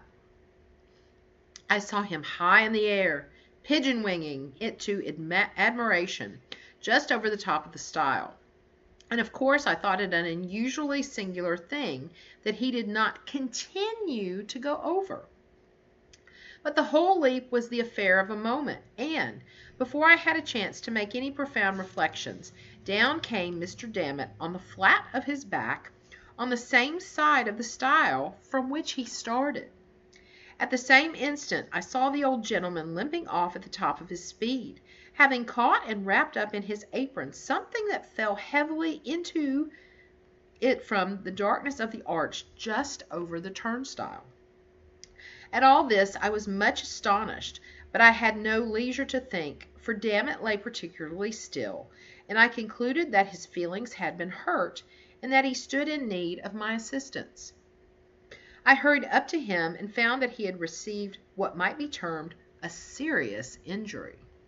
The truth is, he had been deprived of his head, which after a close search I could not find anywhere. So I determined to take him home and send for homeopathists. In the meantime a thought struck me, and I threw open an adjacent window of the bridge, when the sad truth flashed upon me at once. About 5 feet just above the top of the turnstile, and crossing the arch of the footpath so as to constitute a brace, there extended a flat iron bar, lying with its breadth horizontally and forming one of a series that served to strengthen the structure throughout its extent. With the edge of this brace, it appeared evident that the neck of my unfortunate friend had come precisely in contact. He did not long survive his terrible loss. The homeopathists did not give him little enough physic, and what little they did give him he hesitated to take. So in the end he grew worse, and at length died, a lesson to all riotous livers. I bedewed his grave with my tears, worked a bar sinister on his family escutcheon, and for the general expenses of his funeral sent in my very moderate bill to the transcendentalists. The scoundrels refused to pay it, so I had Mr. Dammit dug up at once and sold him for dog's meat. The end. My next read will be a poem called The Sleeper. At midnight in the month of June, I stand beneath the mystic moon. An opiate vapor, dewy dim, exhales from out her golden rim, and softly dripping, drop by drop, upon the quiet mountain top, steals drowsily and musically into the universal valley. The rosemary nods upon the grave, the lily lolls upon the wave. Wrapping the fog about its breast, the ruin moulders into rest. Looking like Lethe, see, the lake, a conscious slumber seems to take, and would not for the world awake. All beauty sleeps, and lo, where lies Irene with her destinies. O lady bright, can it be right, this window open to the night? The wanton airs from the tree-top laughingly through the lattice drop. The bodiless airs a wizard wrought flit through thy chamber in and out, and wave the curtain canopy so fitfully, so fearfully. Above the closed and fringed lid, 'neath which thy slumbering soul lies hid, that o'er the floor and down the wall, like ghosts the shadows rise and fall. O lady dear, hast thou no fear? Why and what art thou dreaming here? Sure thou art come o'er far off seas, a wonder to these garden trees. Strange is thy pallor, strange thy dress, strange above all thy length of tress, and this all solemn silentness. The lady sleeps, oh may her sleep, which is enduring, so be deep. Heaven have her in its sacred keep. This chamber changed for one more holy, this bed for one more melancholy. I pray to God that she may lie forever with an unopened eye, while the pale sheeted ghosts go by. My love, she sleeps, oh may her sleep, as is lasting, so be deep. Soft may the worms about her creep. Far in the forest, dim and old, for her may some tall vault unfold, some vault that oft hath flung its black and winged panels fluttering back, triumphant o'er the crested palls of her grand family funerals. Some sepulchre remote alone, against whose portals she hath thrown in childhood many an idle stone, some tomb from out whose sounding door she never shall force an echo more. Thrilling to think, poor child of sin, it was the dead who groaned within.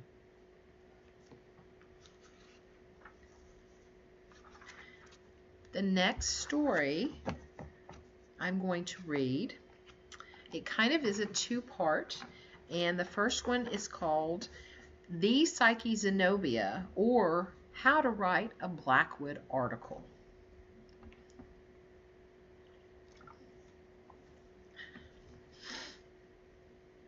In the name of the prophets, figs, cry of the Turkish fig peddler.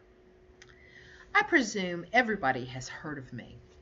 My name is the Signora Psyche Zenobia. This I know to be a fact. Nobody but my enemies ever calls me Suki Snobs. I have been assured that Suki is but a vulgar corruption of Psyche, which is good Greek and means the soul. That's me. I'm all soul, and sometimes a butterfly, which latter meaning undoubtedly alludes to my appearance in my new crimson satin dress with the sky blue Arabian mantelet, and the trimmings of green agraffas, and the 7 flounces of orange-colored auriculas. As for Snobs, any person who should look at me would be instantly aware that my name wasn't Snobs. Miss Tabitha Turnip propagated that report through sheer envy. Tabitha Turnip, indeed. Oh, the little wretch! But what can we expect from a turnip? Wonder if she remembers the old adage about blood out of a turnip. Memo, put her in mind of it the first opportunity. Memo, again, pull her nose. Where was I? I have been assured that Snobs is a mere corruption of Zenobia, and that Zenobia was a queen. So am I. Dr. Moneypenny always calls me the Queen of Hearts. And that Zenobia, as well as Psyche, is good Greek, and that my father was a Greek, and that consequently I have a right to our patronymic, which is Zenobia, and not by any means Snobs. Nobody but Tabitha Turnip calls me Suki Snobs. I am the Signora Psyche Zenobia. As I said before, everybody has heard of me. I am that very Signora Psyche Zenobia, so justly celebrated as corresponding secretary to the Philadelphia Regular, Exchange Tea, Total, Young, Bells, Letters, Universal, Experimental, Biographical, Association, to Civilize Humanity. Dr. Moneypenny made the title for us and says he chose it because it sounded big like an empty rum puncheon, a vulgar man that sometimes, but he's deep. We all sign the initials of society after our names, in the fashion of the RSA, Royal Society of Arts, the SDUK, Society for the Diffusion of Useful Knowledge. Dr. Moneypenny says that S stands for stale and that DUK spells duck, but it don't. That SDUK stands for stale duck and not for Lord Brougham's Society. But then Dr. Moneypenny is such a queer man that I am never sure when he is telling the truth. At any rate, we always add to our names the initials PRETTYBLUEBATCH.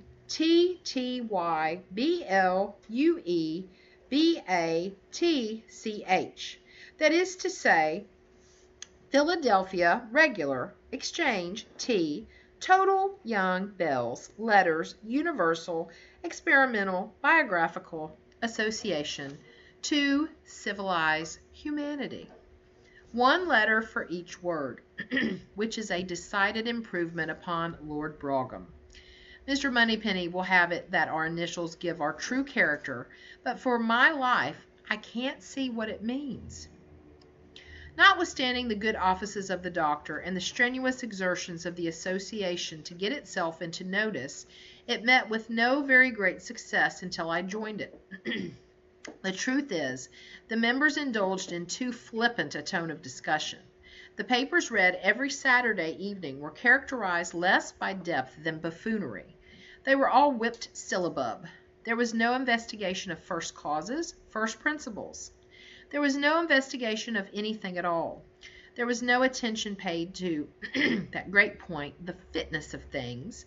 In short, there was no fine writing like this. It was all low, very. No profundity, no reading, no metaphysics, nothing which the learned call spirituality, and which the unlearned choose to stigmatize as cant. Dr. M says I ought to spell can't with a capital K, but I know better. When I joined the society, it was my endeavor to introduce a better style of thinking and writing, and all the world knows how well I have succeeded. We get up as good papers now in the pretty blue batch, PRETTYBLUEBATCH, as any to be found even in Blackwood. I say Blackwood because I have been assured that the finest writing upon every subject is to be discovered in the pages of that justly celebrated magazine. We now take it for our model upon all themes, and are getting into rapid notice accordingly. And after all, it's not so very difficult a matter to compose an article of the genuine Blackwood stamp, if one only goes properly about it. Of course, I don't speak of the political articles. Everybody knows how they are managed, since Dr. Moneypenny explained it. Mr. Blackwood has a pair of tailor's shears and 3 apprentices who stand by him for orders. One hands him the Times, another the Examiner, and a third a Gully's new compendium of slang-wang. Mr. B merely cuts out and intersperses. It is soon done, nothing but Examiner, slang-wang, and Times, then Times, slang-wang, and Examiner, and then Times, Examiner, and slang-wang. But the chief merit of the magazine lies in its miscellaneous articles, and the best of these come under the head of what Dr. Moneypenny calls the bizarres, whatever that may mean, and what everybody else calls the intensities. This is a species of writing which I have long known how to appreciate, although it is only since my late visit to Mr. Blackwood, deputed by the Society, that I have been made aware of the exact method of composition. This method is very simple, but not so much so as the politics. Upon my calling at Mr. B.'s and making known to him the wishes of the Society, he received me with great civility, took me into his study, and gave me a clear explanation of the whole process. "My dear madam," said he, evidently struck with my majestic appearance, for I had on the crimson satin, with the green agraffas and orange-colored auriculas. "My dear madam," said he, "sit down. The matter stands thus. In the first place, your writer of intensities must have very black ink and a very big pen, with a very blunt nib. And mark me, Miss Psyche Zenobia," he continued after a pause with the most expressive energy and solemnity of manner, "mark me, that pen must never be mended. Herein, madam, lies the secret, the soul of intensity. I assume upon myself to say that no individual of however great genius ever wrote with a good pen, understand me, a good article. You may take it for granted that when manuscript can be read it is never worth reading. This is a leading principle in our faith, to which you cannot readily assent. Our conference is at an end." He paused, but of course, as I had no wish to put an end to the conference, I assented to a proposition so very obvious, and one, too, of whose truth I had all along been sufficiently aware. He seemed pleased, and went on with his instructions. "It may appear invidious in me, Miss Psyche Zenobia, to refer you to any article or set of articles in the way of model or study. Yet perhaps I may as well call your attention to a few cases. Let me see. There was The Dead Alive, a capital thing, the record of a gentleman's sensations when entombed before the breath was out of his body, full of taste, terror, sentiment, metaphysics, and erudition. You would have sworn that the writer had been born and brought up in a coffin. Then we had The Confessions of an Opium Eater. Fine, very fine, glorious imagination, deep philosophy, acute speculation, plenty of fire and fury, and a good spicing of the decidedly unintelligible. That was a nice bit of flummery, and went down the throats of the people delightfully. They would have it that Coleridge wrote the paper, but not so. It was composed by my pet baboon Juniper, over a rummer of Hollands and water, hot, without sugar. This I could scarcely have believed, had it been anybody but Mr. Blackwood who assured me of it. Then there was the involuntary experimentalist, all about a gentleman who got baked in an oven and came out alive and well, although certainly done to a turn. And there was the diary of a late physician, where the merit lay in a good rant, and indifferent Greek, both of them taking things with the public. And there was the Man in the Bell, a paper by Miss Zenobia, which I cannot sufficiently recommend to your attention. It is the history of a young person who goes to sleep under the clapper of a church bell, and is awakened by its tolling for a funeral. The sound drives him mad, and, accordingly, pulling out his tablets, he gives a record of his sensations. Sensations are the great things after all. Should you ever be drowned or hung, be sure and make a note of your sensations. They will be worth to you 10 guineas a sheet. If you wish to write forcibly, Miss Zenobia, pay minute attention to the sensations. That I certainly will, Mr. Blackwood, said I. Good, he replied. I see you are a pupil after my own heart, but I must put you all fit to the details necessary in composing that may be denominated a genuine Blackwood article of the sensation stamp. The kind which you will understand me to say I consider the best for all purposes. The first thing requisite is to get yourself into such a scrape as no one ever got into before. The oven, for instance, that was a good hit. But if you have no oven or big bell at hand, and if you cannot conveniently tumble out of a balloon, or be swallowed up in an earthquake, or get stuck fast in a chimney, you will have to be contented with simple imagining some similar misadventure. I should prefer, however, that you have the actual fact to bear you out. Nothing so well assists the fancy as an experimental knowledge of the matter in hand. Truth is, you know stranger than fiction, besides being more to the purpose. Here I assured him I had an excellent pair of garters, and would go and hang myself forthwith. Good, he replied. Do so, although hanging is somewhat hackneyed. Perhaps you might do better. Take a dose of Brandreth's pills, and then give us your sensations. However, my instructions will apply equally well to any variety of misadventure, and your way home you may easily get knocked in the head, or run over by an omnibus, or bitten by a mad dog, or drowned in a gutter. But to proceed.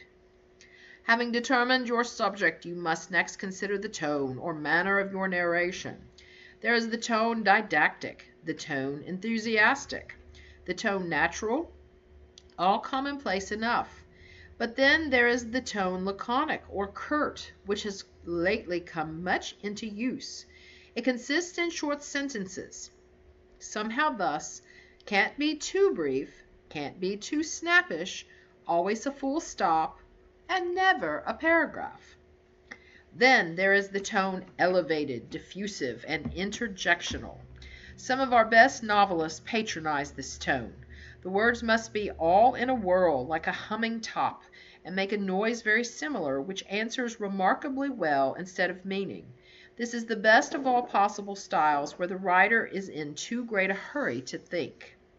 The tone metaphysical is also a good one. If you know any big words, this is your chance for them.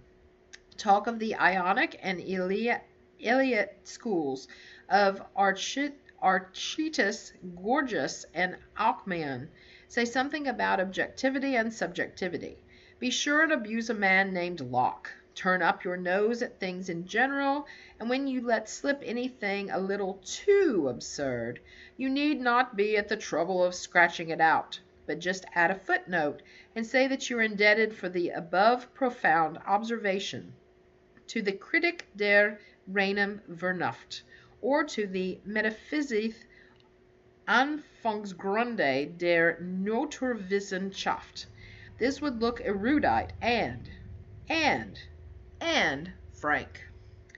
There are various other tones of equal celebrity, but I shall mention only two more, the tone transcendental and the tone heterogeneous.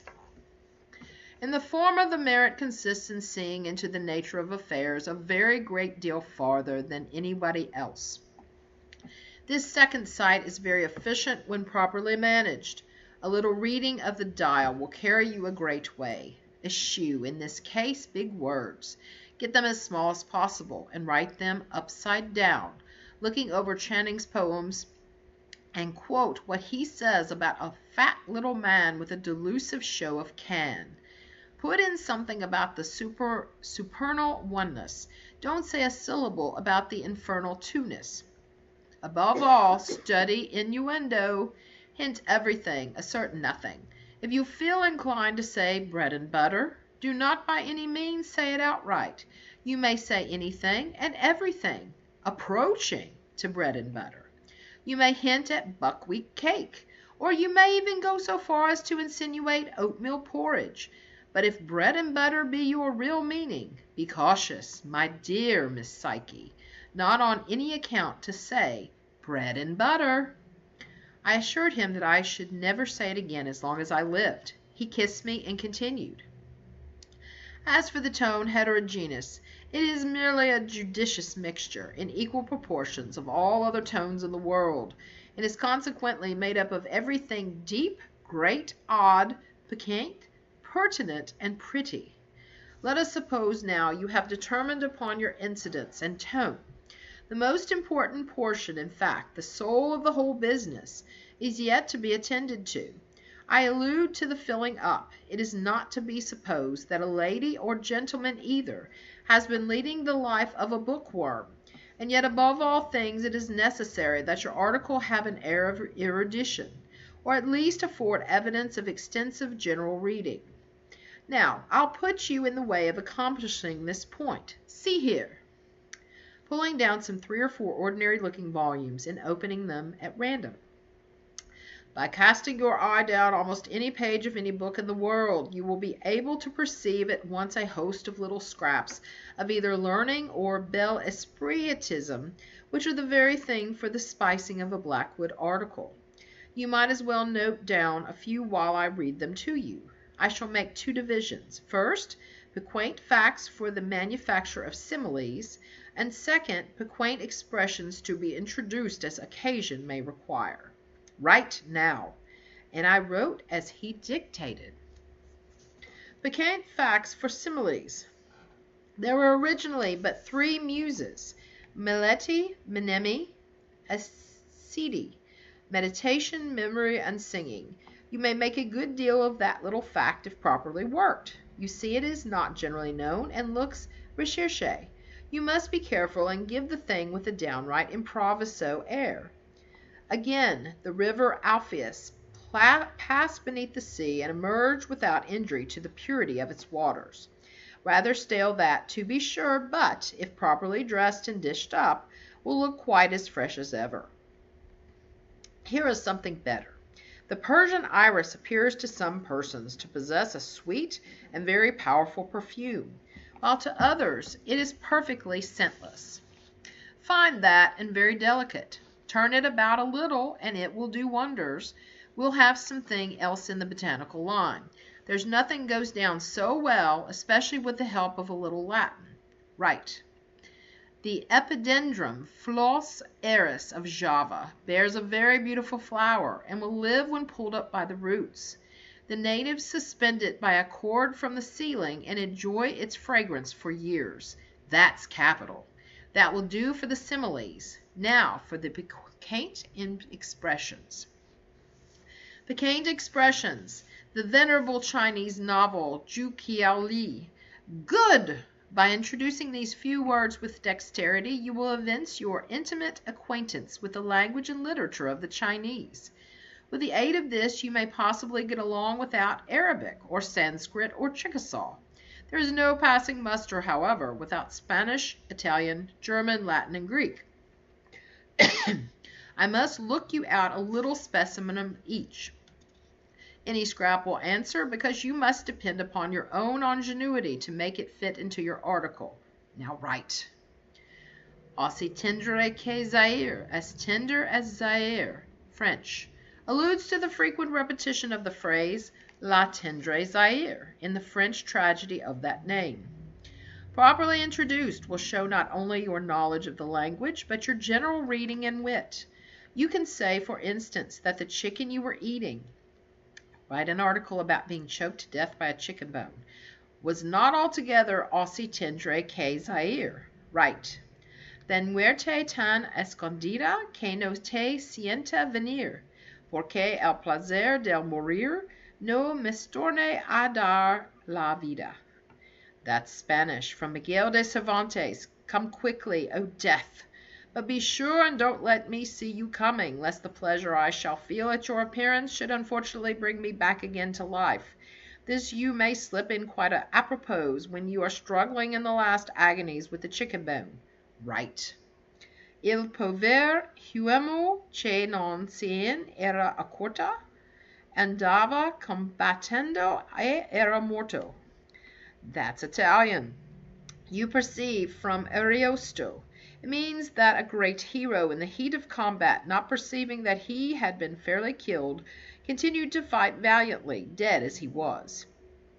The application of this to your own case is obvious, for I trust, Miss Psyche, that you will not neglect to kick for at least an hour and a half after you have been choked to death by the chicken bone.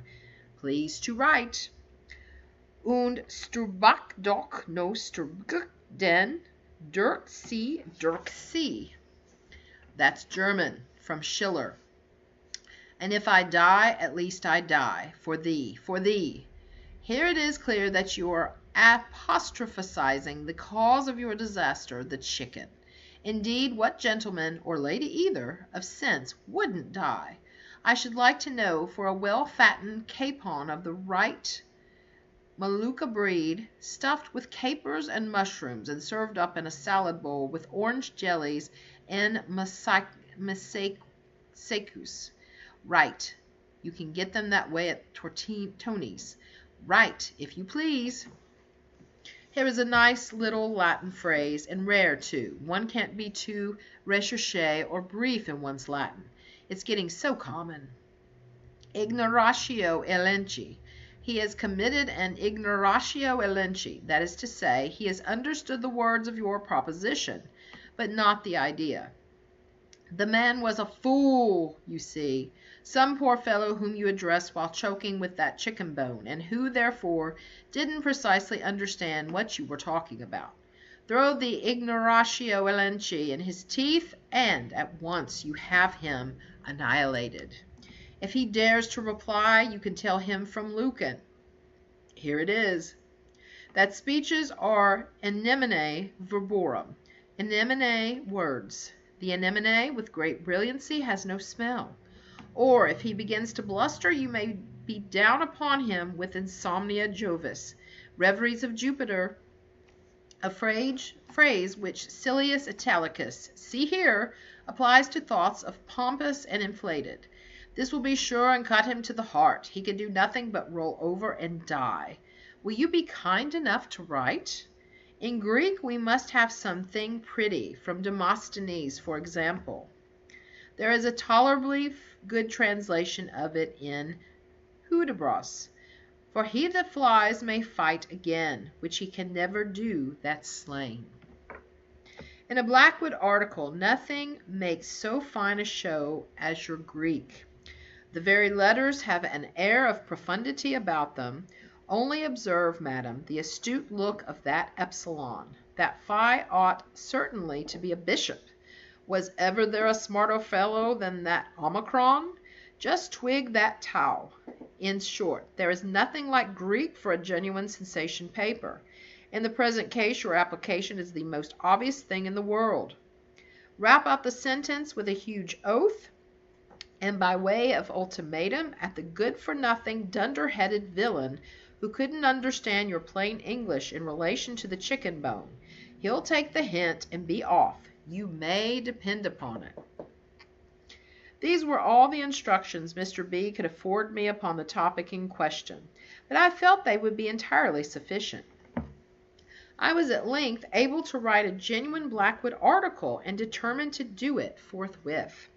In taking leave of me, Mr. B. made a proposition for the purchase of the paper when written, but as he could offer me only 50 guineas a sheet, I thought it better to let our society have it than sacrifice it for so paltry a sum. Notwithstanding this spirit, however, the gentleman showed his consideration for me in all other respects, and indeed treated me with the greatest civility. His parting words made a deep impression upon my heart, and I hope I shall always remember them with gratitude. "My dear Miss Zenobia," he said, while the tears stood in his eyes, "is there anything else I can do to promote the success of your laudable undertaking? Let me reflect. It is just possible that you may not be able, as soon as convenient, to get yourself drowned, or choked with a chicken bone, or hung, or bitten by a... But stay! Now I think me of it, there are a couple of very excellent bulldogs in the yard, fine fellows, I assure you, savage and all that. Indeed, just the thing for your money. They'll have you eaten up, auriculas and all, in less than 5 minutes. Here's my watch. And then only think of the sensations. Here I say, Tom, Peter, Dick, you villain, let out those. But as I was really in a great hurry and had not another moment to spare, I was reluctantly forced to expedite my departure, and accordingly took leave at once, somewhat more abruptly, I admit, than strict courtesy would have otherwise allowed. It was my primary object, upon quitting Mr. Blackwood, to get into some immediate difficulty, pursuant to his advice, and with this view I spent the greater part of the day in wandering about Edinburgh, seeking for desperate adventures adequate to the intensity of my feelings and adapted to the vast character of the article I intended to write. In this excursion I was attended by one servant, Pompey, and my little lapdog Diana, whom I had brought with me from Philadelphia. It was not, however, until late in the afternoon that I fully succeeded in my arduous undertaking. An important event then happened, of which the following Blackwood article, in the tone heterogeneous, is the substance and result. The end of how to write a Blackwood article. Now for the actual Blackwood article of which Psyche Zenobia took part. A predicament, or also known as the scythe of time. What chance, good lady, hath bereft you thus? Comus. It was quite a quiet and still afternoon when I strolled forth in the goodly city of Edina. The confusion and bustle in the streets where terrible men were talking. Women were screaming, children were choking, pigs were whistling, carts they rattled, bulls they bellowed, cows they lowed, horses they neighed, cats they caterwauled, dogs they danced. Danced. Could it then be possible? Danced? Alas, thought I, my dancing days are over. Thus it is ever. What a host of gloomy recollections will ever and anon be awakened in the mind of genius and imaginative contemplation, especially of a genius doomed to the everlasting and eternal and continual, and, as one might say, the continued and continuous, bitter, harassing, disturbing, and, if I may be allowed the expression, the very disturbing influence of the serene and godlike and heavenly and exalted and elevated and purifying effect of what may be rightly termed the most enviable, the most truly enviable, nay, the most benignly beautiful, the most deliciously ethereal, and, as it were, the most pretty, if I may use so bold an expression, thing. Pardon me, gentle reader, in the world, but I am always led away by my feelings. In such a mind, I repeat, what a host of recollections are stirred up by a trifle. The dogs danced. I could not. They frisked. I wept. They capered. I sobbed aloud. touching circumstances which cannot fail to bring to the recollection of the classical reader that exquisite passage in relation to the fitness of things, which is to be found in the commencement of the 3rd volume of that admirable and venerable Chinese novel, the Joe Go Slow. In my solitary walk through the city, I had 2 humble but faithful companions. Diana, my poodle. Sweetest of creatures, she had a quantity of hair over her one eye, and a blue riband tied fashionably around her neck. Diana was not more than 5 inches in height, but her head was somewhat bigger than her body, and her tail being cut off exceedingly close, gave an air of injured innocence to the interesting animal which rendered her a favorite with all. And Pompey, sweet Pompey, how shall I ever forget thee? I had taken Pompey's arm. He was 3 feet in height. I like to be particular, and about 70, or perhaps 80 years of age. He had bow legs and was corpulent. His mouth should not be called small, nor his ears short. His teeth, however, were like pearl, and his large full eyes were deliciously white.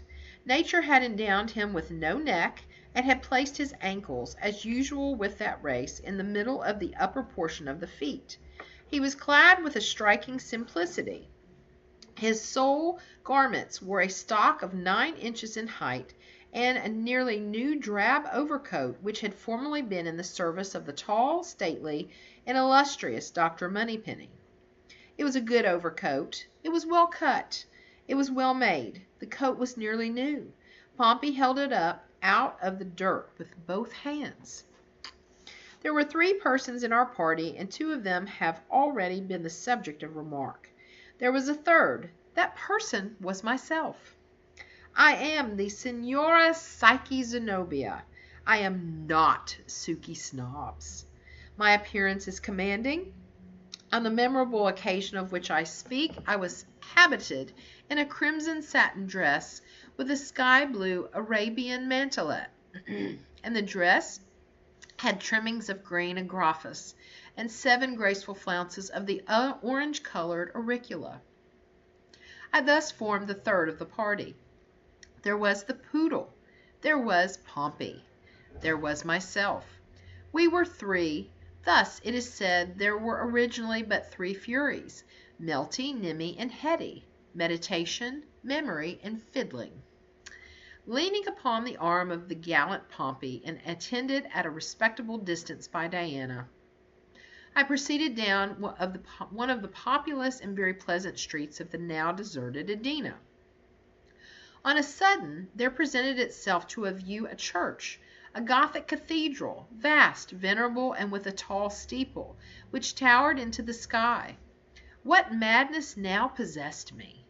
Why did I rush upon my fate? I was seized with an uncontrollable desire to ascend the giddy pinnacle and then survey the immense extent of the city. The door of the cathedral stood invitingly open. My destiny prevailed. I entered the ominous archway, wherein was my guardian angel, if indeed such angels there be. If. Distressing monosyllable. What a world of mystery and meaning and doubt and uncertainty is there involved in thy 2 letters. I entered the ominous archway. I entered, and, without injury to my orange-colored auriculas, I passed beneath the portal and emerged within the vestibule. Thus, it is said, the immense river Alfred passed, unscathed and unwetted, beneath the sea. I thought the staircase would never have an end. Round. Yes, they went round and up and round and up and round and up, until I could not help surmising, with the sagacious Pompey, upon whose supporting arm I leaned in all the confidence of early affection. I could not help surmising that the upper end of the continuous spiral ladder had been accidentally, or perhaps designedly, removed. I paused for breath, and in the meantime an accident occurred of too momentous a nature in a moral, and also in a metaphysical point of view, to be passed over without notice. It appeared to me, indeed, I was quite confident of the fact, I could not be mistaken.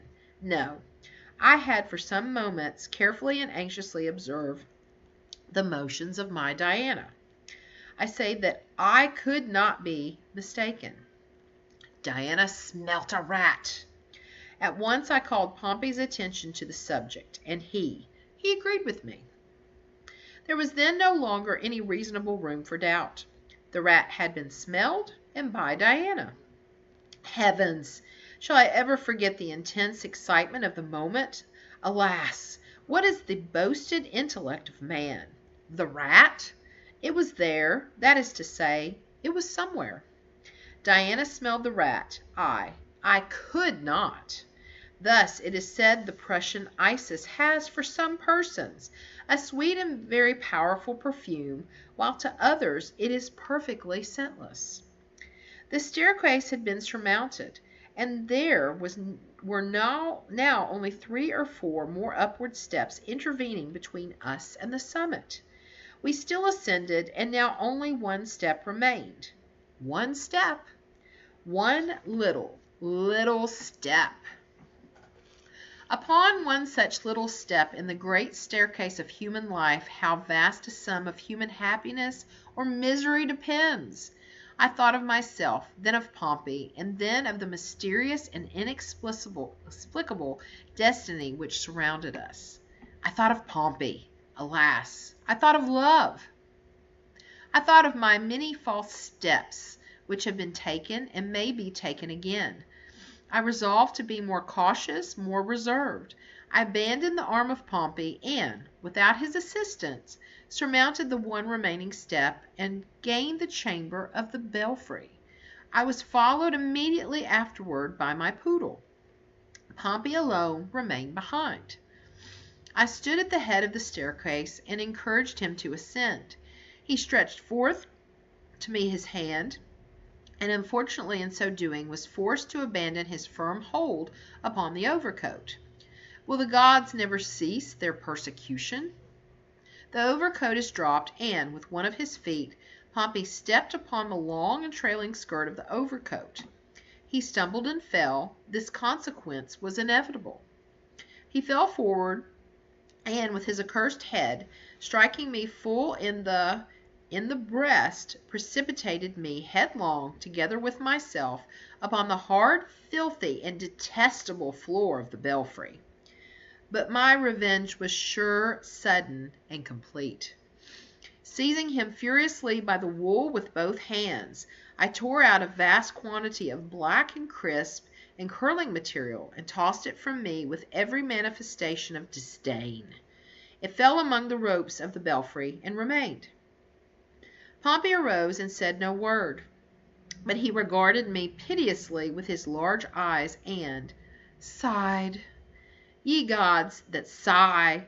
It sunk into my heart, and the hair, the wool. Could I have reached that wool, I would have bathed it with my tears in testimony of regret. But alas! It was now far beyond my grasp. As it dangled among the cordage of the bell, I fancied it alive.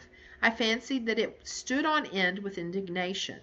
Thus the happy-dandy Phlos eris of Java bears, it is said, a beautiful flower, which will live when pulled up by the roots. The natives suspend it by a cord from the ceiling, and enjoy its fragrance for years. Our quarrel was now made up, and we looked about the room for an aperture through which to survey the city of Edina. Windows there were none. The sole light admitted into the gloomy chamber proceeded from a square opening about 1 foot in diameter, at a height of about 7 feet from the floor. Yet what will the energy of true genius not effect? I resolved to clamber up to this hole. A vast quantity of wheels, pinions, and other cabalistic-looking machinery stood opposite the hole, close to it, and through the hole there passed an iron rod from the machinery. Between the wheels and the wall where the hole lay there was barely room for my body. Yet I was desperate and determined to persevere. I called Pompey to my side. You perceive that aperture, Pompey? I wish to look through it. You will stand here just beneath the hole. So. Now, hold out one of your hands, Pompey, and let me step upon it. Thus. Now the other hand, Pompey, and with its aid I will get upon your shoulders."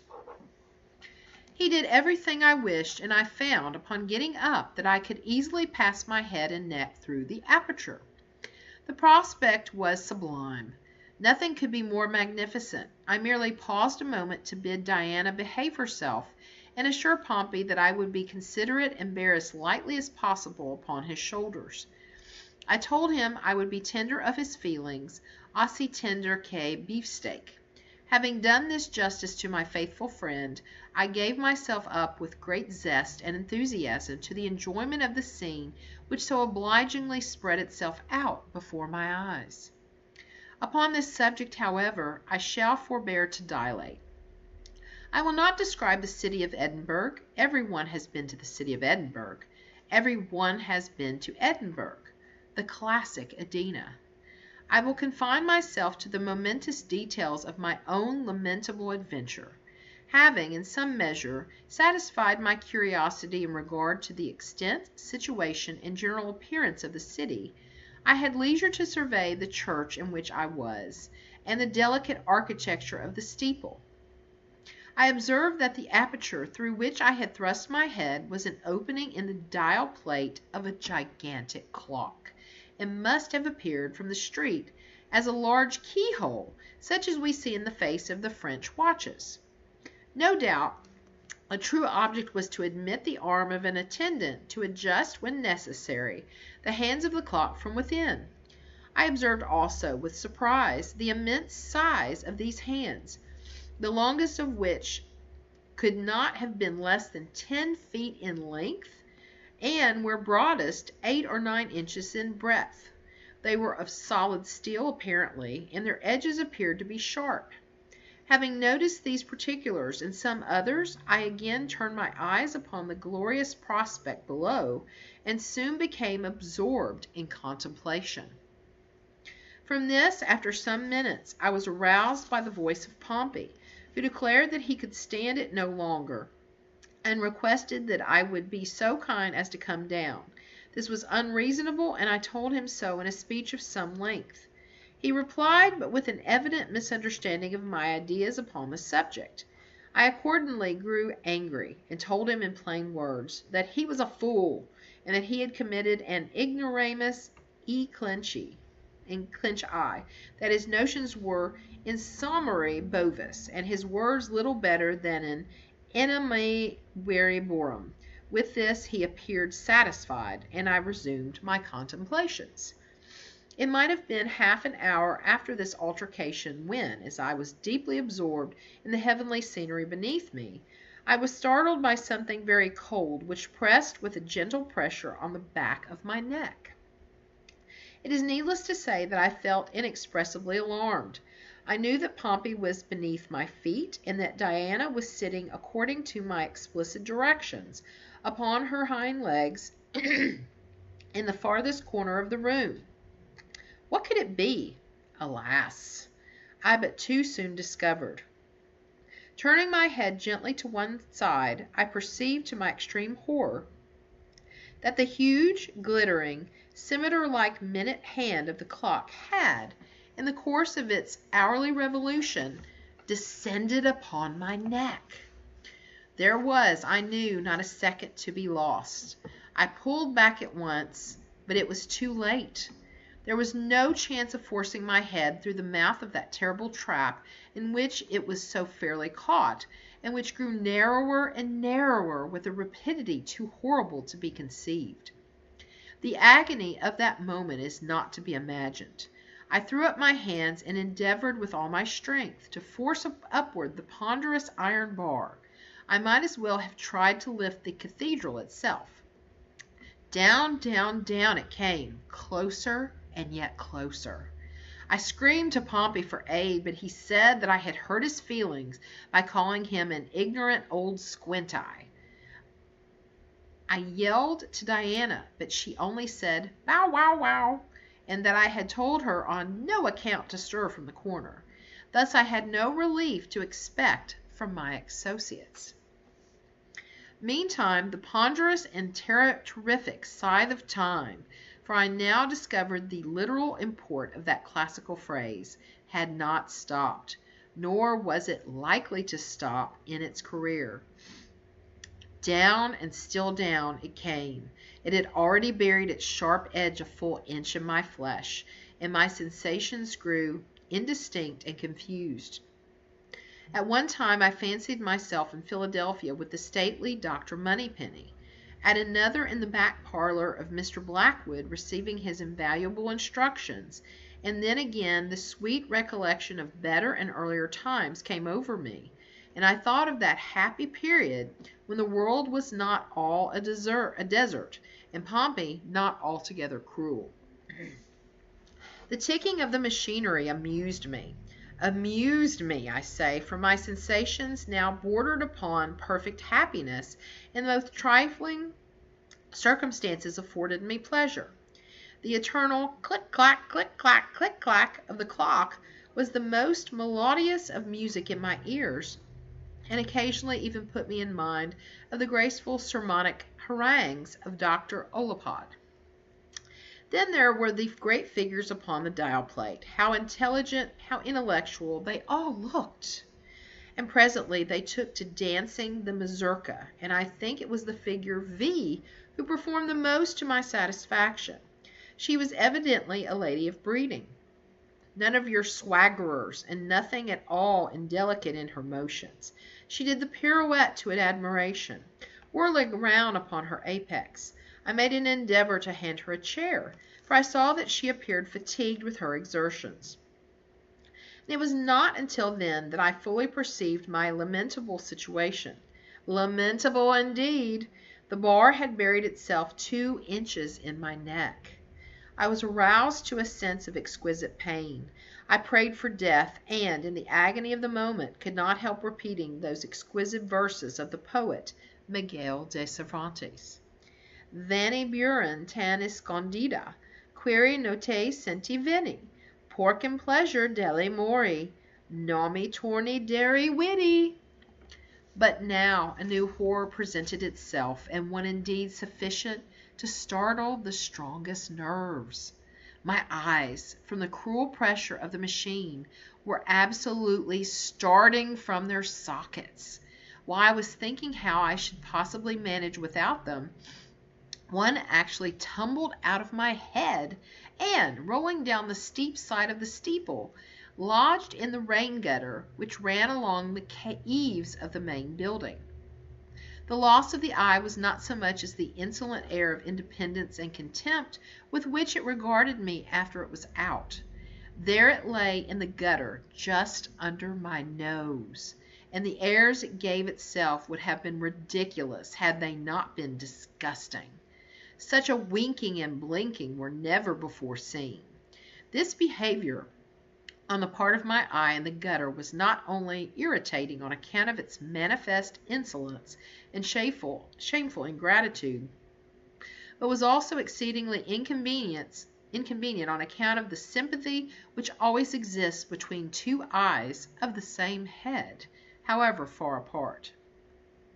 I was forced in a manner to wink and to blink, whether I would or not, in exact concert with the scoundrelly thing that lay just under my nose. I was presently relieved, however, by the dropping of the other eye. In falling it took the same direction, possibly a concerted plot, as its fellow. Both rolled out of the gutter together, and in truth I was very glad to get rid of them. The bar was now 4.5 inches deep in my neck, and there was only a little bit of skin to cut through. My sensations were those of entire happiness, for I felt that in a few minutes, at farthest, I should be relieved from my disagreeable situation, and in this expectation I was not at all deceived. At 25 minutes past 5 in the afternoon, precisely, the huge minute hand had proceeded sufficiently far on its terrible revolution to sever the small remainder of my neck. I was not sorry to see the head, which had occasioned me so much embarrassment, at length make a final separation from my body. It first rolled down the side of the steeple, then lodged for a few seconds in the gutter, and then made its way with a plunge in the middle of the street. I will candidly confess that my feelings were now of the most singular, nay, of the most mysterious, the most perplexing and incomprehensible character. My senses were here and there at one and the same moment. With my head I imagined at one time that I, the head, was the real Signora Psyche Zenobia.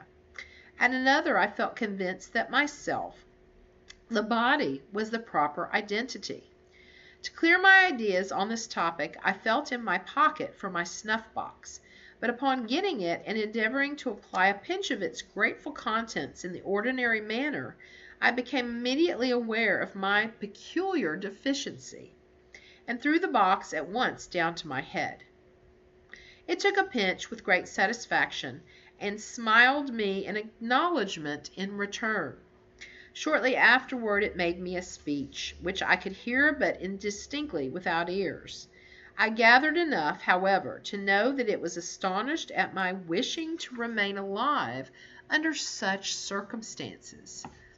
In the concluding sentences it quoted the noble words of Ariosto: Il povero homme che non sud curti, and have a combattenti ere morti, thus comparing me to the hero who, in the heat of the combat, not perceiving that he was dead, continued to contest the battle with inextinguishable valor. There was nothing now to prevent my getting down from my elevation, and I did so. What it was that Pompey saw so very peculiar in my appearance, I have never yet been able to find out. The fellow opened his mouth from ear to ear, and shut his two eyes as if he were endeavoring to crack nuts between the lids. Finally, throwing off his overcoat, he made one spring for the staircase and disappeared. I hurled after the scoundrel these vehement words of Demosthenes: Andrew O. Phlegethon, you really make haste to fly. And then turned to the darling of my heart, to the one-eyed, the shaggy-haired Diana. Alas! What a horrible vision affronted my eyes! Was that a rat I saw skulking into his hole? Are these the picked bones of the little angel who has been cruelly devoured by the monster? Ye gods! And what do I behold? Is that the departed spirit, the shade, the ghost of my beloved puppy, which I perceive sitting with a grace so melancholy in the corner? Hearken, for she speaks, and heavens! It is in the German of Schiller.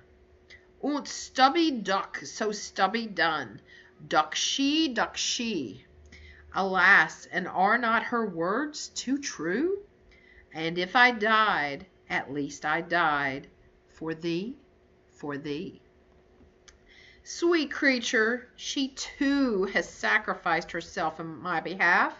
Dogless, headless, what now remains for the unhappy Signora Psyche Zenobia? Alas, nothing. I have done. The end.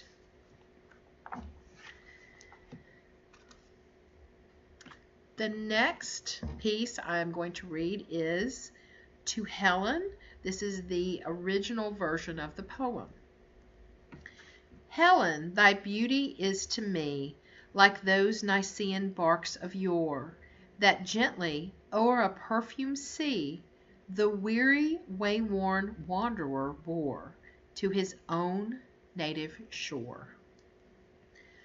On desperate seas long wont to roam, thy hyacinth hair, thy classic face, thy naiad airs have brought me home to the glory that was Greece, and the grandeur that was Rome. Lo, in yon brilliant window niche, how statue-like I see thee stand, the agate lamp within thy hand. Ah, Psyche, from the regions which are Holy Land.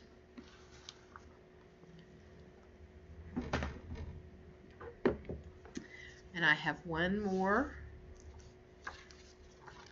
I'm going to read, and that is Hop Frog. I never knew anyone so keenly alive to a joke as the king was. He seemed to live only for joking. To tell a good story of the joke kind, and to tell it well, was the surest road to his favor. Thus it happened that his 7 ministers were all noted for their accomplishments as jokers. They all took after the king, too, in being large, corpulent, oily men, as well as inimitable jokers. Whether people grow fat by joking, or whether there is something in fat itself which predisposes to a joke, I have never been quite able to determine, but certain it is that a lean joker is a rara avis in terris. About the refinements, or, as he called them, the ghost of wit, the king troubled himself very little. He had an especial admiration for breadth in his jest, and would often put up with length for the sake of it. Over niceties wearied him. He would have preferred Rabulus's Gargantua to the Zadig of Voltaire, and upon the whole practical jokes suited his taste far better than verbal ones. At the date of my narrative, professing jesters had not altogether gone out of fashion at court. Several of the great continental powers still retained their fools, who were motley, with caps and bells, and who were expected to be always ready with sharp witticisms at a moment's notice, in consideration of the crumbs that fell from the royal table. Our king, as a matter of course, retained his fool.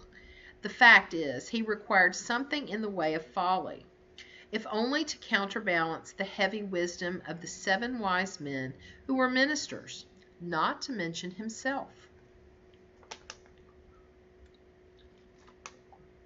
His fool, or professional jester, was not only a fool, however. His value was trebled in the eyes of the king by the fact of his being also a dwarf and a cripple.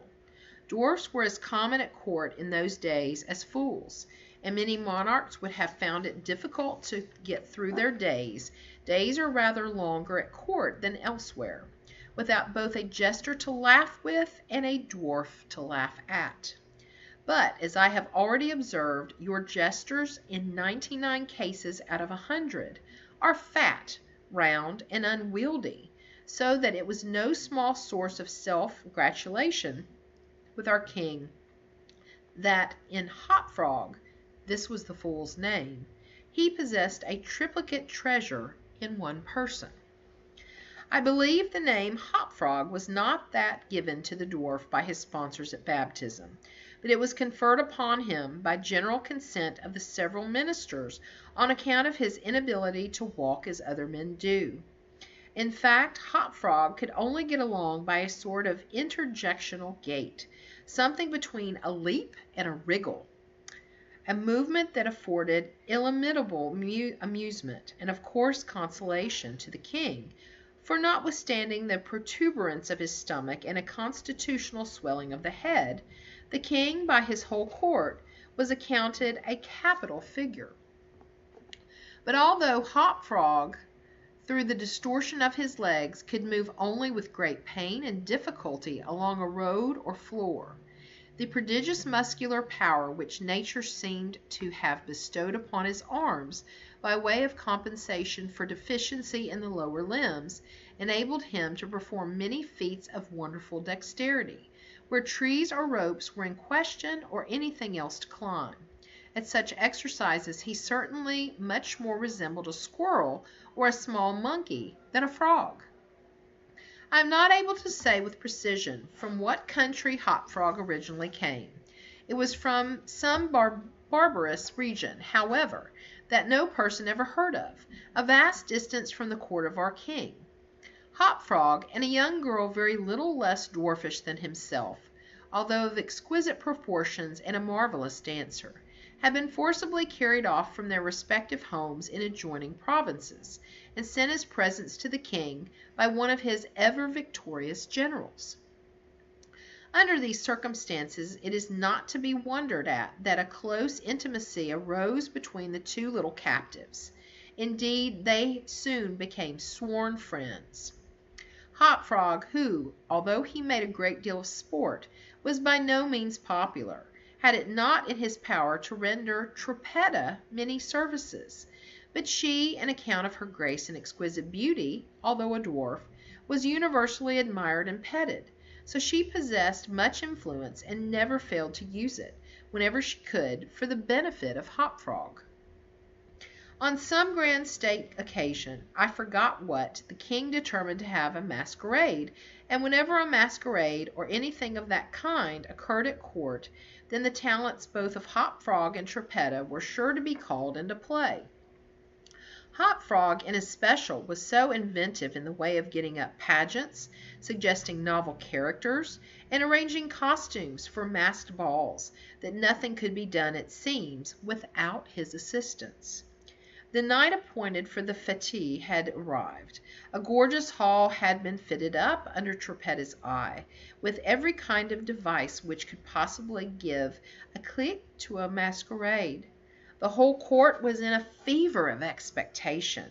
As for costume and characters, it might well be supposed that everybody had come to a decision on some points. Many had made up their minds as to what roles they should assume, a week or even a month in advance, and, in fact, there was not a particle of indecision anywhere, except in the case of the king and his 7 ministers. Why they hesitated I never could tell, unless they did it by way of a joke. More probably, they found it difficult, on account of being so fat, to make up their minds. At all events, time flew, and as a last resort they sent for Trippetta and Hop Frog.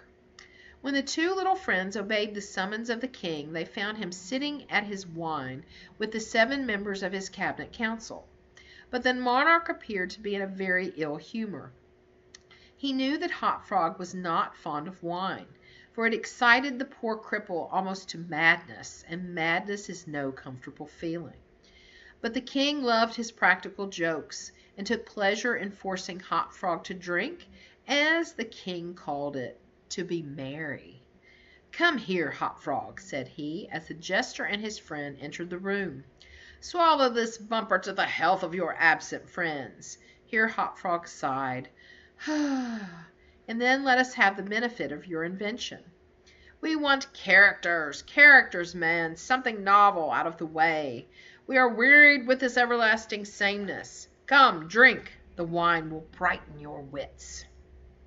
Hop Frog endeavored, as usual, to get up a jest in reply to these advances from the king, but the effort was too much. It happened to be the poor dwarf's birthday, and the command to drink to his absent friends forced the tears to his eyes.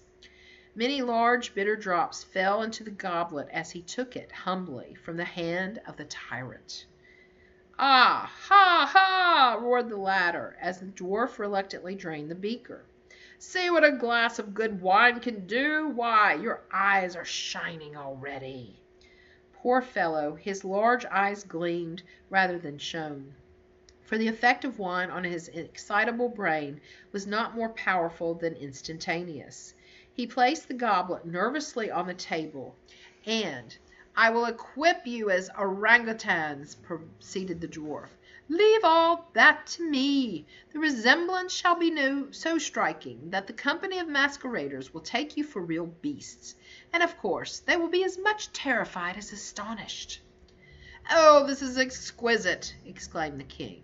"Hop Frog, I will make a man of you." "The chains are for the purpose of increasing the confusion by their jangling. You are supposed to have escaped en masse from your keepers. Your Majesty cannot conceive the effect produced at a masquerade by 8 chained orangutans, imagined to be real ones by most of the company, and rushing in with savage cries, among the crowd of delicately and gorgeously habited men and women. The contrast is inimitable."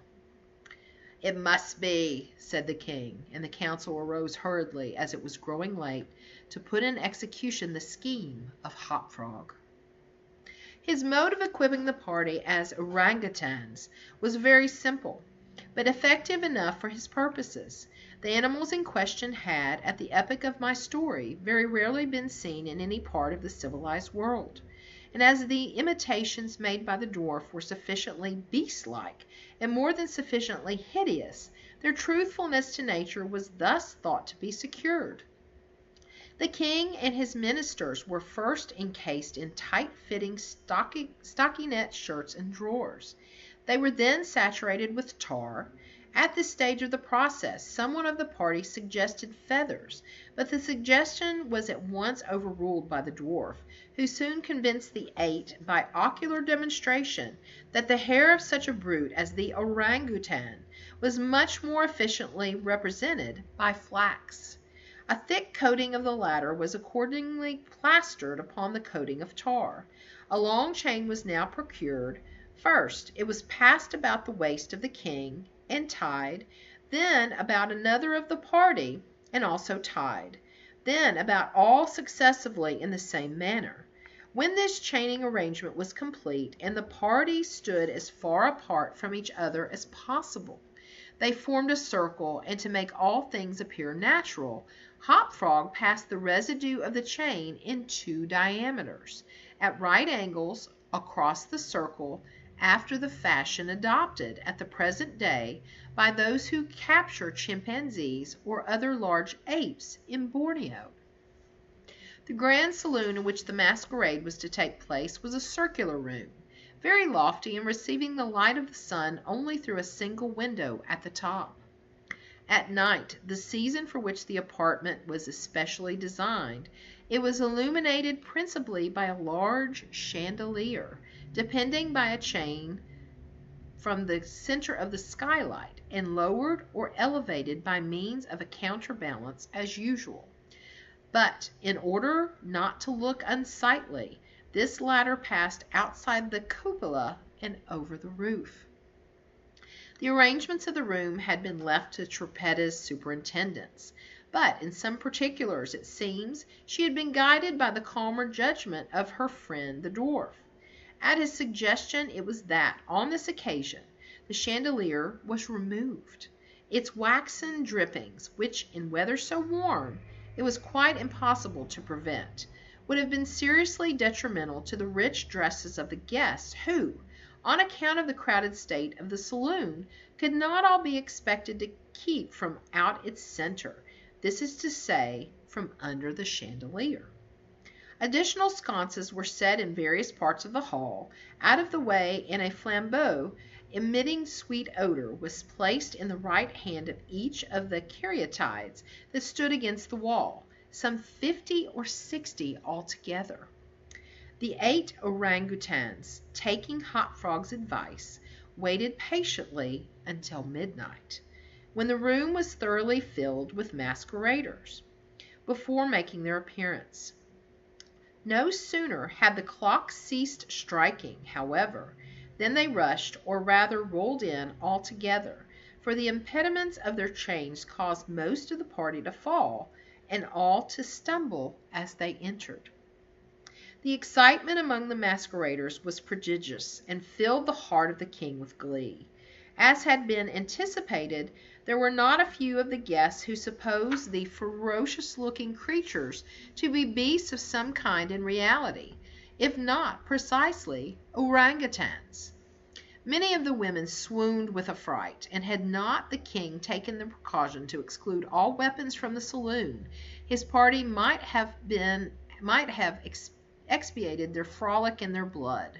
As it was, a general rush was made for the doors, but the king had ordered them to be locked immediately upon his entrance, and, at the dwarf's suggestion, the keys had been deposited with him. While the tumult was at its height, and each masquerader attentive only to his own safety, for, in fact, there was much real danger from the pressure of the excited crowd, the chain by which the chandelier ordinarily hung, and which had been drawn up on its removal, might have been seen very gradually to descend, until its hooked extremity came within 3 feet of the floor. Soon after this, the king and his 7 friends, having reeled about the hall in all directions, found themselves at length in its center and, of course, in immediate contact with the chain. While they were thus situated, the dwarf, who had followed noisily at their heels, inciting them to keep up the commotion, took hold of their own chain at the intersection of the 2 portions which crossed the circle diametrically and at right angles. Here, with the rapidity of thought, he inserted the hook from which the chandelier had been wont to depend, and in an instant, by some unseen agency, the chandelier chain was drawn so far upwards as to take the hook out of reach, and, as an inevitable consequence, to drag the orangutans together in close connection and face to face. The masqueraders by this time had recovered in some measure from their alarm, and, beginning to regard the whole matter as a well-contrived pleasantry, set up a loud shout of laughter at the predicament of the apes. "Leave them to me!" now screamed Hop Frog, his shrill voice making itself easily heard through all the din. "Leave them to me! I fancy I know them. If I can only get a good look at them, I can soon tell who they are." Here, scrambling over the heads of the crowd, he managed to get to the wall, when seizing a flambeau from one of the caryatides, he returned, as he went, to the center of the room. Leaping, with the agility of a monkey, upon the king's head, and thence clambered a few feet up the chain, holding down the torch to examine the group of orangutans, and still screaming, "I shall soon find out who they are."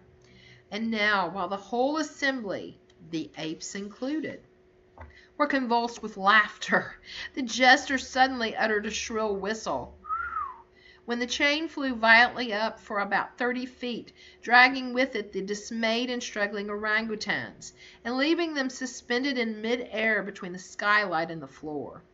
Hop Frog, clinging to the chain as it rose, still maintained his relative position in respect to the 8 maskers, and still, as if nothing were the matter, continued to thrust his torch down towards them, as though endeavoring to discover who they were. So thoroughly astonished was the whole company at this ascent, that a dead silence of about a minute's duration ensued. It was broken by just such a low, harsh, grating sound as attracted the attention of the king and his counselors, when the former threw the wine in the face of Trippetta. But, on the present occasion, there could be no question as to whence the sound issued. It came from the fang-like teeth of the dwarf, who ground them and gnashed them as he foamed at the mouth and glared, with an expression of maniacal rage, into the upturned countenances of the king and his 7 companions. "Aha!" said at length the infuriated jester. "Aha! I begin to see who these people are now." Here, pretending to scrutinize the king more closely, he held the flambeau to the flaxen coat which enveloped him, and which instantly burst into a sheet of vivid flame. In less than half a minute the whole 8 orangutans were blazing fiercely, amid the shrieks of the multitude, who gazed at them from below, horror-stricken, and without the power to render them the slightest assistance. At length the flames, suddenly increasing in virulence, forced the jester to climb higher up the chain, to be out of their reach, and, as he made this movement, the crowd again sank, for a brief instant, into silence. The dwarf seized his opportunity, and once more spoke. "I now see distinctly," he said, "what manner of people these maskers are. They are a great king and his 7 privy councillors, a king who does not scruple to strike a defenseless girl, and his 7 councillors who abet him in the outrage. As for myself, I am simply Hop Frog, the jester, and this is my last jest." Owing to the high combustibility of both the flax and the tar to which it adhered, the dwarf had scarcely made an end of his brief speech before the work of vengeance was complete. The 8 corpses swung in their chains, a fetid, blackened, hideous and indistinguishable mass. The cripple hurled his torch at them, clambered leisurely to the ceiling, and disappeared through the skylight. It is supposed that Trippetta, stationed on the roof of the saloon, had been the accomplice of her friend in his fiery revenge, and that together they effected their escape to their own country, for neither was seen again. The end.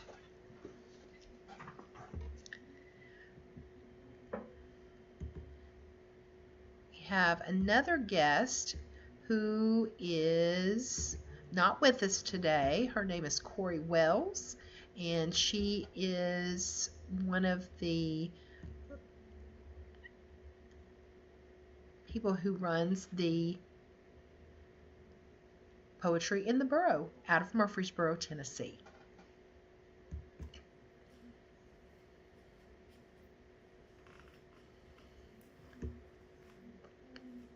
Hi, I'm Corey Wells, and I'll be reading you some short poems by Edgar Allan Poe. The first is called Dreams. Oh, that my young life were a lasting dream, my spirit not awakening till the beam of an eternity should bring the morrow. Yes, though that long dream were of hopeless sorrow, 'twere better than the dull reality of waking life to him whose heart shall be, and hath been ever on the chilly earth, a chaos of deep passion from his birth. But should it be that dream eternally continuing, as dreams have been to me in my young boyhood, should it thus be given, 'twere folly still to hope for higher heaven. For I have reveled when the sun was bright in the summer sky, in dreamy fields of light, and left unheedingly my very heart in climes of mine imagining, apart from mine own home, with beings that have been of mine own thought. What more could I have seen? 'Twas once, and only once, and the wild hour from my remembrance shall not pass. Some power or spell had bound me. 'Twas the chilly wind came o'er me in the night, and left behind its image on my spirit. Or the moon shone on my slumbers in her lofty noon too coldly. Or the stars, howe'er it was, that dream was as that night wind. Let it pass. I have been happy, though but in a dream.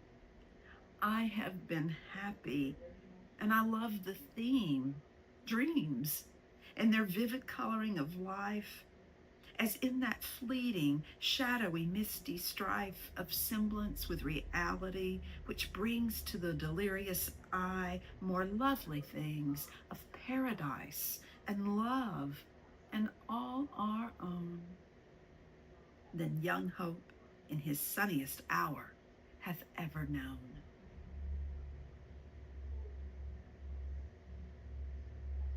A dream. In visions of the dark night, I have dreamed of joy departed, but awaking dreams of life and light had left me broken-hearted. Ah, what is not a dream by day to him whose eyes are cast on things around him with a ray turned back upon the past? That holy dream, where all the world were chiding, hath cheered me as a lovely beam, a lonely spirit guiding. What though that light through storm and night so trembled from afar? What could be more purely bright in truth's day star?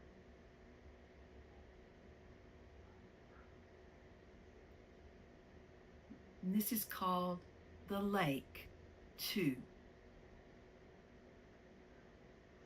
In spring of youth, it was my lot to haunt of the wide earth a spot the which I could not love the less.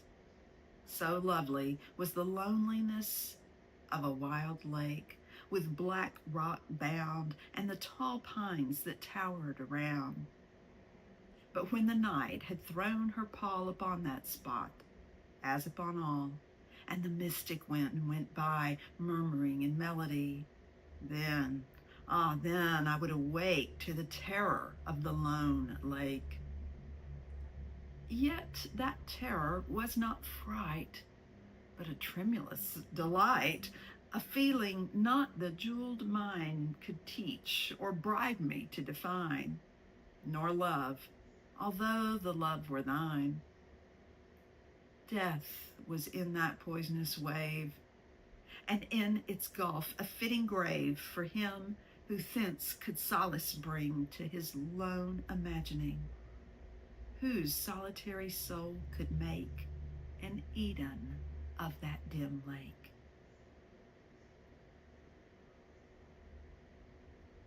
To the river. Fair river, in thy bright clear flow of crystal wandering water, thou art an emblem of the glow of beauty, the unhidden heart, the playful maziness of art in old Alberto's daughter. But when within thy waves she looks, which glistens then and trembles, why then the prettiest of brooks her worshipper resembles. For in my heart, as in thy stream, her image deeply lies, his heart which trembles at the beam of her soul-searching eyes. Silence. There are some qualities, some incorporate things that have a double life, which thus is made a type of that twin entity which springs from matter and light, evinced in solid and shade.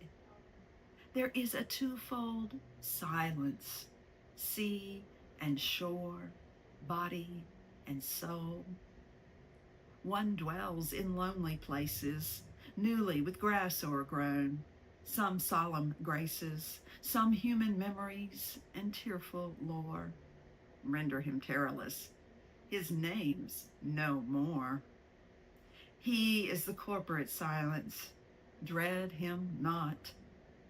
No power hath he of evil in himself, but should some urgent fate, untimely lot, bring thee to meet his shadow, nameless elf that haunteth the lone regions where hath trod no foot of man, commend thyself to God. Sonnet to Science. Science, true daughter of old time thou art, who alterest all things with thy peering eyes, who preyest thou thus upon the poet's heart. Vulture, whose wings are dull realities, how should he love thee?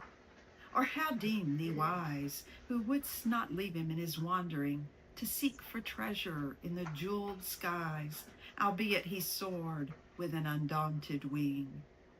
Hast thou not dragged Diana from her car, and driven the Hamadryad from the wood to seek a shelter in some happier star?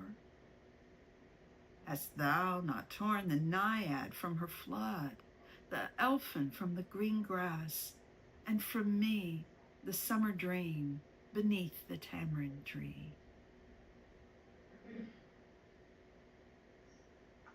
Epigram for Wall Street. I'll tell you a plan for gaining wealth, better than banking, trade, or leases. Take a banknote and fold it up, and then you will find your money increases.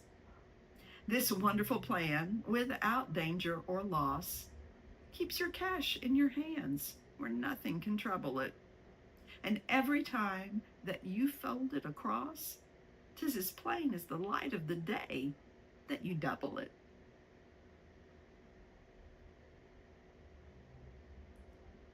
The Colosseum.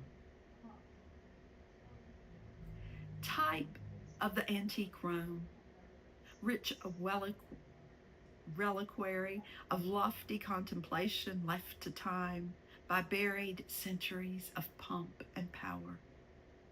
At length, after so many days of weary pilgrimage and burning thirst for the springs of lore that in thee lie, I kneel, an altered and an humble man, amid thy shadows, and so drink within my very soul thy grandeur, gloom, and glory, vastness, and age, and memories of eld, silence, and desolation, and dim night. I feel ye now, I feel ye in your strength, O spells more sure than e'er Judean king taught in the gardens of Gethsemane. O charms more potent than the rapt Chaldee ever drew from out the quiet stars. Here where a hero fell, a column falls. Here where the mimic eagle glared in gold, a midnight vigil holds the swarthy bat. Here where the dames of Rome their gilded hair waved to the wind, now wave the reed and thistle. Here where on golden throne the monarch lolled, glides spectre-like unto his marble home, lit by the wan light of the horned moon, the swift and silent lizard of the stones. But stay, these walls, these ivy-clad arcades, these moldering plinths, these sad and blackened shafts, these vague entablatures, this crumbling frieze, these shattered cornices, this wreck, this ruin, these stones, alas, these gray stones, are they all of the famed and the colossal left by the corrosive hours to fate and me? Not all, the echoes answer me, not all. Prophetic sounds and loud arise forever from us and from all ruin unto the wise. As melody from Memnon to the sun, we rule the hearts of mightiest men. We rule with a despotic sway all giant minds. We are not impotent, we pallid stones. Not all our power is gone, not all our fame, not all the magic of our high renown, not all the wonder that encircles us, not all the mysteries that in us lie, not all the memories that hang upon and cling around about us as a garment, clothing us in a robe of more than glory.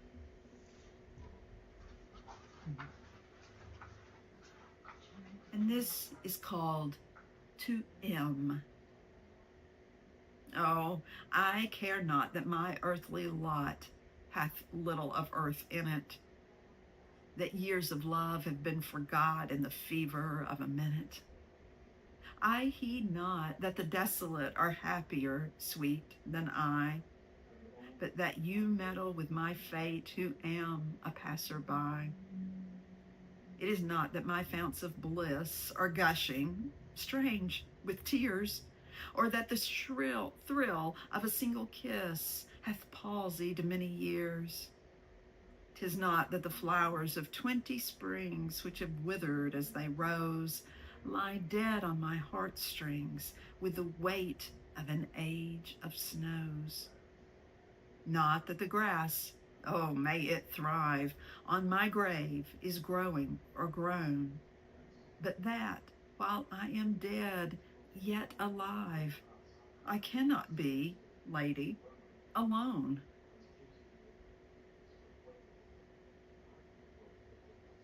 Impromptu to Kate Carroll. When from your gems of thought I turn to those pure orbs, your heart to learn, I scarce know which to prize most high, the bright idea or the bright, dear eye. To Isaac Lee. It was my choice, or chance, or curse, to adopt the cause for better or worse, and with my worldly goods and wit, and soul and body worship it.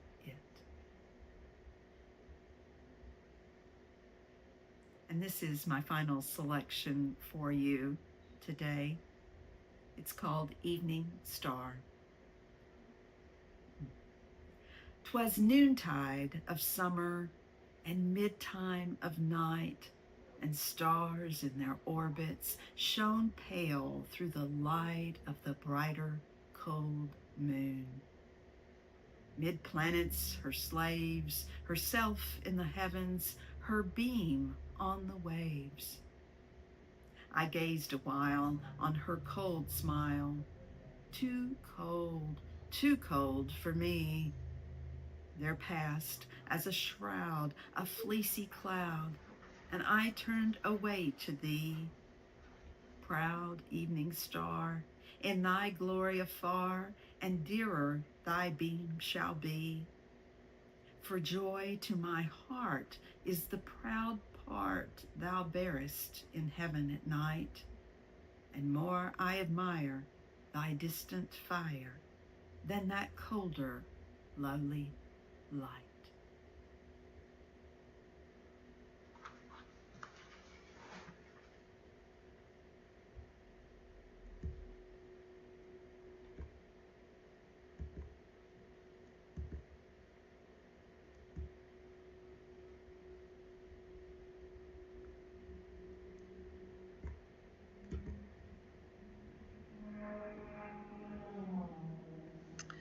Our next guest is Gregory Lanham from Poetry in the Burrow.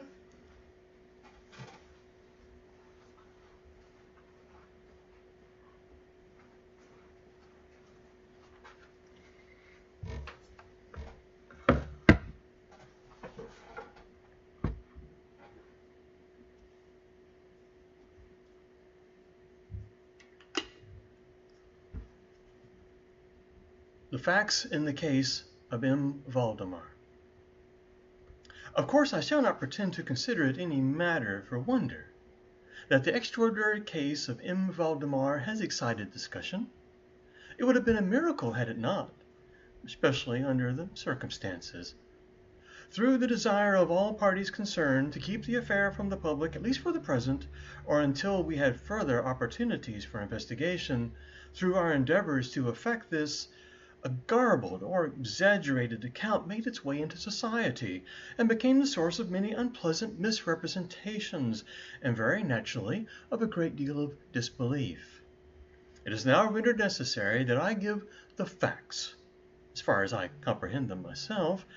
They are succinctly these. My attention for the last 3 years had been repeatedly drawn to the subject of mesmerism. And about 9 months ago, it occurred to me, quite suddenly, that in a series of experiments made hitherto, there had been a very remarkable and most unaccountable omission. No person had as yet been mesmerized in articulo mortis. It remained to be seen first whether, in such condition, there existed in the patient any susceptibility to the magnetic influence. Secondly, whether, if any existed, it was impaired or increased by the condition. Thirdly, to what extent or for how long a period the encroachment of death might be arrested by the process. There were other points to be ascertained, but these most excited my curiosity, the last in especial, from the immensely important character of its consequences. In looking around me for some subject by whose means I might test these particulars, I was brought to think of my friend M. Ernest Valdemar, the well-known compiler of the Bibliotheca Forensica and author under the nom de plume of Isaac Marx of the Polish versions of Wallenstein and Gargantua. M. Valdemar, who has resided principally at Harlem, New York since the year 1839, is, or was, particularly noticeable for the extreme spareness of his person, his lower limbs much resembling those of John Randolph, and also for the whiteness of his whiskers, in violent contrast to the blackness of his hair, the latter, in consequence, being very generally mistaken for a wig. His temperament was markedly nervous, and rendered him a good subject for mesmeric experiment. On 2 or 3 occasions I had put him to sleep with little difficulty, but was disappointed in other results which his peculiar constitution had naturally led me to anticipate. His will was at no period positively or thoroughly under my control, and in regard to clairvoyance, I could accomplish with him nothing to be relied upon.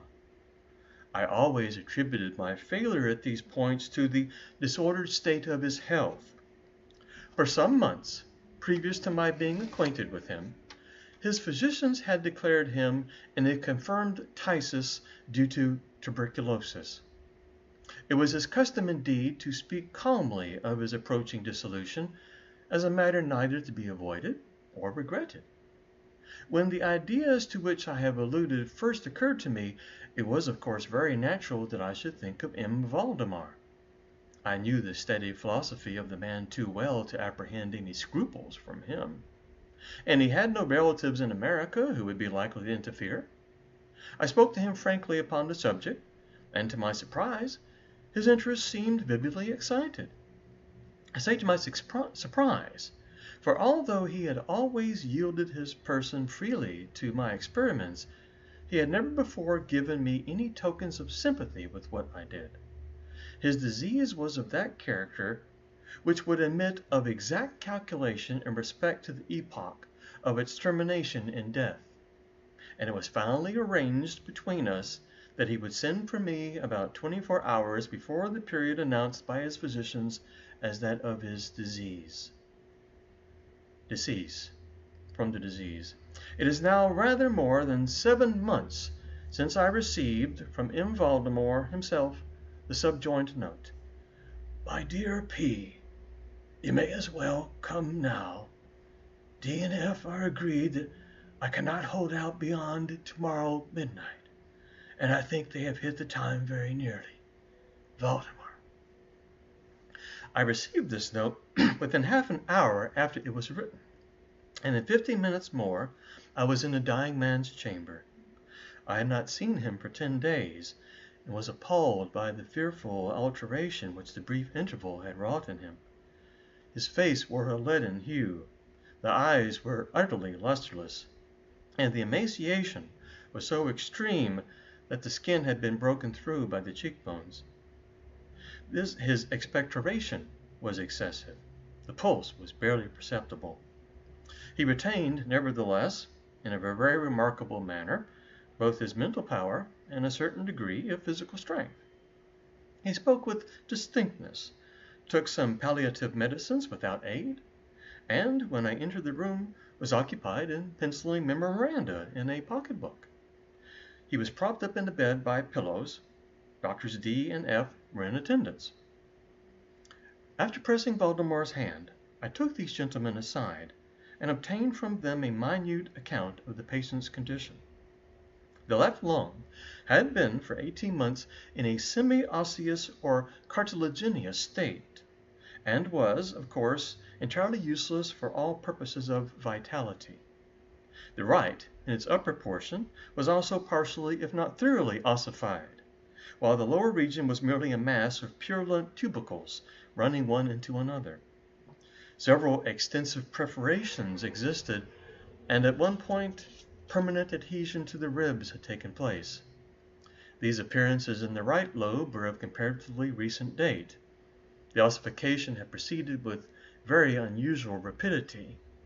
No sign of it had been discovered a month before, and the adhesion had only been observed during the 3 previous days. Independent of the tuberculosis, the patient was suspected of aneurysm of the aorta, but on this point the osseous symptoms rendered an exact diagnosis impossible. It was the opinion of both physicians that M. Valdemar would die about midnight on the morrow, Sunday.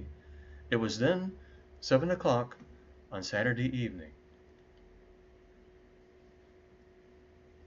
On quitting the invalid's bedside to hold conversation with myself, Doctors D and F had bidden him a final farewell. It had not been their intention to return, but at my request they agreed to look in upon the patient about 10 the next night. When they were gone, I spoke freely with M. Valdemar on the subject of his approaching dissolution, as well as, more particularly, of the experiment proposed. He still professed himself quite willing and even anxious to have it made, and urged me to commence it at once. A male and a female nurse were in attendance, but I did not feel myself altogether at liberty to engage in a task of this character with no more reliable witnesses than these people, in case of sudden accident might prove. I therefore postponed operations until about 8 the next night, when the arrival of a medical student with whom I had some acquaintance, Mr. Theodore L., relieved me from further embarrassment. It had been my design, originally, to wait for the physicians, but I was induced to proceed first by the urgent entreaties of M. Valdemar, and secondly by my conviction that I had not a moment to lose, as he was evidently sinking fast. Mr. L. was so kind to accede to my desire that he would take notes of all that occurred, and it is from his memoranda that what I now have to relate is, for the most part, either condensed or copied verbatim. It wanted about 5 minutes of 8, when, taking the patient's hand, I begged him to state, as distinctly as he could, to Mr. L. whether he, M. Valdemar, was entirely willing that I should make the experiment of mesmerizing him in his then condition. He replied feebly, and quite audibly, "Yes, I wish to be mesmerized," adding immediately afterward, "I fear you have deferred it too long." While he thus spoke, I commenced the passes which I had already found most effectual in subduing him. He was evidently influenced with the first lateral stroke of my hand across his forehead, but although I exerted all my powers, no farther perceptible effect was induced until some minutes after 10 o'clock, when Doctors D and F called according to appointment. I explained to them in a few words what I designed, and as they opposed no objection, saying that the patient was already in the death agony, I proceeded without hesitation, exchanging, however, the lateral passes for downward ones, and directing my gaze entirely into the right eye of the sufferer. By this time his pulse was imperceptible, and his breathing was stertorous, and at intervals of half a minute. This condition was nearly unaltered for a quarter of an hour. At the expiration of this period, however, a natural, although a very deep sigh escaped the bosom of the dying man, and the stertorous breathing ceased. That is to say, its stertorousness was no longer apparent. The intervals were undiminished. The patient's extremities were of an icy coldness. At 5 minutes before 11, I perceived unequivocal signs of the mesmeric influence. The glassy roll of the eye was changed for that expression of uneasy inward examination which is never seen except in cases of sleep-waking, and which is quite impossible to mistake. With a few rapid lateral passes I made the eyes quiver, as in incipient sleep, and with a few more I closed them altogether. I was not satisfied, however, with this, but continued the manipulations vigorously and with the fullest exertion of my will until I had completely stiffened the limbs of the slumberer after placing them in a seemingly easy position. The legs were at full length, the arms were nearly so, and reposed on the bed at a moderate distance from the loins. The head was very slightly elevated. When I had accomplished this, it was fully midnight, and I requested the gentlemen present to examine M. Valdemar's condition. After a few experiments, they admitted him to be in an unusually perfect state of mesmeric trance.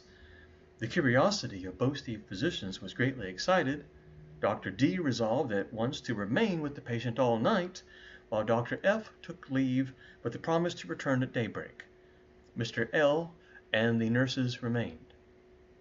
We left M. Valdemar entirely undisturbed until about 3 o'clock in the morning, when I approached him and found him in precisely the same condition as when Dr. F went away. That is to say, he lay in the same position, the pulse was imperceptible, the breathing was gentle, scarcely noticeable, unless through the application of a mirror to the lips.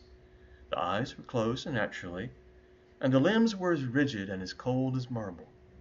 Still, the general appearance was certainly not that of death. As I approached M. Valdemar, I made a kind of half effort to influence his right arm into pursuit of my own, as I passed the latter gently to and fro above his person. In such experiments with this patient I had never perfectly succeeded before, and assuredly I had little thought of succeeding now, but to my astonishment his arm very readily, although feebly, followed every direction I assigned it with mine. I determined to hazard a few words of conversation. M. Valdemar, I said, are you asleep? He made no answer, but I perceived the tremor about the lips, and was thus induced to repeat the question again and again. At its third repetition his whole frame was agitated by a very slight quivering. The eyelids unclosed themselves so far as to display a white line of the ball. The lips moved sluggishly, and from between them, in a barely audible whisper, issued the words, "Yes, I sleep now. Do not wake me. Let me die so." I here felt the limbs, and found them as rigid as ever. The right arm, as before, obeyed the direction of my hand. I questioned the sleep-waker again. "Do you still feel pain in the breast, M. Valdemar?" The answer now was immediate, but even less audible than before. "No pain. I am dying." I did not think it advisable to disturb him farther just then, and nothing more was said or done until the arrival of Dr. F, who came a little before sunrise and expressed unbounded astonishment at finding the patient still alive. After feeling the pulse and applying a mirror to the lips, he requested me to speak to the sleep-waker again. I did so, saying, "M. Valdemar, do you still sleep?" As before, some minutes elapsed ere a reply was made, and during the interval the dying man seemed to be collecting his energies to speak. At my fourth repetition of the question, he said, very faintly, almost inaudibly, "Yes, still asleep. It was now the opinion, or rather the wish of the physician, that M. Valdemar should be suffered to remain undisturbed in his present condition, in his present apparently tranquil condition, until death should supervene, and this, it was generally agreed, must now take place within a few minutes. I concluded, however, to speak to him once more, and merely repeated my previous question. While I spoke, there came a marked change over the countenance of the sleep-waker. The eyes rolled themselves slowly open, the pupils disappearing upwardly. The skin generally assumed a cadaverous hue, resembling not so much parchment as white paper, and the circular hectic spots, which hitherto had been strongly defined in the center of each cheek, went out at once. I use this expression because the suddenness of their departure put me in mind of nothing so much as the extinguishment of a candle by a puff of the breath. The upper lip at the same time writhed itself away from the teeth which it had previously covered completely, while the lower jaw fell with an audible jerk, leaving the mouth widely extended and disclosing in full view the swollen and blackened tongue. I presume that no member of the party then present had been unaccustomed to deathbed horrors, but so hideous beyond conception was the appearance of M. Valdemar at this moment, there was a general shrinking back from the region of the bed. I now feel that I have reached the point of this narrative at which each reader will be startled into positive disbelief. It is my business, however, simply to proceed. There was no longer the faintest sign of vitality in M. Valdemar, and, concluding him to be dead, we were consigning him to the charge of the nurses, when a strong vibratory motion was observable in the tongue. This continued for perhaps a minute. At the expiration of this period, there issued from the distended and motionless jaws a voice, such as it would be madness in me to attempt describing. There are indeed 2 or 3 epithets which might be considered as applicable to it in part. I might say, for example, that the sound was harsh and broken and hollow, but the hideous whole is indescribable for the simple reason that no similar sounds have ever jarred upon the ear of humanity. There were 2 particulars, nevertheless, which I thought then and still think, which might be stated as characteristic of the intonation, as well adapted to convey some idea of its unearthly particularity. In the first place, the voice seemed to reach our ears, at least mine, from a vast distance, or from some deep cavern within the earth. In the second place, it impressed me, I fear indeed that it will be impossible to make myself comprehended, as gelatinous or glutinous matters impress the sense of touch. I have spoken both of sound and of voice. I mean to say that the sound was one of distinct, of even wonderfully, thrillingly distinct syllabification. M. Valdemar spoke, obviously in reply to the question I propounded to him a few minutes before. I had asked him, it will be remembered, if he still slept. He now said, "Yes, no, I have been sleeping, and now I am dead." No person present even affected to deny or attempted to repress the unutterable, shuddering horror which these few words thus uttered were so calculated to convey. Mr. L., the student, swooned. The nurses immediately left the chamber and could not be induced to return.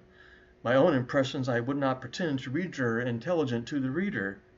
For nearly an hour we busied ourselves silently without the utterance of a word in endeavors to revive Mr. L. When he came to himself, we addressed ourselves again to an investigation of M. Valdemar's condition. It remained in all respects as I have last described it, with the exception that the mirror no longer afforded evidence of respiration. An attempt to draw blood from the arm failed. I should mention, too, that this limb was no farther subject to my will. I endeavored in vain to make it follow the direction of my hand. The only real indication, indeed, of the mesmeric influence was now found in the vibratory motion of the tongue, whenever I addressed M. Valdemar a question. He seemed to be making an effort to reply, but had no longer sufficient volition. To queries put to him by any other person than myself he seemed utterly insensible, although I endeavored to place each member of the company in mesmeric rapport with him. I believe that I have now related all that is necessary to an understanding of the sleep-waker's state at this epoch. Other nurses were procured, and at 10 o'clock I left the house in company with the 2 physicians and Mr. L. In the afternoon we all called again to see the patient. His condition remained precisely the same. We had now some discussion as to the propriety and feasibility of awakening him, but we had little difficulty in agreeing that no good purpose would be served by doing so. It was evident that, so far death, or what is usually termed death, had been arrested by the mesmeric process. It seemed clear to us all that to awaken M. Valdemar would be merely to ensure his instant, or at least his speedy, dissolution. From this period until the close of last week, an interval of nearly 7 months, We continued to make daily calls at M. Valdemar's house, accompanied now and then by medical and other friends. All this time, the sleepwaker remained exactly as I have described him. The nurse's attentions were continual. It was on Friday last that we finally resolved to make the experiment of awakening or attempting to awaken him. And it is the perhaps unfortunate result of this latter experiment which has given rise to so much discussion in private circles, to so much of what I cannot help thinking unwarranted popular feeling. For the purpose of reviving M. Valdemar from the mesmeric trance, I made use of the customary passes. This for a time were unsuccessful. The first indication of revival was afforded by a partial descent of the iris. It was observed, as especially remarkable, that this lowering of the pupil was accompanied by the profuse outflowing of a yellowish ichor from beneath the lids of a pungent and highly offensive odor. It was now suggested that I should attempt to influence the patient's arm as heretofore. I made the attempt and failed. Dr. F. then intimated a desire to have me put a question. I did so as follows. M. Valdemar, can you explain to us what are your feelings or wishes now? There was an instant return of the hectic circles on the cheeks. The tongue quivered, or rather rolled violently in the mouth, although the jaws and lips remained rigid as before, and at length the same hideous voice which I have already described broke forth, "For God's sake, quick, quick, put me to sleep, or quick, waken me, quick. I say to you, I am dead, dead, dead." I was thoroughly unnerved, and for an instant remained undecided what to do. At first I made an endeavor to recompose the patient, but failing in this through the total obeyance of the will, I retracted my steps and as earnestly struggled to awaken him. In this instant attempt I soon saw that I should be successful, or at least I soon fancied that my success would be complete, and I am sure that all in the room were prepared to see the patient awaken. For what really occurred, however, it is quite impossible that any human being could have been prepared. As I rapidly made the mesmeric passes amid ejaculations of "dead, dead," absolutely bursting from the tongue and not from the lips of the sufferer, his whole frame at once, within the space of a single minute or even less, shrunk, crumbled, absolutely rotted away beneath my hands. Upon the bed, before that whole company, there lay a nearly liquid mass of loathsome, of detestable putrescence.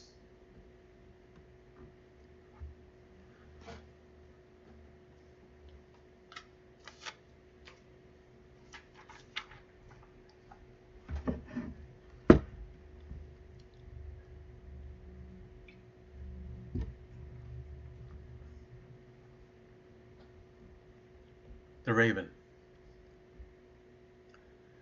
Once upon a midnight dreary, while I pondered, weak and weary, over many a quaint and curious volume of forgotten lore, while I nodded, nearly napping, suddenly there came a tapping, as if someone gently rapping at my chamber door. "'Tis some visitor," I muttered, "rapping at my chamber door. Only this and nothing more." Ah, distinctly I remember it was in the bleak December, and each separate dying ember wrote its ghost upon the floor. Eagerly I wished the morrow. Vainly I had sought to borrow from my books surcease of sorrow. Sorrow for the lost Lenore, for the rare and radiant maiden whom the angels name Lenore, nameless here for evermore. And the silken, sad, uncertain rustling of each purple curtain filled me with fantastic terrors never felt before, so that now, to still the beating of my heart, I stood repeating, "'Tis some visitor entreating entrance at my chamber door. Some late visitor entreating entrance at my chamber door. This is it, and nothing more." Presently my soul grew stronger.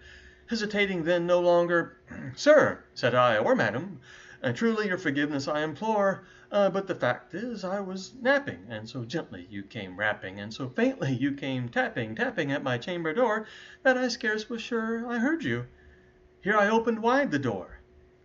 Darkness there, and nothing more. Deep into that darkness peering, long I stood there, wondering, fearing, doubting, dreaming dreams no mortal ever dared to dream before. But the silence was unbroken, and the darkness gave no token, and the only word there spoken was the whispered word, Lenore. This I whispered, and an echo murmured back the word, Lenore. Merely this, and nothing more. Back into the chamber turning, all my soul within me burning.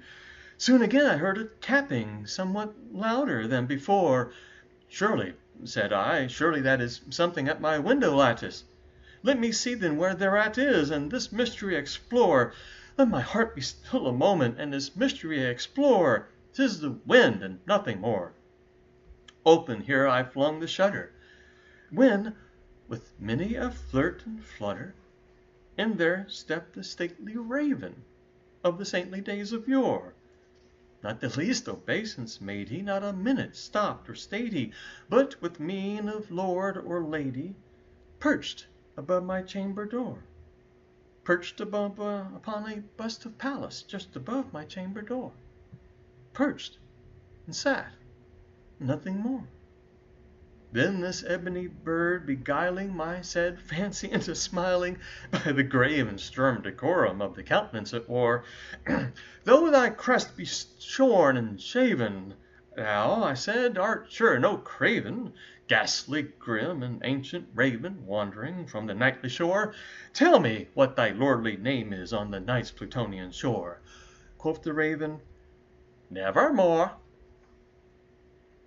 Much I marveled this ungainly fowl to hear discourse so plainly, though its answer little meaning, little relevancy bore. For we cannot help agreeing that no living human being ever yet was blessed with seeing bird above his chamber door, bird or beast, upon the sculptured bust above his chamber door, with such name as Nevermore. But the raven, sitting lonely on the placid bust, spoke only that one word, as if his soul in that one word he did outpour.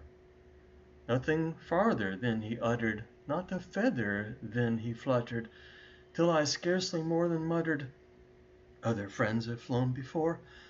On the morrow he will leave me, as my hopes have flown before. Then the bird said, Nevermore. Startled at the stillness broken by reply so aptly spoken, Doubtless, said I, what it utters is its only stock and store, caught from some unhappy master, whose unmerciful disaster followed fast and followed faster, till his songs one burden bore, till the dirges of his hope that melancholy burden bore, of never, nevermore. But the raven still beguiling my sad fancy into smiling, straight I wheeled a cushioned seat in front of bird and bust and door.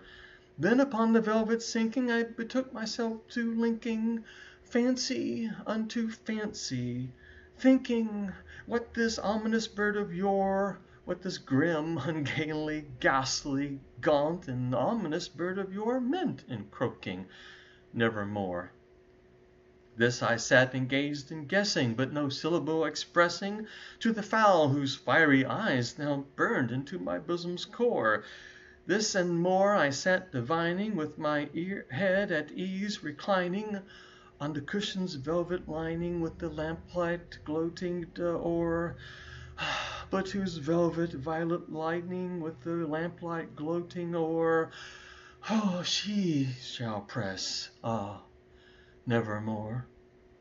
Then, methought, the air grew denser, perfumed from an unseen censer, swung by seraphim, whose footfalls tinkled on the touched floor. Wretch, I cried, thy God hath lent thee, by thy angels he hath sent thee respite, and nepenthe from thy memories of Lenore. Quaff, oh quaff this kind nepenthe, and forget this lost Lenore. Quoth the raven, nevermore. Prophet, said I, thing of evil! Prophet still of bird or devil, whether tempter sent or whether tempest tossed thee here ashore, desolate yet all undaunted, on this desert land enchanted, by this home by horror haunted. Tell me truly, I implore, is there balm in Gilead? Tell me, I implore. Quoth the raven, nevermore. Prophet, said I, thing of evil! Prophet still of bird or devil! By that heaven that bends above us, by that God we both adore, tell this soul with sorrow laden, if within the distant Aidenn it shall clasp a saint and maiden, whom the angels name Lenore. Clasp a rare and radiant maiden, whom the angels name Lenore.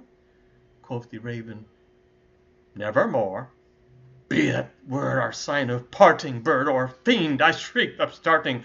Get thee back into the tempest and the night's Plutonian shore. Leave no black plume as a token of that lie thy soul has spoken. Leave my loneliness unbroken. Quit the bust above my door. Take thy beak from out my heart, and take thy form from off my door. Quoth the raven, nevermore. And the raven, never flitting, still is sitting on the busted palace just above my chamber door. And his eyes have all the seeming of a demon's that is dreaming, and the lamplight o'er him streaming throws his shadow on the floor. And my soul from out that shadow that lies floating on the floor shall be lifted nevermore.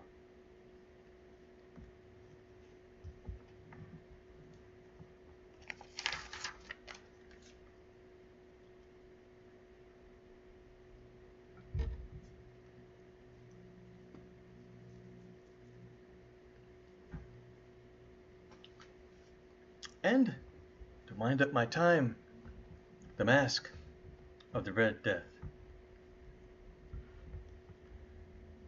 The Red Death had long devastated the country. No pestilence had ever been so fatal or so hideous. Blood was its avatar and its seal, the redness and the horror of blood. There were sharp pains and sudden dizziness, and then profuse bleeding at the pores with dissolution.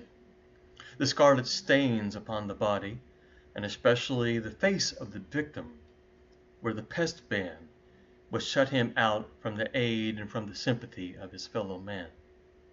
And the whole seizure, progress, and termination of the disease were the incidents of half an hour. But the Prince Prospero was happy and dauntless and sagacious. When his dominions were half depopulated, he summoned to his presence 1,000 hale and light-hearted friends from among the knights and dames of his court, and with these retired to the deep seclusion of one of his castellated abbeys. This was an extensive and magnificent structure, the creation of the prince's own eccentric yet august taste. A strong and lofty wall girdled it in. This wall had gates of iron. The courtiers, having entered, brought furnaces and massy hammers and welded the bolts. They resolved to leave means neither of ingress or egress to the sudden impulses of despair or of frenzy from within. The abbey was amply provisioned. With such precautions, the courtiers might bid defiance to contagion. The external world could take care of itself. In the meantime, it was folly to grieve or to think. The prince had provided all the appliances of pleasure. There were buffoons, there was improvisatori, there were ballet dancers, there were musicians, there was beauty, there was wine. All these and security were within. Without was the Red Death. It was toward the close of the 5th or 6th month of his seclusion, and while the pestilence raged most furiously abroad, that the Prince Prospero entertained his 1,000 friends at a masked ball of the most unusual magnificence. It was a voluptuous scene, this masquerade. But first let me tell you of the rooms in which it was held. There were 7, an imperial suite. In many palaces, however, such suites form a long and straight vista, while the folding doors slide back nearly to the walls on either hand, so that the view of the whole extent is scarcely impeded. Here the case was very different, as might have been expected from the Duke's love of the bizarre. The apartments were so irregularly disposed that the vision embraced but little more than one at a time. There was a sharp turn at every 20 or 30 yards, and at each turn a novel effect. To the right and to the left, in the middle of each wall, a tall and narrow Gothic window looked out upon a closed corridor which pursued the windings of the suite. These windows were of stained glass, whose color varied in accordance with the prevailing hue of the decorations of the chamber into which it opened. That at the eastern extremity was hung, for example, in blue, and vividly blue were its windows. The second chamber was purple in its ornaments and tapestries, and here the panes were purple. The third was green throughout, and so were the casements. The fourth was furnished and lighted with orange, the fifth with white, the sixth with violet. The 7th apartment was closely shrouded in black velvet tapestries that hung all over the ceiling and down the walls, falling in heavy folds upon a carpet of the same material and hue. But in this chamber only, the color of the windows failed to correspond with the decorations. The panes here were scarlet, a deep blood color. Now, in no one of the 7 apartments was there any lamp or candelabrum amid the profusion of golden ornaments that lay scattered to and fro or depended from the roof. There was no light of any kind emanating from lamp or candle within the suite of chambers, but in the corridors that followed the suite there stood, opposite to each window, a heavy tripod bearing a brazier of fire that projected its rays through the tinted windows and so glaringly illuminated the room. And thus were produced a multitude of gaudy and fantastic appearances.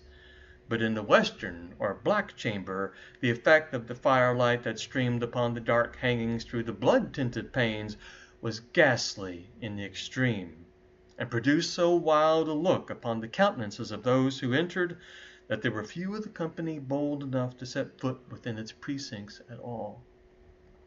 It was in this apartment also that there stood upon the western wall a gigantic clock of ebony.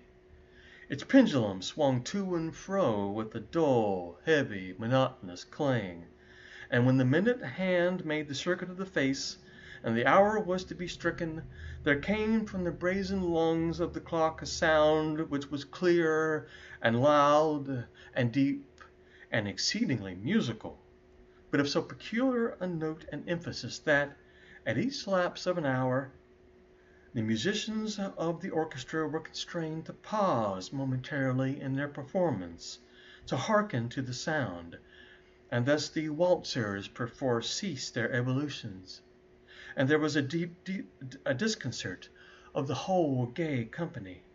And while the chimes of the clock yet rang, it was observed that the giddiest grew pale, and the more aged and sedate passed their hands over their brows, as if in confused reverie or meditation. But when the echoes had fully ceased, a light laughter at once pervaded the assembly. The musicians looked at each other and smiled as if at their own nervousness and folly, and made whispering vows, each to the other, that the next chiming of the clock should produce in them no similar emotion. And then, after the lapse of 60 minutes, which embraced 3,600 seconds of the time that flies, there came yet another chiming of the clock, and then were the same disconcert and tremulousness and meditation as before. But, in spite of these things, it was a gay and magnificent revel. The tastes of the Duke were peculiar. He had a fine eye for colors and effects. He disregarded the decora of mere fashion. His plans were bold and fiery, and his conceptions glowed with barbaric luster. There are some who would have thought him mad. His followers felt that he was not. It was necessary to hear and see and touch him to be sure that he was not. He had directed in great part the movable embellishments of the 7 chambers upon occasion of this great fete, and it was his own guiding taste which had given character to the masqueraders. Be sure they were grotesque. There was much glare and glitter and piquancy and phantasm, much of what has since been seen in Hernani. There were arabesque figures with unsuited limbs and appointments. There were delirious fancies such as the madman fashions. There was much of the beautiful, much of the wanton, much of the bizarre, something of the terrible, and not a little of that which might have excited disgust. To and fro in these 7 rooms there stalked, in fact, a multitude of dreams, and these, the dreams, writhed in and about, taking hue from the rooms, and causing the wild music of the orchestra to seem as the echo of their steps. And anon there strikes the ebony clock which stands in the hall of the velvet, and then for a moment all is still, and all is silent, save the voice of the clock. The dreams are stiff frozen as they stand, but the echoes of the chime die away. They have endured but an instant, and a light, half-subdued laughter floats after them as they depart. And now again the music swells, and the dreams live and writhe to and fro more merrily than ever, taking hue from the many-tinted windows through which stream the rays from the tripods. But to the chamber which lies most westwardly of the 7, there are now none of the maskers who enter, for the night is waning away, and there flows a ruddier light through the blood-colored panes, and the blackness of the sable drapery appalls, and to him whose foot falls upon the sable carpet there comes from the nearer clock of ebony a muffled peal more solemnly emphatic than any which reaches their ears who indulge in the more remote gaieties of the other apartments. But these other apartments were densely crowded, and in them beat feverishly the heart of life. And the revel went whirlingly on, until at length there commenced the sounding of midnight upon the clock. And then the music ceased, as I have told, and the evolutions of the waltzers were quieted, and there was an uneasy cessation of all things as before. But now there were 12 strokes to be sounded by the bell of the clock, and thus it happened, perhaps, that more of thought crept, with more of time, into the meditations of the thoughtful among those who revelled. And thus, too, it happened, perhaps, that before the last echoes of the last chime had utterly sunk into silence, there were many individuals in the crowd who had found leisure to become aware of the presence of a masked figure which had arrested the attention of no single individual before. And the rumor of this presence having spread itself whisperingly around, there arose at length from the whole company a buzz or murmur, expressive of disapprobation and surprise, then finally of terror, of horror, and of disgust. In an assembly of phantasms such as I have painted, it may well be supposed that no ordinary appearance could have excited such sensation. In truth, the masquerade license of the night was nearly unlimited. But the figure in question had out-Heroded Herod, and gone beyond the bounds of even the prince's indefinite decorum. There are chords in the heart of the most reckless which cannot be touched without emotion. Even with the utterly lost, to whom life and death are equally jests, there are matters of which no jest can be made. The whole company, indeed, seemed now deeply to feel that in the costume and bearing of the stranger neither wit nor propriety existed. The figure was tall and gaunt, and shrouded from head to foot in the habiliments of the grave. The mask which concealed the visage was made so nearly to resemble the countenance of a stiffened corpse that the closest scrutiny must have had difficulty in detecting the cheat. And yet all this might have been endured, if not approved, by the mad revellers around. But the mummer had gone so far as to assume the type of the Red Death.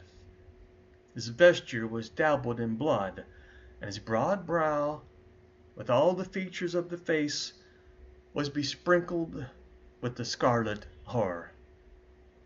When the eyes of the Prince Prospero fell upon this spectral image, which, with a slow and solemn movement, as if more fully to attain its role, stalked to and fro among the waltzers, he was seen to be convulsed, in the first moment with a strong shudder either of terror or distaste, but in the next his brow reddened with rage. "Who dares?" he demanded hoarsely of the courtiers who stood near him. "Who dares insult us with this blasphemous mockery?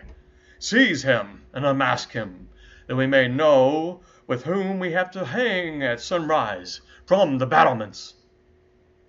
It was in the eastern or blue chamber in which stood the Prince Prospero as he uttered these words. They rang throughout the 7 rooms loudly and clearly, for the prince was a bold and robust man, and the music had become hushed at the waving of his hand. It was in the blue room where stood the prince, with the group of pale courtiers by his side. At first, as he spoke, there was a slight rushing movement of this group in the direction of the intruder, who at the moment was also near at hand, and now, with deliberate and stately step, made close approach to the speaker. But from a certain nameless awe with which the mad assumptions of the mummer had inspired the whole party, there were found none who put forth hand to seize him, so that, unimpeded, he passed within a yard of the prince's person, and, while the vast assembly, as if one impulse, shrank from the centers of the rooms to the walls, he made his way uninterruptedly, but with the same solemn and measured step which had distinguished him from the first, through the blue chamber to the purple, through the purple to the green, through the green to the orange, through this again to the white, and even thence to the violet, ere a decided movement had been made to arrest him. It was then, however, that the Prince Prospero, maddening with rage and the shame of his own momentary cowardice, rushed hurriedly through the 6 chambers, while none followed him on account of a deadly terror that had seized upon all. He drew aloft a drawn dagger, and had approached in rapid impetuosity to within 3 or 4 feet of the retreating figure, when the latter, having attained the extremity of the velvet apartment, turned suddenly and confronted his pursuer.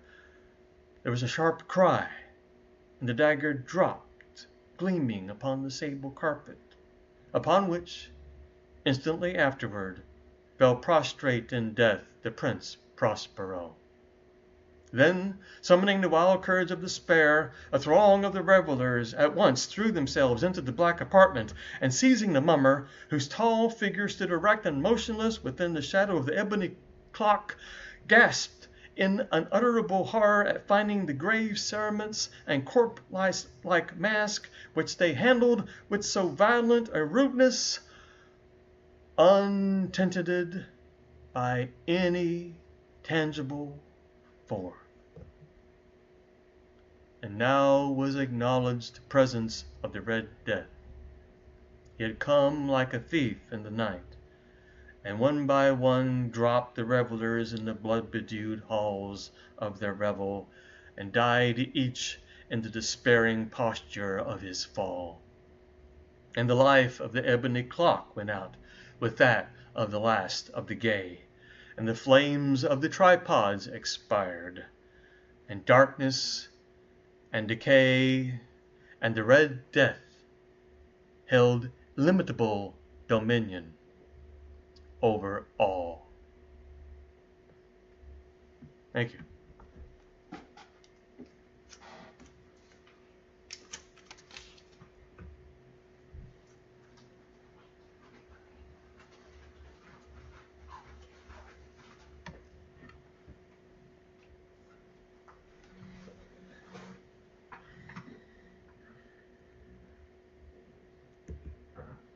We have another guest that was not able to be with us today.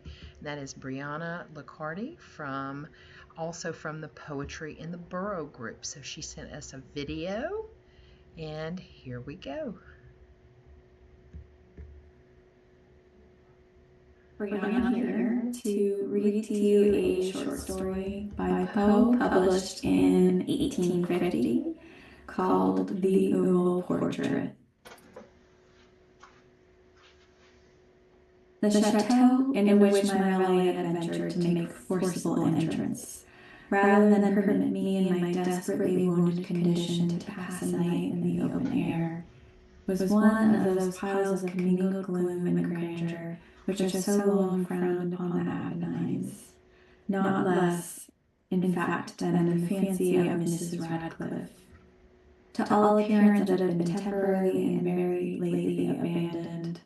We established ourselves in one of the smallest and least sumptuously furnished apartments. It lay in a remote turret of the building. Its decorations were rich, yet tattered and antique.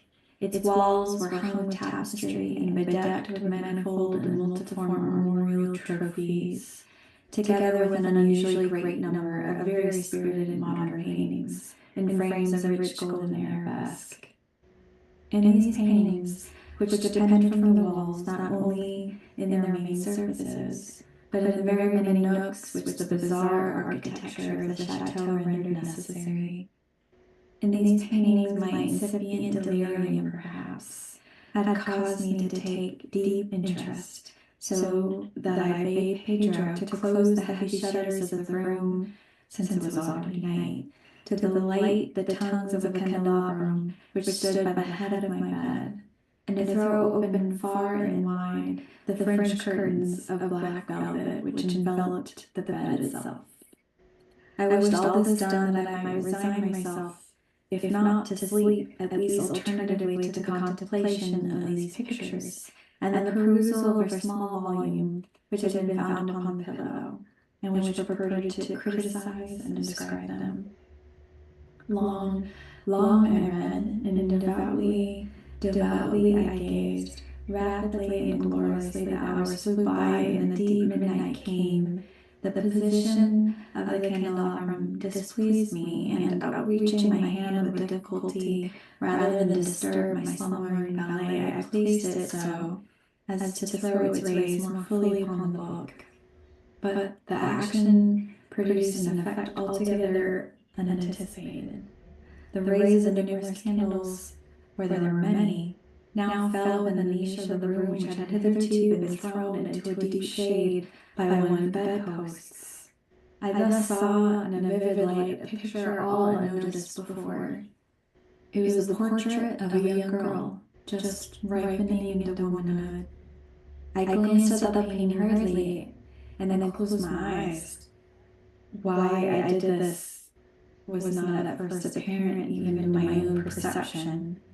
But while my lids remained thus shut, I ran over in my mind my reason for so shutting them. It was an impulsive movement, taking time for thought to make sure my vision had not deceived me, to calm and subdue my fancy for a more sober and more certain gaze. In a very few moments I again looked fixedly at the painting.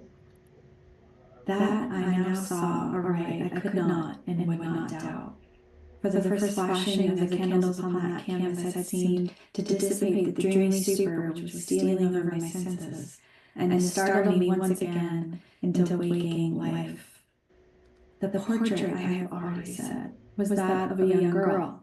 It was a mere head and shoulders, done in what is technically termed a vignette manner, much in the style of the favors of Sully. The arms and the bosom and even the ends of the radiant hair melted imperceptibly, and the vague yet deep shadow which formed the background of the whole.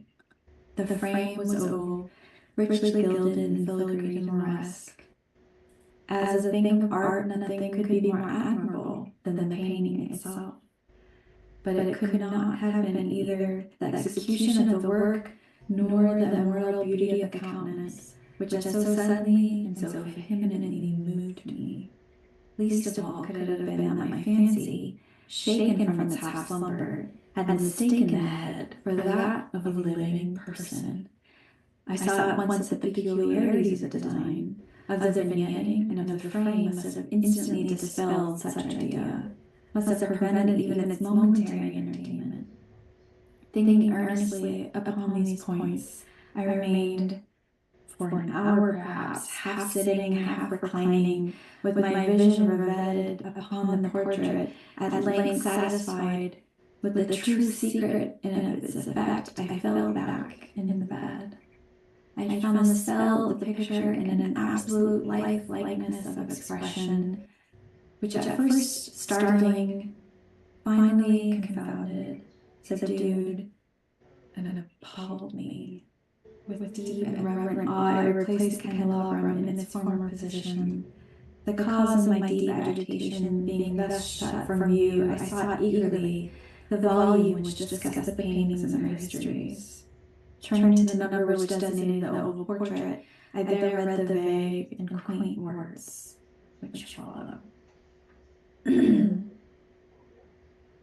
She was a maiden of rarest beauty, and not more lovely than full of glee. And evil was the hour when she saw, and loved, and wedded the painter. He, passionate, studious, austere, and having already a bride in his art. She, a maiden of rarest beauty, and not more lovely than full of glee, all light, and smiles, and frolicsome, as the young fawn, loving and cherishing all things, heeding only the art which was her rival, dreading only the palette and brushes and other untoward instruments, which deprived her of her countenance of her lover. It was thus a terrible thing for this lady to hear the painter speak of his desire to betray even his young bride. But she was humble and obedient, and sat meekly for many weeks in the dark, high turret chamber, where the light dripped upon the pale canvas only from overhead. But he, the painter, took glory in his work, which went on from hour to hour, and from day to day. And he was passionate and wild and moody, who became lost in his reveries, so that he would not see that the light which fell so ghastly in that lone turret withered the health and the spirits of his bride, who pined visibly to all but him. Yet she smiled on and still on, uncomplainingly, because she saw that the painter, who had high renown, took a fervid and burning pleasure in his task, and wrought day and night to depict her who so loved him, yet who grew daily more dispirited and weak. And in sooth, some who beheld the portrait spoke of its resemblance in low words, as of mighty marvel, and approved not less of the power of the painter than of his deep love for her whom he depicted so surpassingly well. But at length, as the labor drew near to its conclusion, there were admitted none into the turret, for the painter had grown wild with the ardor of his work, and turned his eyes from canvas merely even to regard the countenance of his wife. And he would not see that the tints which he spread upon the canvas were drawn from the cheeks of her who sat beside him. And when many weeks bad had passed, but little remained to do save one brush upon the mouth, and one tint upon the eye, the spirit of the lady again flickered up as the flame within the socket of the lamp. And then the brush was given, and then the tint was placed, and for one moment, the painter stood entranced before the work which he had wrought. But in the next, while he yet gazed, he grew tremulous and very pallid and aghast, and crying with a loud voice, "This is indeed life itself," turned suddenly to regard his beloved. She was dead.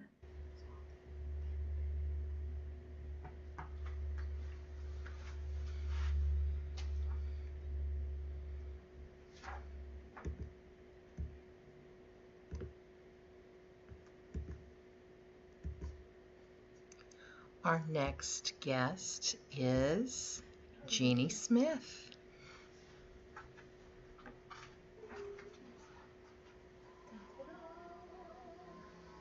Charge. There we go. Yep.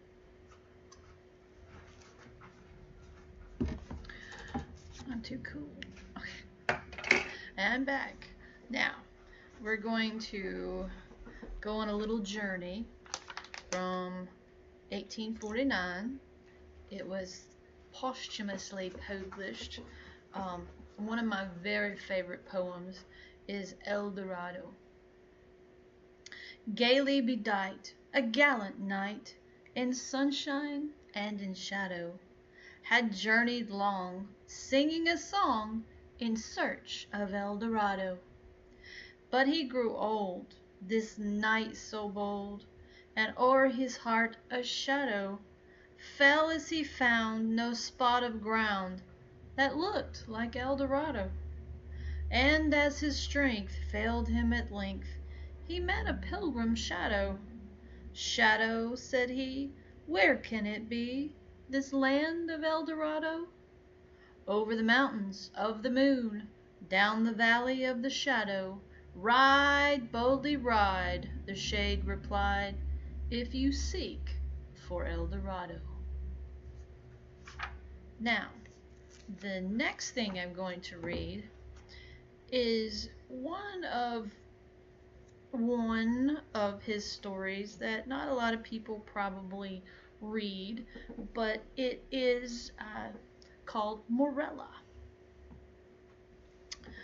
With a feeling of deep yet most singular affection, I regarded my friend Morella. Thrown by accident into her society many years ago, my soul from our first meeting burned with fires it had never before known. But the fires were not of Eros, and bitter and tormenting to my spirit was the gradual conviction that I could in no manner define their unusual meaning or regulate their vague intensity. Yet we met, and fate bound us together at the altar, and I never spoke of passion nor thought of love. She, however, shunned society, and attaching herself to me alone rendered me happy. It is a happiness to wonder. It is a happiness to dream. Morella's erudition was profound. As I hoped to live, her talents were of no common order. Her powers of mind were gigantic. I felt this, and in many manners became her pupil. I soon, however, found that, perhaps on account of her Presburg education, she placed before me a number of those mystical writings which are usually considered the mere dross of the early German literature. These, for what reason I could not imagine, were her favorite and constant study, and that in process of time they became my own, should be attributed to the simple but effectual influence of habit and example. In all of this, if I err not, my reason had little to do.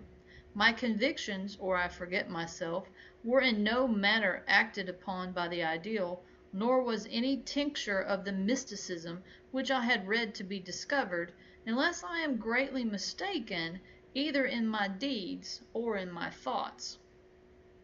Persuaded of this, I abandoned myself implicitly to the guidance of my wife, and entered with an unflinching heart into the intricacies of her studies. And then when poring over her forbidden pages, I felt a forbidden spirit enkindling within me. Would Morella place her cold hand upon my own, and rake up from the ashes of a dead philosophy some low, singular words, whose strange meaning burned themselves in upon my memory? And then, hour after hour, would I linger by her side, and dwell upon the music of her voice, until at length its melody was tainted with terror, and there fell a shadow upon my soul, and I grew pale, and I shuddered inwardly at those unearthly tones, and thus joy suddenly faded into horror, and the most beautiful became the most hideous, as Hinnon became Gehenna. It is unnecessary to state the exact character of those disquisitions which, growing out of the volumes I have mentioned, formed for so long a time almost the sole conversation of Morella and myself. By the learned in what might be termed theological morality they will be readily conceived, and by the unlearned they would, at all events, be little understood. The wild pantheism of Fichte, the modified irreleva of the Pythagoreans, and above all the doctrines of identity, as urged by Schelling, were generally the points of discussion presenting the most of beauty to the imaginative Morella. That identity which is termed personal, Mr. Locke, I think, truly defines to consist in the saneness of rational being.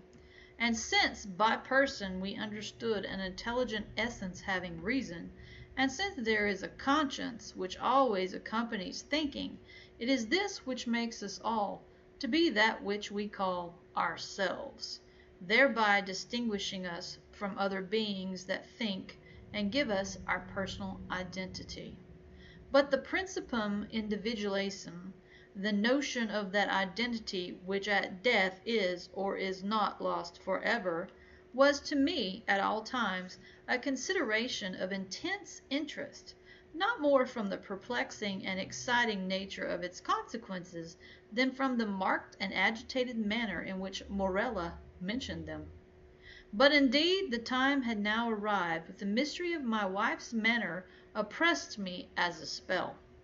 I could no longer bear the touch of her wan fingers, nor the low tone of her musical language, nor the lustre of her melancholy eyes. And she knew all this, but did not upbraid. She seemed conscious of my weakness or my folly, and smiling, called it fate. She seemed also conscious of a cause, to me unknown, for the gradual alienation of my regard. But she gave me no hint or token of its nature. Yet she was woman, and pined away daily. In time the crimson spots settled steadily upon the cheek, and the blue veins upon the pale forehead became prominent. And one instant my nature melted into pity, but in the next I met the glance of her meaning eyes, and then my soul sickened and became giddy with the giddiness of one who gazes downward into some dreary and unfathomable abyss. Shall I then say that I longed with an earnest and consuming desire for the moment of Morella's decease? I did, but the fragile spirit clung to its tenement of clay for many days, for many weeks, and irksome months, until my tortured nerves obtained the mastery over my mind, and I grew furious through delay, and with the heart of a fiend cursed the days and the hours and the bitter moments which seemed to lengthen and lengthen as her gentle life declined like shadows in the dying of the day. But one autumnal evening, when the winds lay still in heaven, Morella called me to her bedside. There was a dim mist over all the earth, and a warm glow upon the waters, and amid the rich October leaves of the forest, a rainbow from the firmament had surely fallen. "It is a day of days," she said, as I approached, "a day of all days, either to live or die. It is a fair day for the sons of earth and life. Ah, more fair for the daughters of heaven and earth and death." I kissed her forehead, and she continued, "I am dying, yet shall I live." Morella! The days have never been when thou couldst love me, but her whom in life thou didst abhor, and doth in death thou shalt adore. Morella! I repeat, I am dying, but within me is a pledge of that affection, oh, how little, which thou didst feel for me, Morella. And when my spirit departs shall the child live, thy child and mine, Morella's. But thy days shall be days of sorrow, that sorrow which is the most lasting of impressions, as the cypress is the most enduring of trees. For the hours of thy happiness are over, and joy is not gathered twice in a life, as the roses of a passion twice in a year. Thou shalt no longer then play the Teian with time, but being ignorant of the myrtle and the vine, thou shalt bear about with thee thy shroud on the earth, as do with the Moslem at Mecca. Morella, I cried, Morella, how knowest thou this? But she turned away, her face upon the pillow, and a slight tremor coming over her limbs. She thus died, and I heard her voice no more. Yet, as she had foretold, her child, to which in dying she had given birth, which breathed not until the mother breathed no more, her child, a daughter, lived, and she grew strangely in stature and intellect, and was the perfect resemblance of her who had departed. And I loved her with a love more fervent than I had believed it possible to fear for any denizen of earth. But ere long the heaven of this pure affection became darkened, and gloom and horror and grief swept over it in clouds. I said the child grew strangely in stature and intelligence. Strange indeed was her rapid increase in bodily size, but terrible, oh, terrible were the tumultuous thoughts which crowded upon me while watching the development of her mental being. Could it be otherwise when I daily discovered in the conceptions of the child the adult powers and faculties of the woman? When the lessons of experience fell from the lips of infancy? And when the wisdom or the passions of maturity I found hourly gleaming from its full and speculative eye? When I say all this became evident to my appalled senses, when I could no longer hide it from my soul, nor throw it off from those perceptions which trembled to receive it, is it to be wondered at that suspicions of a nature fearful and exciting crept in upon my spirit, or that my thoughts fell back aghast upon the wild tales and thrilling theories of the entombed Morella? I snatched from the scrutiny of the world a being whom destiny compelled me to adore, and in the rigorous seclusion of my home watched with an agonizing anxiety over all which concerned the beloved. As years rolled away, and I gazed day after day upon her holy and mild and eloquent face, and pored over her maturing form, day after day did I discover new points of resemblance in the child to her mother, the melancholy and the dead. And hourly grew darker these shadows of similitude, and more full and more definite and more perplexing and more hideously terrible in their aspect. For that her smile was like her mother's I could bear, but then I shuddered at its too perfect identity. That her eyes were like that Morella's I could endure, but then they too often looked down into the depths of my soul with Morella's own intense and bewildering meaning. And in the contour of the high forehead, and in the ringlets of the silken hair, and in the wan fingers which buried themselves therein, and in the sad musical tones of her speech, and above all, oh, above all, in the phrases and expressions of the dead on the lips of the loved and the living, I found food for consuming thought and horror for a worm that would not die. Thus passed away 2 lustres of her life, and as yet my daughter remained nameless upon the earth.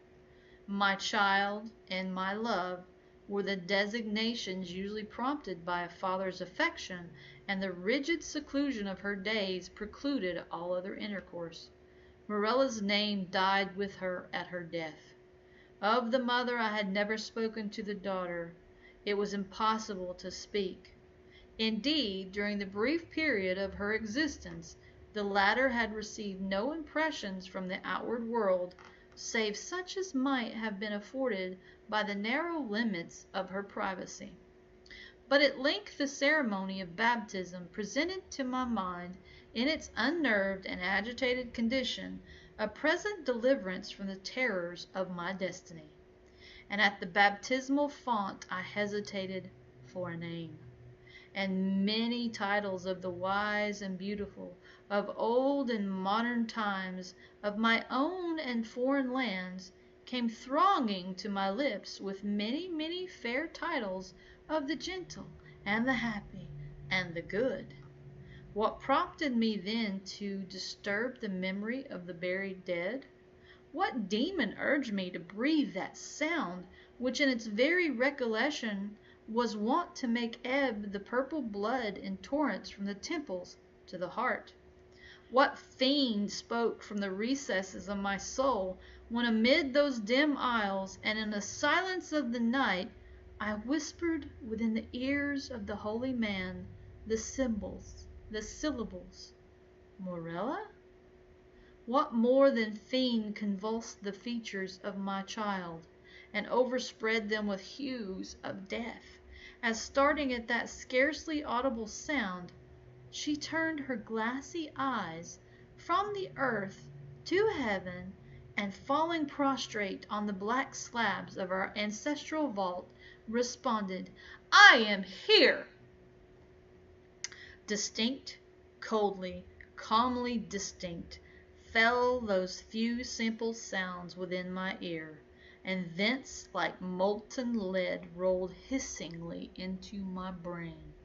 Years, years may pass away, but the memory of that epoch never.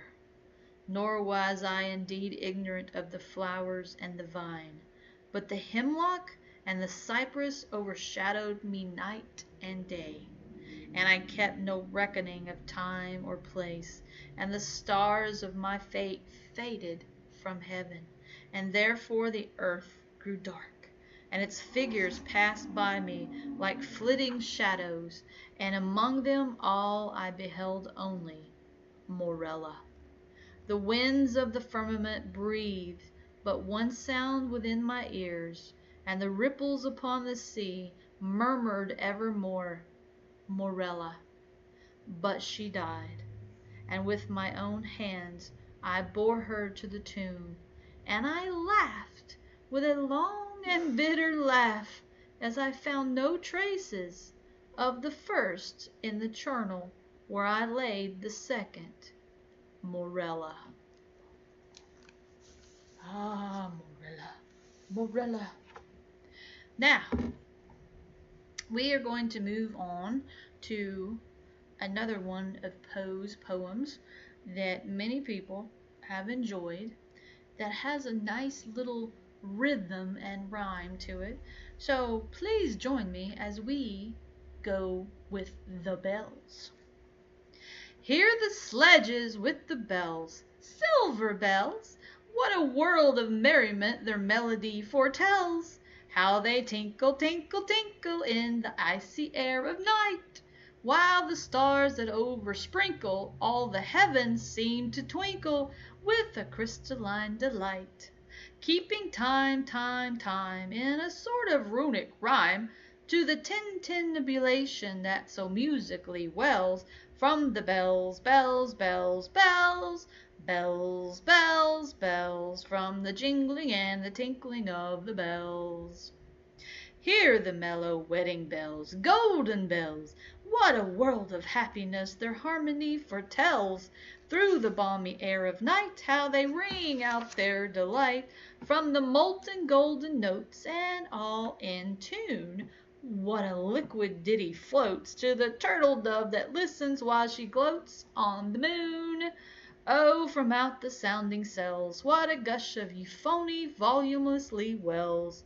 How it swells, how it dwells on the future, how it tells of the rapture that impels to the swinging and the ringing of the bells, bells, bells!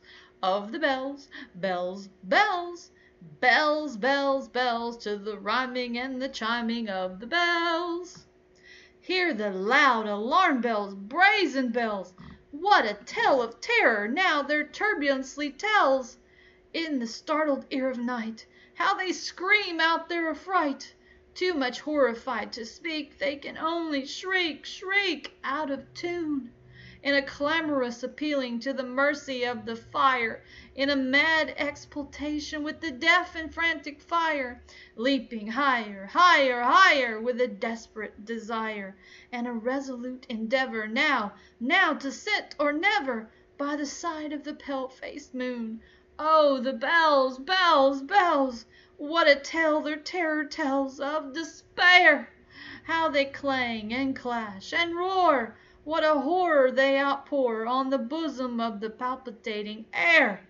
Yet the ear, it fully knows, by the twanging and the clanging, how the danger ebbs and flows.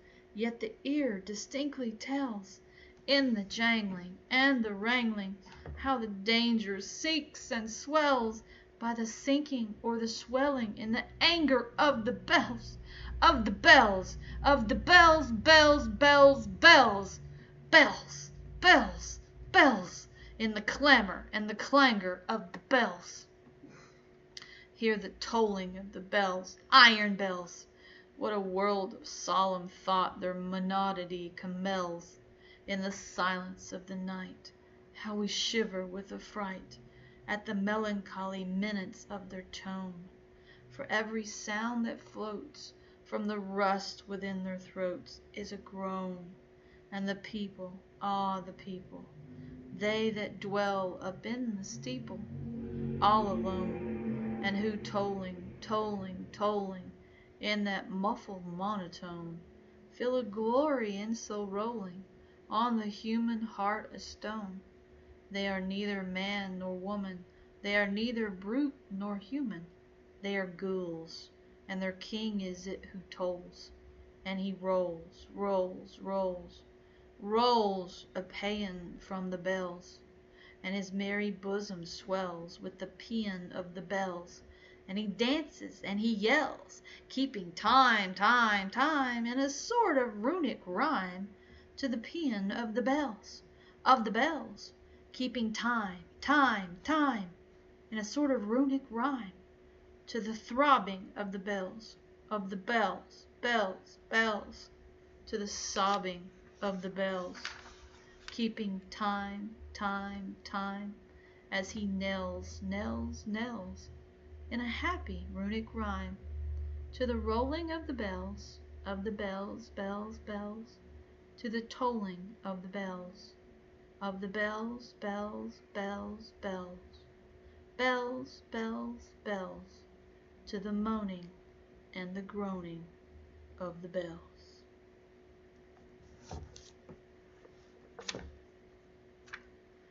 Now we move on to one that I would have to say has some of the same rhythm as the bells. We are talking about the pit and the pendulum.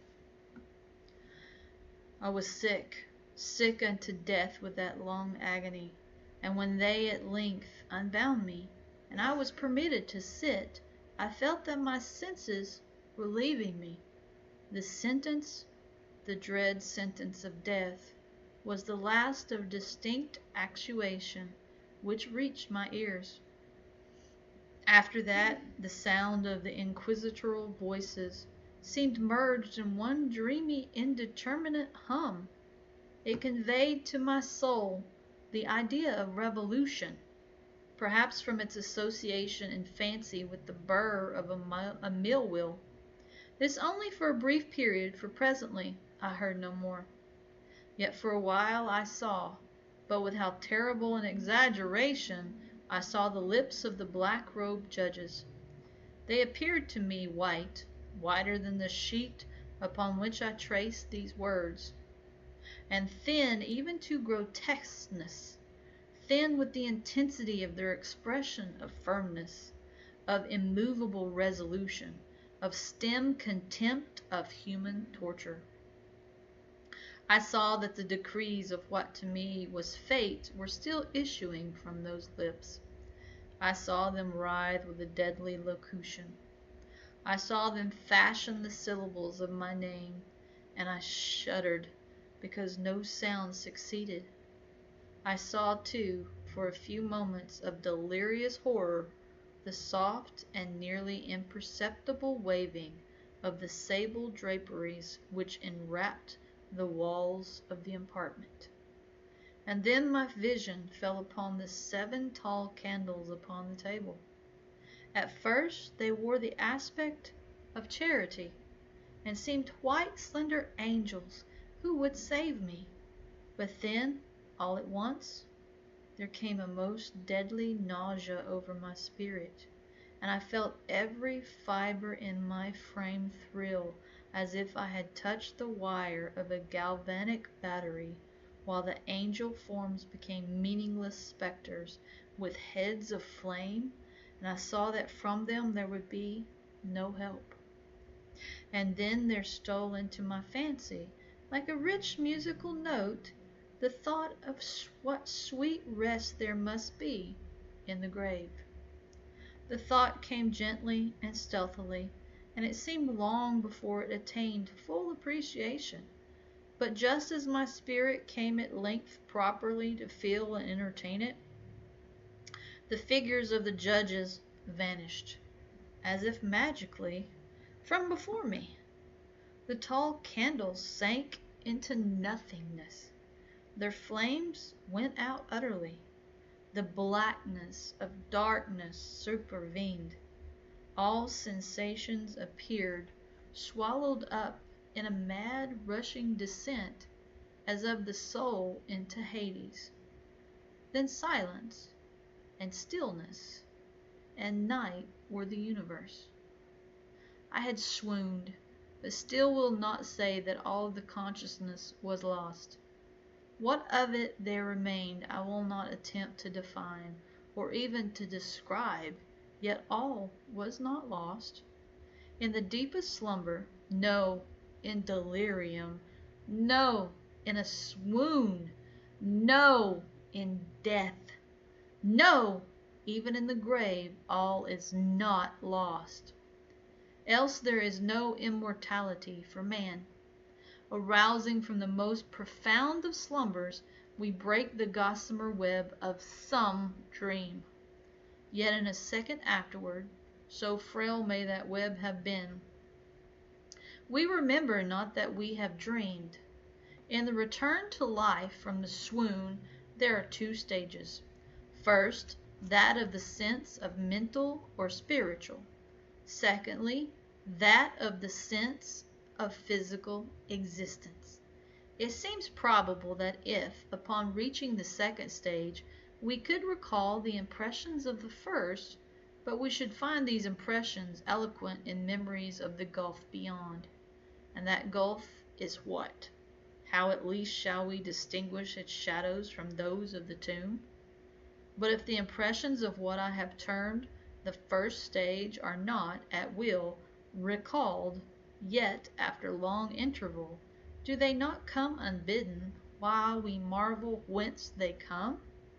He who has never swooned is not he who finds strange palaces and wildly familiar faces in coals that glow. Is not he who beholds floating in mid-air the sad visions that the many may not view? Is not he who ponders over the perfume of some novel flower? Is not he whose brain grows bewildered with the meaning of some musical cadence which has never before rested his attention? Amid frequent and thoughtful endeavors to remember, amid earnest struggles to regather some token of the state of seeming nothingness into which my soul had lapsed, there have been moments when I have dreamed of success. There have been brief, very brief periods when I have conjured up remembrances which the lucid reason of a later epoch assures me could have had reference only to that condition of seeming unconsciousness. These shadows of memory tell indistinctly of tall figures that lifted and bore me in silence down, down, still down, till a hideous dizziness oppressed me at the mere idea of the interminableness of the descents. They tell also of a vague horror at my heart on account of that heart's unnatural stillness. Then comes a sense of sudden motionlessness throughout all things, as if those who bore me, a ghastly train, had outrun in their descent the limits of the limitless, and paused from the wearisome of their toil. After this I call to mind flatness and dampness, and then all is madness, the madness of a memory which busies itself among forbidden things. Very suddenly there came back to my soul motion and sound, the tumultuous motion of the heart, and in my ears the sound of its beating. Then a pause in which all is blank. Then again sound and motion and touch, a tingling sensation pervading my frame. Then the mere consciousness of existing, without thought, a condition which lasted long. Then very suddenly thought, and shuddering terror, and earnest endeavor to comprehend my true state. Then a strong desire to lapse into insensibility. Then a rushing revival of soul, and a successful effort to move. And now a full memory of the trial, of the judges, of the sable draperies, of the sentence, of the sickness, of the swoon. Then entire forgetfulness of all that followed, of all that a later day and much earnestness of endeavor have enabled me vaguely to recall. So far I had not opened my eyes. I felt that I lay upon my back, unbound. I reached out my hand, and it fell heavily upon something damp and hard. There I suffered it to remain for many minutes while I strove to imagine where and what I could be. I longed, yet dared not, to employ my vision. I dreaded the first glance at objects around me. It was not that I feared to look upon these things horrible, but that I grew aghast lest there should be nothing to see. At length, with a wild desperation at heart, I quickly unclosed my eyes. My worst thoughts then were confirmed. The blackness of eternal night encompassed me. I struggled for breath. The intensity of the darkness seemed to oppress and stifle me. The atmosphere was intolerably close. I still lay quietly and made effort to exercise my reason. I brought to mind the inquisitorial proceedings, and attempted from that point to deduce my real condition. The sentence had passed, and it appeared to me that a very long interval of time had since elapsed. Yet not for a moment did I suppose myself actually dead. Such a supposition, notwithstanding what we read in fiction, is altogether inconsistent with real existence. But where and in what state was I? The condemned to death, I knew, perished usually at the Auto da Fe, and one of these had been held on the very night of the day of my trial. Had I been remanded to my dungeon to await the next sacrifice, which would not take place for many months?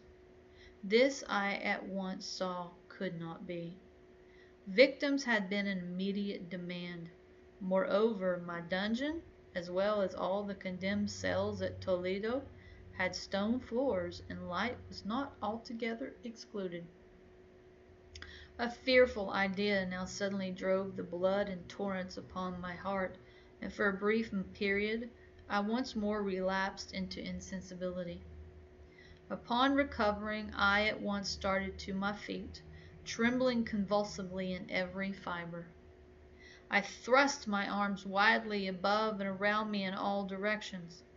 I felt nothing, yet dreaded to move a step, lest I should be impeded by the walls of a tomb.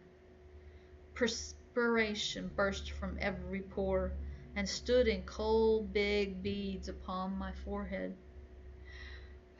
The agony of suspense grew at length intolerable, and I cautiously moved forward, with my arms extended, and my eyes straining from their sockets in the hope of catching some faint ray of light. I proceeded for many paces, but still all was blackness and vacancy. I breathed more freely. It seemed evident that mine was not, at least, the most hideous of fates. And now, as I still continued to step cautiously onward, there came thronging upon my recollection 1,000 vague rumors of the horrors of Toledo. Of the dungeons there had been strange things narrated, fables I had always deemed them, but yet strange and too ghastly to repeat, save in a whisper. Was I left to perish of starvation in the subterranean world of darkness? Or what fate, perhaps even more fearful, awaited me? That the result would be death, and a death of more than customary bitterness, I knew too well the character of my judges to doubt. The mode and the hour were all that occupied or distracted me. My outstretched hands at length encountered some solid obstruction. It was a wall, seemingly of stone masonry, very smooth, slimy, and cold. I followed it up, stepping with all the careful distrust with which certain antique narratives had inspired me. This process, however, afforded me no means of ascertaining the dimensions of my dungeon, as I might make its circuit and return to the point whence I set out without being aware of the fact, so perfectly uniform seemed the wall. I therefore sought the knife which had been in my pocket when led into the inquisitorial chamber, but it was gone. My clothes had been exchanged for a wrapper of coarse serge. I had thought of forcing the blade in some minute crevice of the masonry, so as to identify my point of departure. The difficulty, nevertheless, was but trivial, although, in the disorder of my fancy, it seemed at first insuperable. I tore a part of the hem from the robe, and placed the fragment at full length and at right angles to the wall. In groping my way around the prison, I could not fail to encounter this rag upon completing the circuit. So at least I thought, but I had not counted upon the extent of the dungeon or upon my own weakness. The ground was moist and slippery. I staggered onward for some time, when I stumbled and fell. My excessive fatigue induced me to remain prostrate, and sleep soon overtook me as I lay. Upon awaking, and stretching forth an arm, I found beside me a loaf and a pitcher with water. I was too much exhausted to reflect upon this circumstance, but ate and drank with avidity. Shortly afterward I resumed my tour around the prison, and with much toil came at last upon the fragment of the serge. Up to the period when I fell, I had counted 52 paces, and, upon resuming my walk, I had counted 48 more, when I arrived at the rag. There were in all then 100 paces, and admitting 2 paces to the yard, I presumed the dungeon to be 50 yards in circuit. I had met, however, with many angles in the wall, and thus I could form no guess at the shape of the vault, for vault I could not help supposing it to be. I had little object, certainly no hope, in these researches, but a vague curiosity prompted me to continue them. Quitting the wall, I resolved to cross the area of the enclosure. At first I proceeded with extreme caution, for the floor, although seemingly of solid material, was treacherous with slime. At length, however, I took courage, and did not hesitate to step firmly, endeavoring to cross in as direct a line as possible. I had advanced some 10 or 12 paces in this manner, when the remnant of the torn hem of my robe became entangled between my legs. I stepped on it and fell violently on my face. In the confusion attending my fall, I did not immediately apprehend a somewhat startling circumstance, which yet in a few seconds afterward, and while I still lay prostrate, arrested my attention. It was this. My chin rested upon the floor of the prison, but my lips and the upper portion of my head, although seemingly at a less elevation than the chin, touched nothing. At the same time, my forehead seemed bathed in a clammy vapor, and the peculiar smell of decayed fungus arose to my nostrils. I put forward my arm and shuddered to find that I had fallen at the very brink of a circular pit, whose extent, of course, I had by no means of ascertaining at the moment. Groping about the masonry just below the margin, I succeeded in dislodging a small fragment and let it fall into the abyss. For many seconds I hearkened to its reverberations as it dashed against the sides of the chasm in its descent. At length there was a sullen plunge into water, succeeded by loud echoes. At the same moment there came a sound resembling the quick opening as rapid closing of a door overhead, while a faint gleam of light flashed suddenly through the gloom and as suddenly faded away. I saw clearly the doom which had been prepared for me, and congratulated myself upon the timely accident by which I had escaped. Another step before my fall, and the world had seen me no more, and the death just avoided was of that very character which I had regarded as fabulous and frivolous in the tales respecting the Inquisition. To the victims of its tyranny there was the choice of death with its direst physical agonies, or death with its most hideous moral horrors. I had been reserved for the latter. By long suffering my nerves had been unstrung until I trembled at the sound of my own voice, and had become in every respect a fitting subject for the species of torture which awaited me. Shaking in every limb, I groped my way back to the wall, resolving there to perish rather than risk the terrors of the wells, of which my imagination now pictured many in various positions about the dungeon. In other conditions of mind, I might have had courage to end my misery at once by a plunge into one of these abysses, but now I was the veriest of cowards. Neither could I forget what I had read of these pits, and that the sudden extinction of life formed no part in their most horrible plan.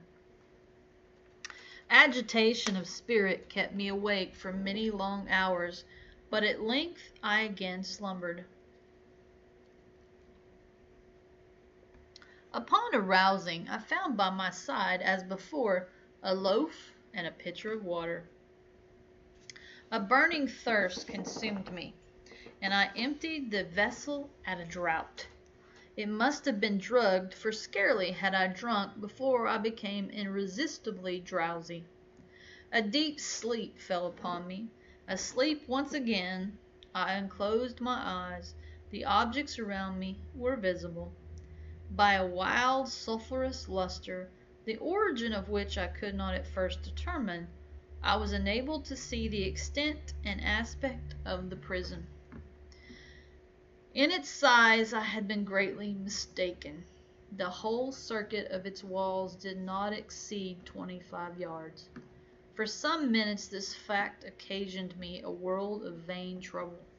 Vain indeed, for what could be of less importance under the terrible circumstances which environed me than the mere dimensions of my dungeon?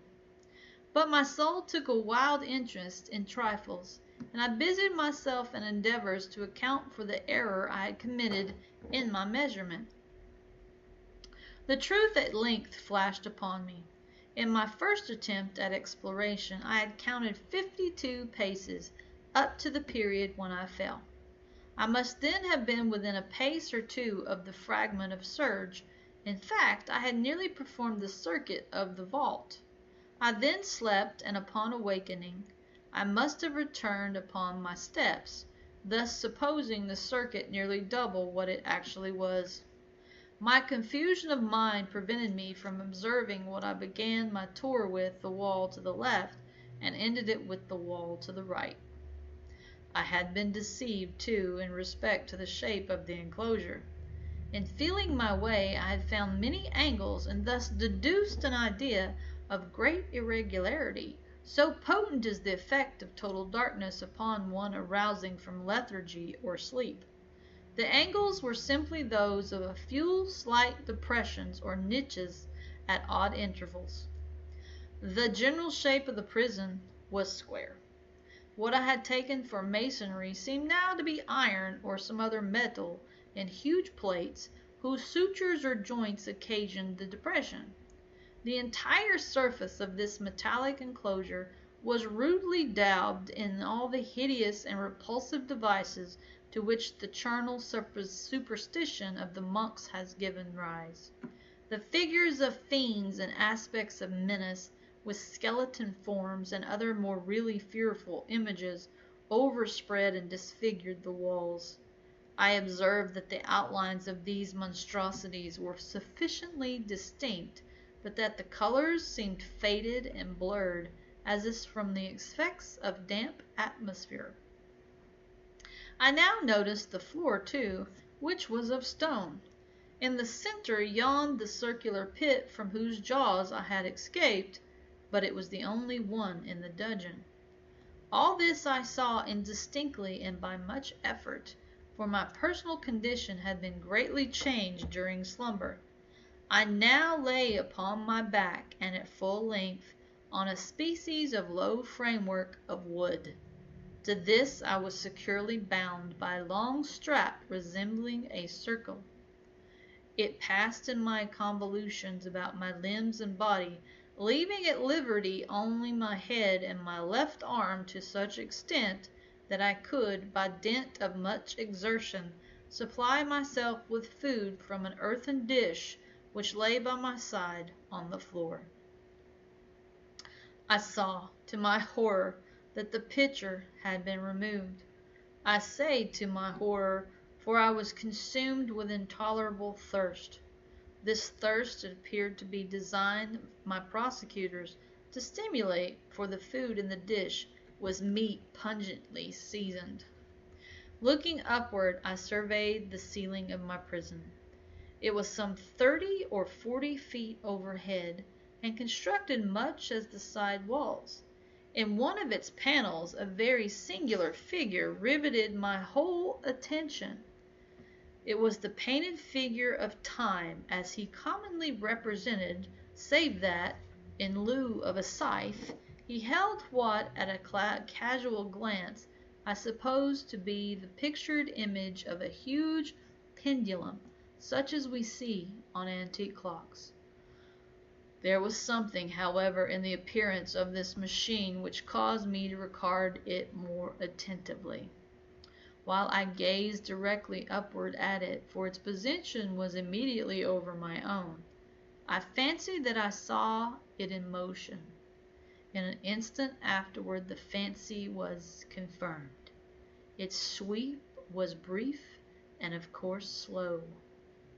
I watched it for some minutes, somewhat in fear, but more in wonder. Wearied at length with observing its dull movement, I turned my eyes upon the other objects in the cell. A slight noise attracted my notice, and looking to the floor, I saw several enormous rats traversing it. They had issued from the well, which lay just within view to my right. Even then, while I gazed, they came up in troops, hurriedly, with ravenous eyes, allured by the scent of the meat. From this it required much effort and attention to scare them away. It might have been a half an hour, perhaps even an hour, for I could take but imperfect note of time, before I again cast my eyes upward. What I then saw confounded and amazed me. The sweep of the pendulum had increased in extent by nearly a yard. The sweep, as natural consequence, its velocity was also much greater. But what mainly disturbed me was the idea that it had perceptibly descended. I now observed with what horror it is needless to say that its neither extremity was formed of a crescent of glittering steel, about a foot in length from horn to horn, the horns upward, and the under edge evidently as keen as that of a razor. Like a razor also, it seemed massy and heavy, tapering from the edge into a solid and broad structure above.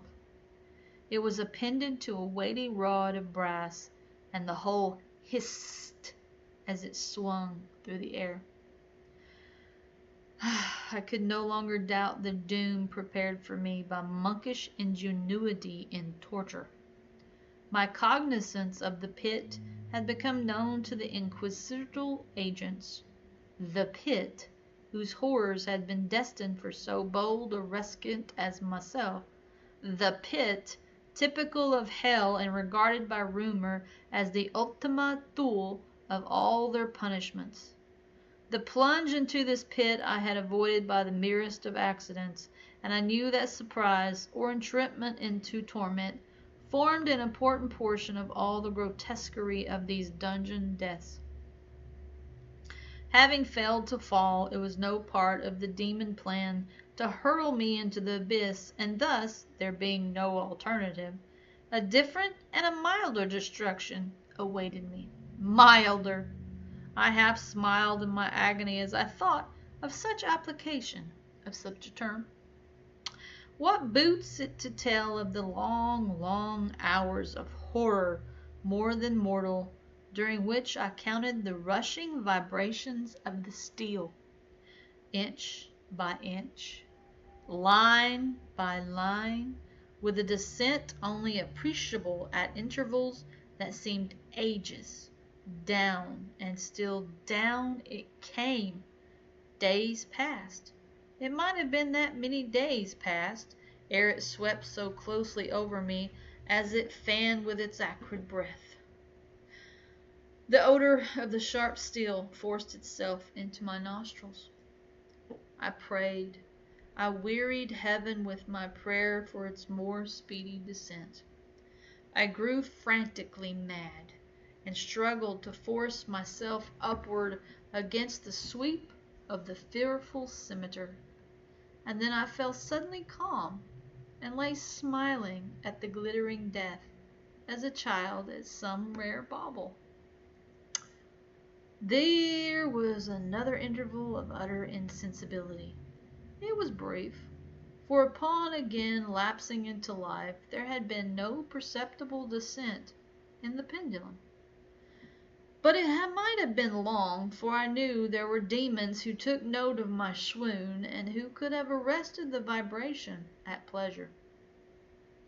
Upon my recovery, too, I felt very, inexpressibly, sick and weak, as if through long inanition. Even amid the agonies of that period, the human nature craved food.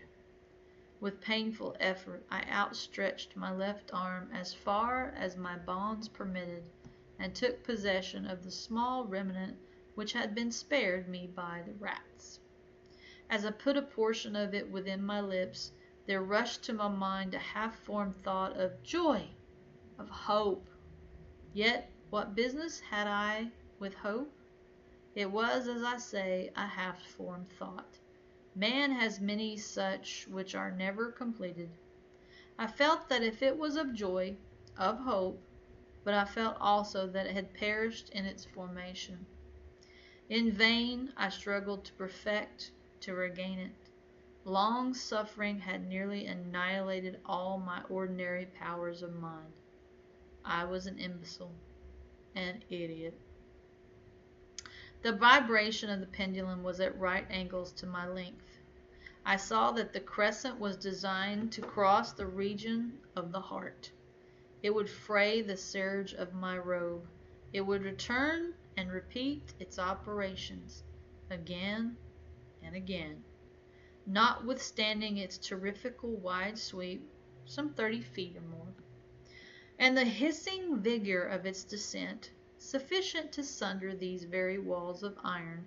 Still the fraying of my robe would be all that, for several minutes, it would accomplish. And at this thought I paused. I dared not go further than this reflection. I dwelt upon it with descent of the steel. I forced myself to ponder upon the sound of the crescent as it should pass across the garment, upon the peculiar thrilling succession which the friction of cloth produces on the nerves. I pondered upon all this frivolity until my teeth were on edge. Down, steadily down, it crept. I took a frenzied pleasure in contrasting its downward with its lateral velocity. To the right, to the left, far and wide, with the shriek of damned spirit, to my heart, with the stealthy pace of a tiger. I alternately laughed and howled as the one or the other idea grew predominant. Down, certainly relentlessly down, it vibrated within 3 inches of my bosom. I struggled violently, furiously, to free my left arm. This was free only from the elbow to the hand. I could reach the latter from the platter beside me to my mouth with great effort, but no farther.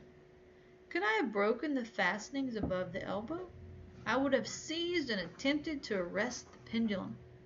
I might as well have attempted to arrest an avalanche.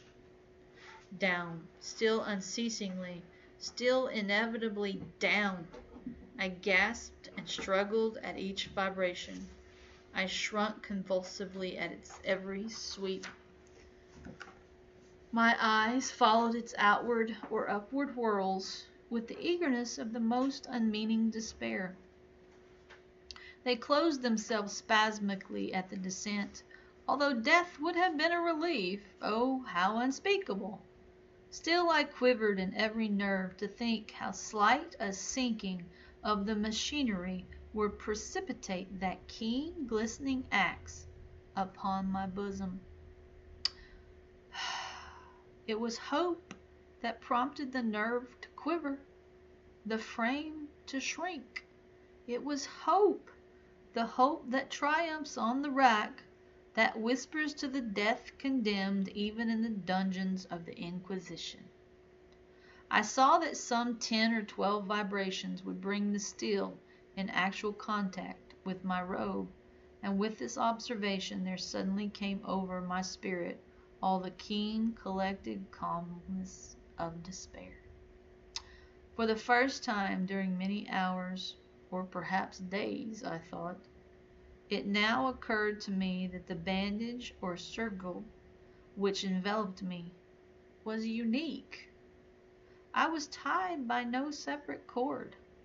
The first stroke of the razor-like crescent outward, any portion of the band would so detach it that it might be unwound from my person by means of my left hand.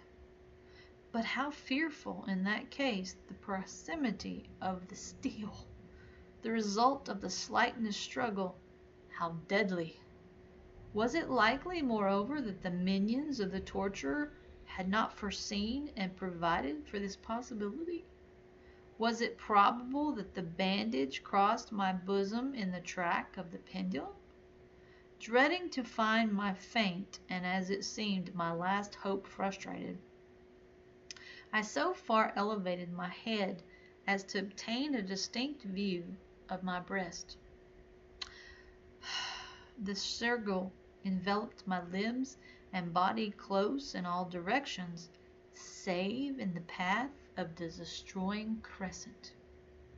Scarcely had I dropped my head back into its original position when there flashed upon my mind what I cannot better describe than as the unformed half of that idea of deliverance to which I had previously alluded, and of which a moiety only floated indeterminately through my brain when I raised food to my burning lips. The whole thought was now present, feeble, scarcely sane, scarcely definite, but still entire. I proceeded at once with the nervous energy of despair to attempt its execution.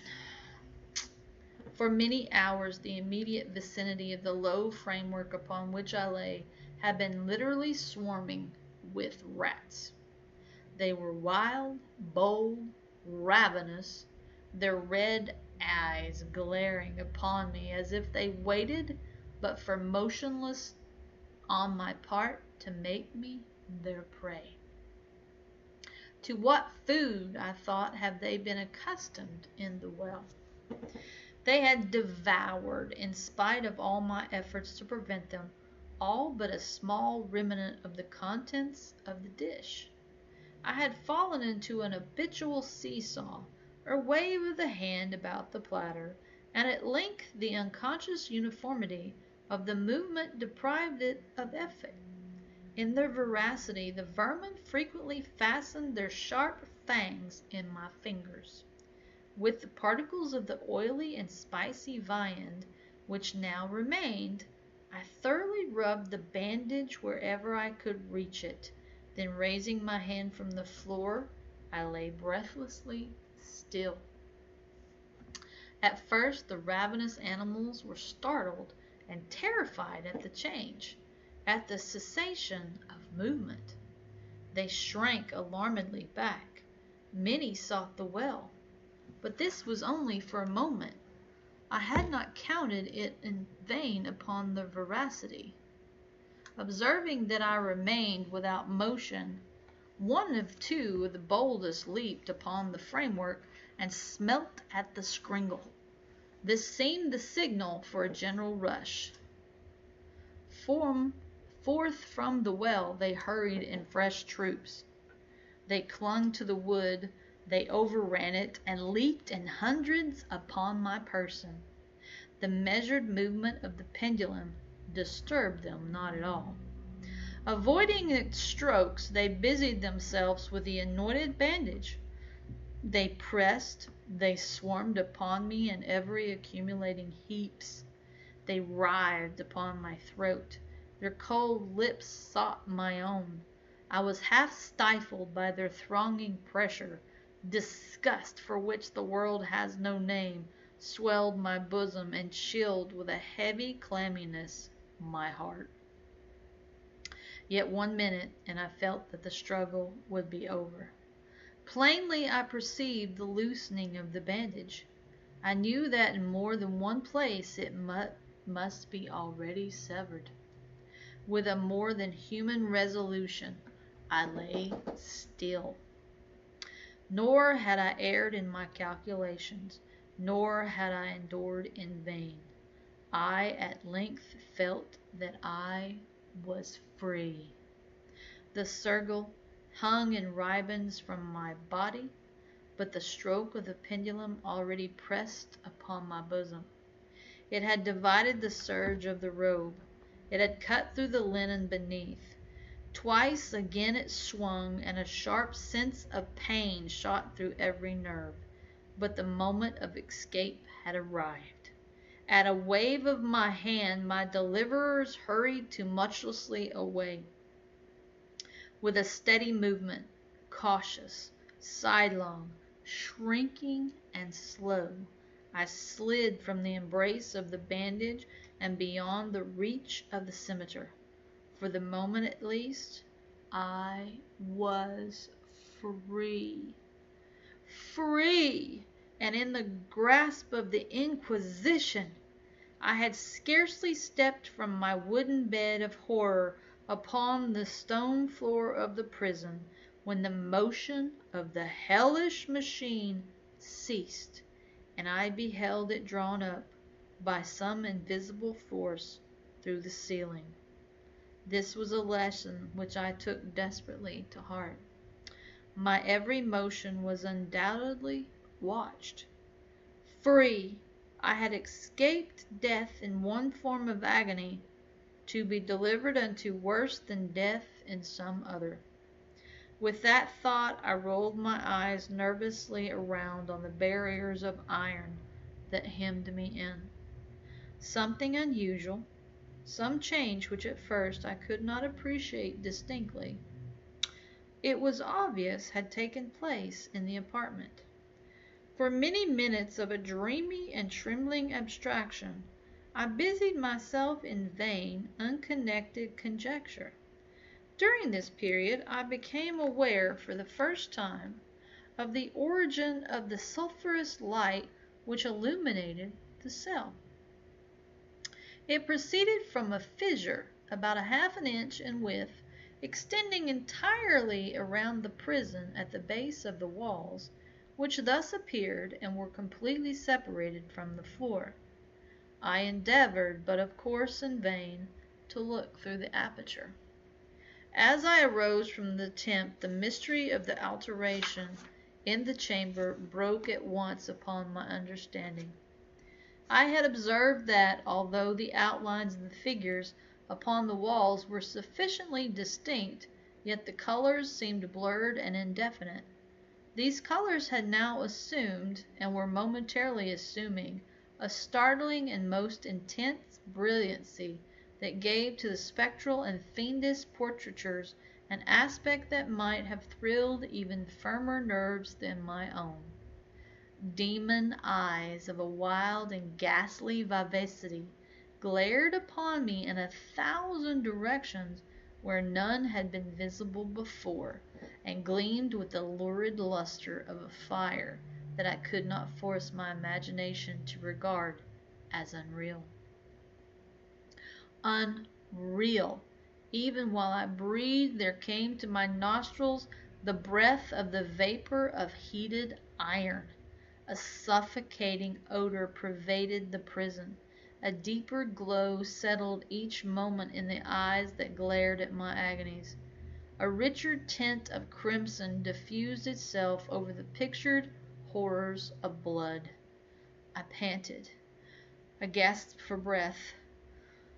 There could be no doubt of the design of my tormentors. Oh, most unrelenting! Oh, most demonic of men! I shrank from the glowing metal to the center of the cell. Amid the thought of the fiery destruction that impended, the idea of the coolness of the well came over my soul like balm. I rushed to its deadly brink. I threw my straining vision below. The glare from the enkindled roof illuminated its inmost recesses. Yet for a wild moment did my spirit refuse to comprehend the meaning of what I saw. At length it wrestled its way into my soul. It burned itself in upon my shuddering reason. Oh, for a voice to speak! Oh, horror! Oh, any horror but this! With a shriek I rushed from the margin and buried my face in my hands, weeping bitterly. The heat rapidly increased, and once again I looked up, shuddering as with a fit of the ague. There had been a second change in the cell, and now the change was obviously in the form. As before, it was in vain that I at first endeavored to appreciate or understand what was taking place. But not long was I left in doubt. The inquisitorial vengeance had been hurried by my twofold escape, and there was to be no more dallying with the king of terrors. The room had been square. I saw that two of its iron angles were now acute. Two, consequently, obtuse. The fearful difference quickly increased with a low rumbling or moaning sound. In an instant the apartment had shifted its form into that of a lodgings. But the alteration stopped not here. I neither hoped nor desired it to stop. I could have clasped the red walls to my bosom as a garment of eternal peace. Death, I said, any death but that of the pit. Fool, might I have not known that into the pit it was the object of the burning iron to urge me. Could I resist its glow?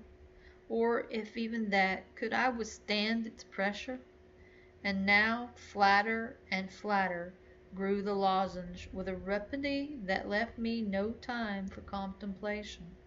Its center, and of course its greatest width, came just over the yawning gulf. I shrank back, but the closing walls pressed me resistlessly onward. At length, for my seared and writhing body, there was no longer an inch of foothold on the firm floor of the prison. I struggled no more, but the agony of my soul found vent in one loud, long, and final scream of despair. I felt that I tottered upon the brink. I averted my eyes. There was a discordant hum of human voices. There was a loud blast as of many trumpets. There was harsh grating as of 1,000 thunders. The fiery walls rushed back. An outstretched arm caught my own as I fell, fainting, into the abyss. It was that of General Lasalle. The French army had entered Toledo. The Inquisition was in the hands of its enemies.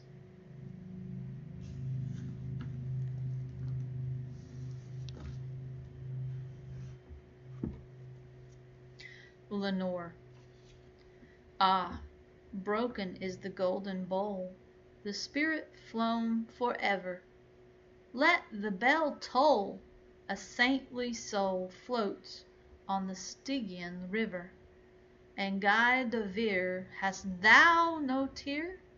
Weep now, or never more. See, on yon drear, rigid bier low lies thy love, Lenore.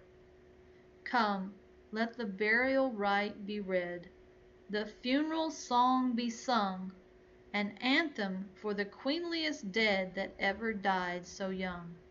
A dirge for her the doubly dead, in that she died so young. Wretches, ye loved her for her wealth, and ye hated her for her pride, and when she fell in feeble health, ye blessed her that she died. How shall the ritual then be read? The requiem how be sung by you, by yours the evil eye, by yours the slanderous tongue, that did to death the innocents that died, and died so young? Persephonus, yet rave not thus, but let a Sabbath song go up to God so solemnly the dead may feel no wrong. The sweet Lenore hath gone before, with hope that flew beside, leaving thee wild for the dear child that should have been thy bride. For her, the fair and debonair that now so lowly lies, the life upon her yellow hair, but not within her eyes, the life still there upon her hair, the death upon her eyes. Avaunt! Avaunt! From fiends below the indignant ghost is riven, from hell unto a high estate far within the heaven, from grief and groan to a golden throne beside the King of heaven. Let no bell toll then, lest her soul amid its hallowed mirth should catch the note as it doth float up from the damned earth. And I, to-night, my heart is light, no dirge will upraise, but waft the angel on her flight with a paean of old days.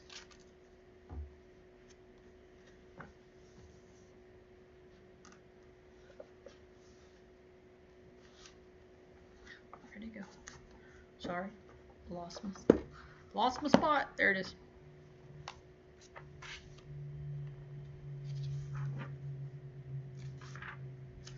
The Sphinx. During the dread reign of the cholera in New York, I had accepted the invitation of a relative to spend a fortnight with him in the retirement of his cottage ornée on the banks of the Hudson. We had here around us all the ordinary means of summer amusement, and what with rambling in the woods, sketching, boating, fishing, bathing, music, and books, we should have passed the time pleasantly enough, but for the fearful intelligence which reached us every morning from the populous city. Not a day elapsed which did not bring us news of the decease of some acquaintance.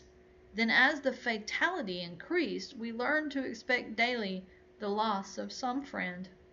At length we trembled at the approach of every messenger. The very air from the south seemed to us redolent with death. That palsying thought, indeed, took entire possession of my soul. I could neither speak, think, nor dream of anything else. My host was of a less excitable temperament, and although greatly depressed in spirits, exerted himself to sustain my own. His richly philosophical intellect was not at any time affected by my unrealities. To the substances of terror he was sufficiently alive, but of its shadows he had no apprehension. His endeavors to arouse me from the condition of abnormal gloom into which I had fallen were frustrated in great measure by certain volumes which I had found in his library. These were of a character to force into germination whatever seeds of heredity superstition lay latent in my bosom. I had been reading these books without his knowledge, and thus he was often at a loss to account for the forcible impressions which he had been made upon my fancy. A favorite topic with me was the popular belief in omens, a belief which, at this one epoch of my life, I was almost seriously disposed to defend. On this subject we had long and animated discussions, he maintaining the utter groundlessness of faith in such matters, I contending that a popular sentiment arising with absolute spontaneity, that is to say, without apparent traces of suggestion, had in itself the unmistakable elements of truth, and was entitled to as much respect as that intuition which is the idiosyncrasy of the individual man of genius. The fact is, that soon after my arrival at the cottage there had occurred to myself an incident so entirely inexplicable, and which had in it so much of portentous character, that I might well have been excused for regarding it as an omen. It appalled and at the same time so confounded and bewildered me that many days elapsed before I could make up my mind to communicate the circumstances to my friend. Near the close of an exceedingly warm day, I was sitting, book in hand, at an open window commanding, through a long vista of the river banks, a view of a distant hill, the face of which nearest my position had been denuded by what is termed a landslide of the principal portion of its trees.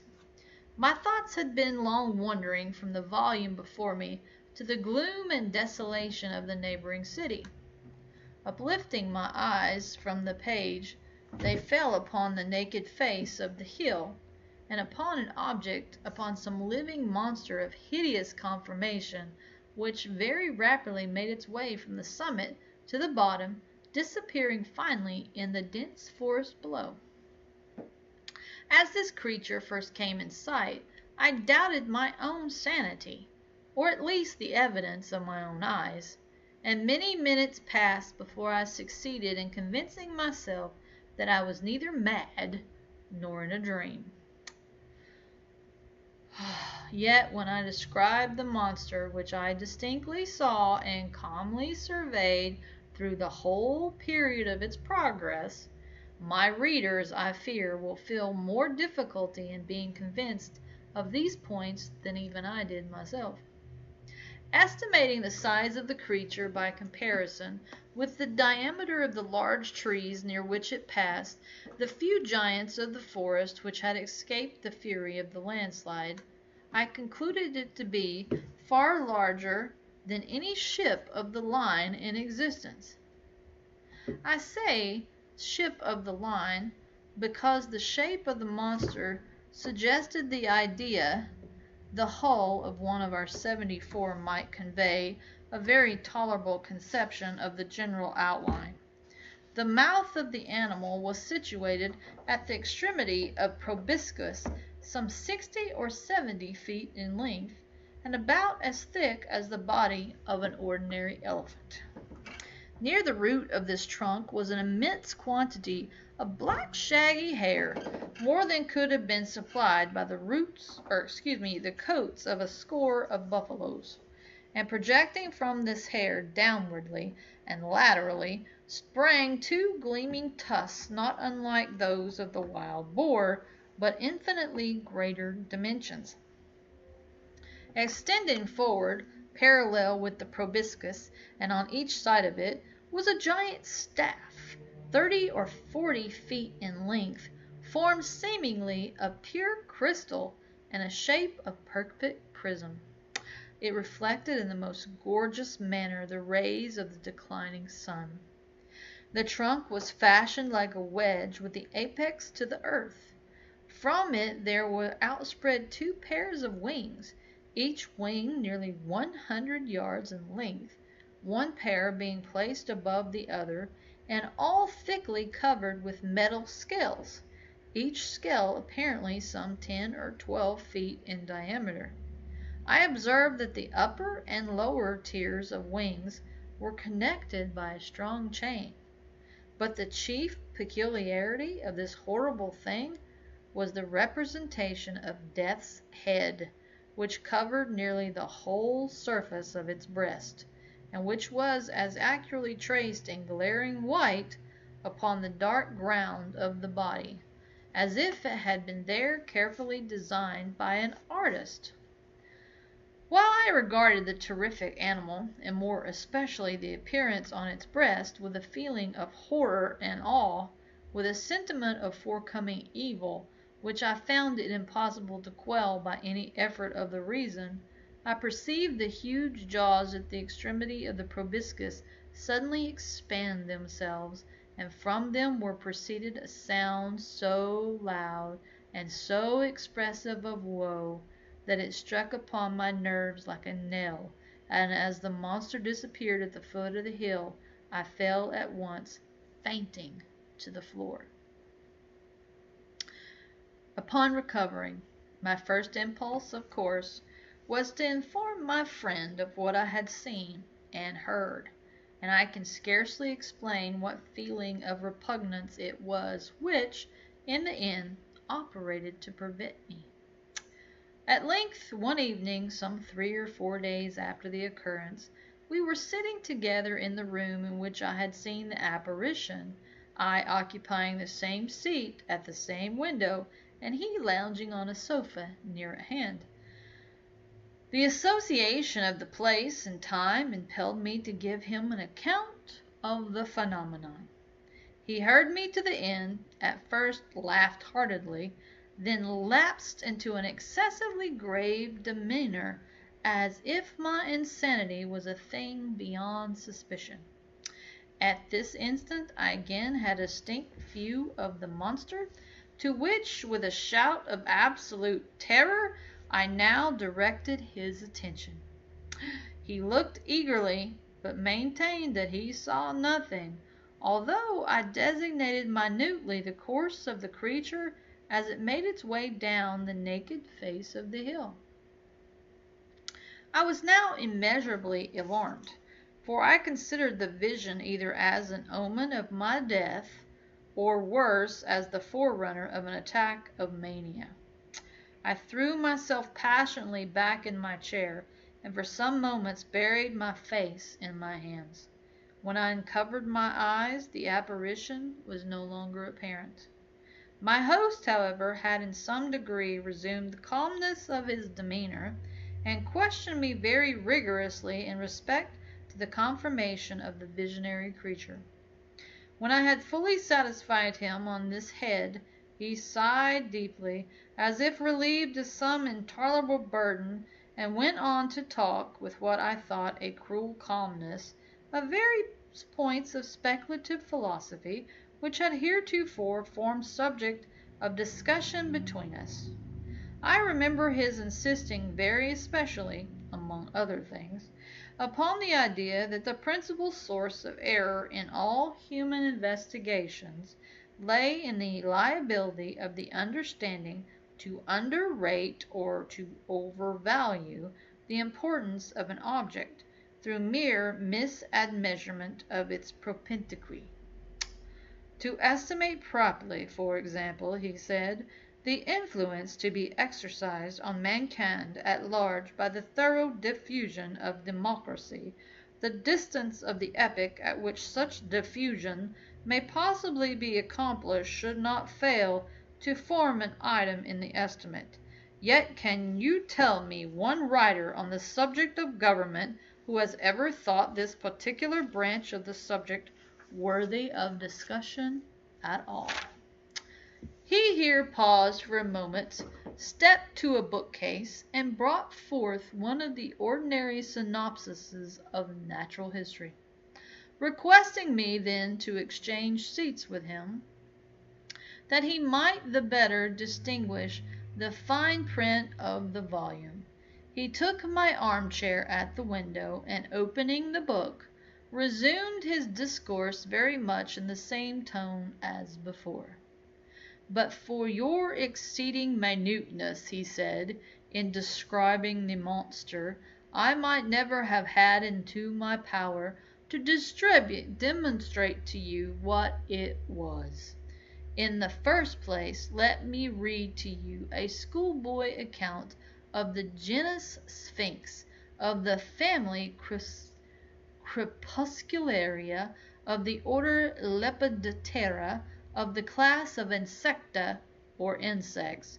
The account runs thus.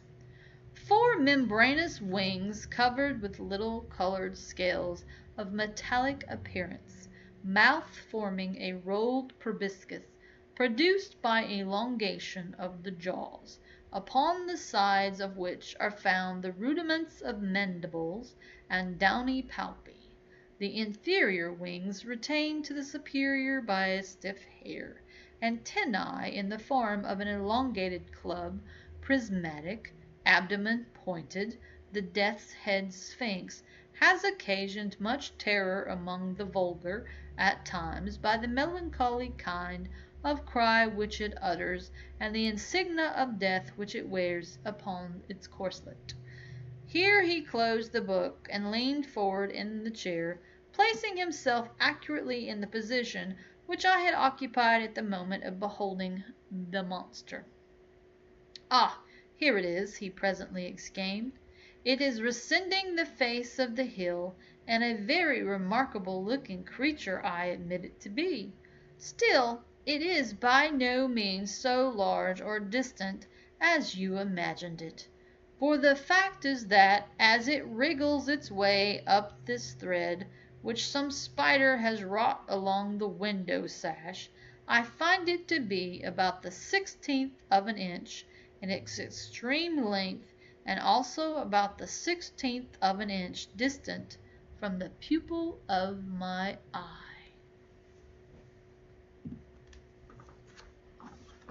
Now, let us see.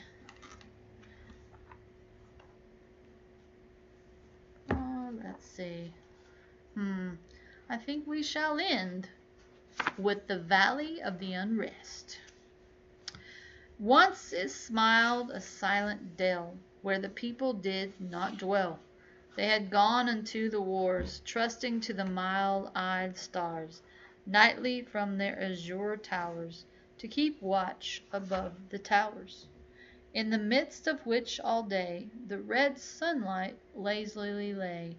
Now each visitor shall confess the sad valley's restlessness.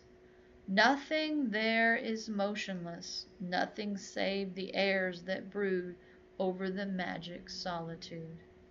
Ah, by no wind are stirred those trees that palpitate like the chill seas around the misty Hebrides. Ah, by no wind those clouds are driven that rustle through the unquiet heaven uneasily from morn till even over the violets there that lie in myriad types of the human eye, over the lilies there that wave and weep upon a nameless grave. They wave from out their fragrant tops, external dews come down in drops. They weep from off their delicate stems, perennial tears descend in gems.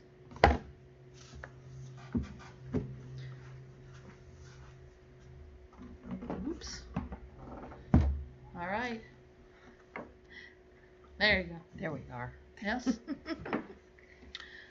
All right. Well, it's been 8 hours, Carmen. Yes, it has, and it has been amazing. Yes, Thank it you has. for the donations that have come through for the Nashville Humane Association. Yes. We appreciate it so much. If you decide to watch this later live on our YouTube channel, the link to continue to donate is available. It'll probably be up for at least a week. Yes. Or And- longer. yes. I mean, it's a page that's on the National Humane website, so you can join our team because Yes. it's a 6 Degrees of Poe team, or you can just donate, whichever you feel. Yes, absolutely. And so we have thoroughly enjoyed being a part of Doomsday. Thank you, Alex Savastovich, for including us. All the other ones in Baltimore, England, Scotland, Italy, Brazil. Everybody's still going strong. So if Yes. you want more Poe, definitely check those out because they are going strong. Yes, and they will continue on for another, what, 16 hours. Yeah. Yes. Mhm. They're making me do math again. I know, I'm just saying. I know. 16 hours. But hey, we managed to put our effort in at 8 hours, and Yes. hopefully this time next year we will be able to push it more to like maybe 12. Absolutely. You Absolutely. never know. Yes. You never know. We may go for 24. Who knows? We'll yeah, see. That's still thinking. We're still thinking. Oh, yes.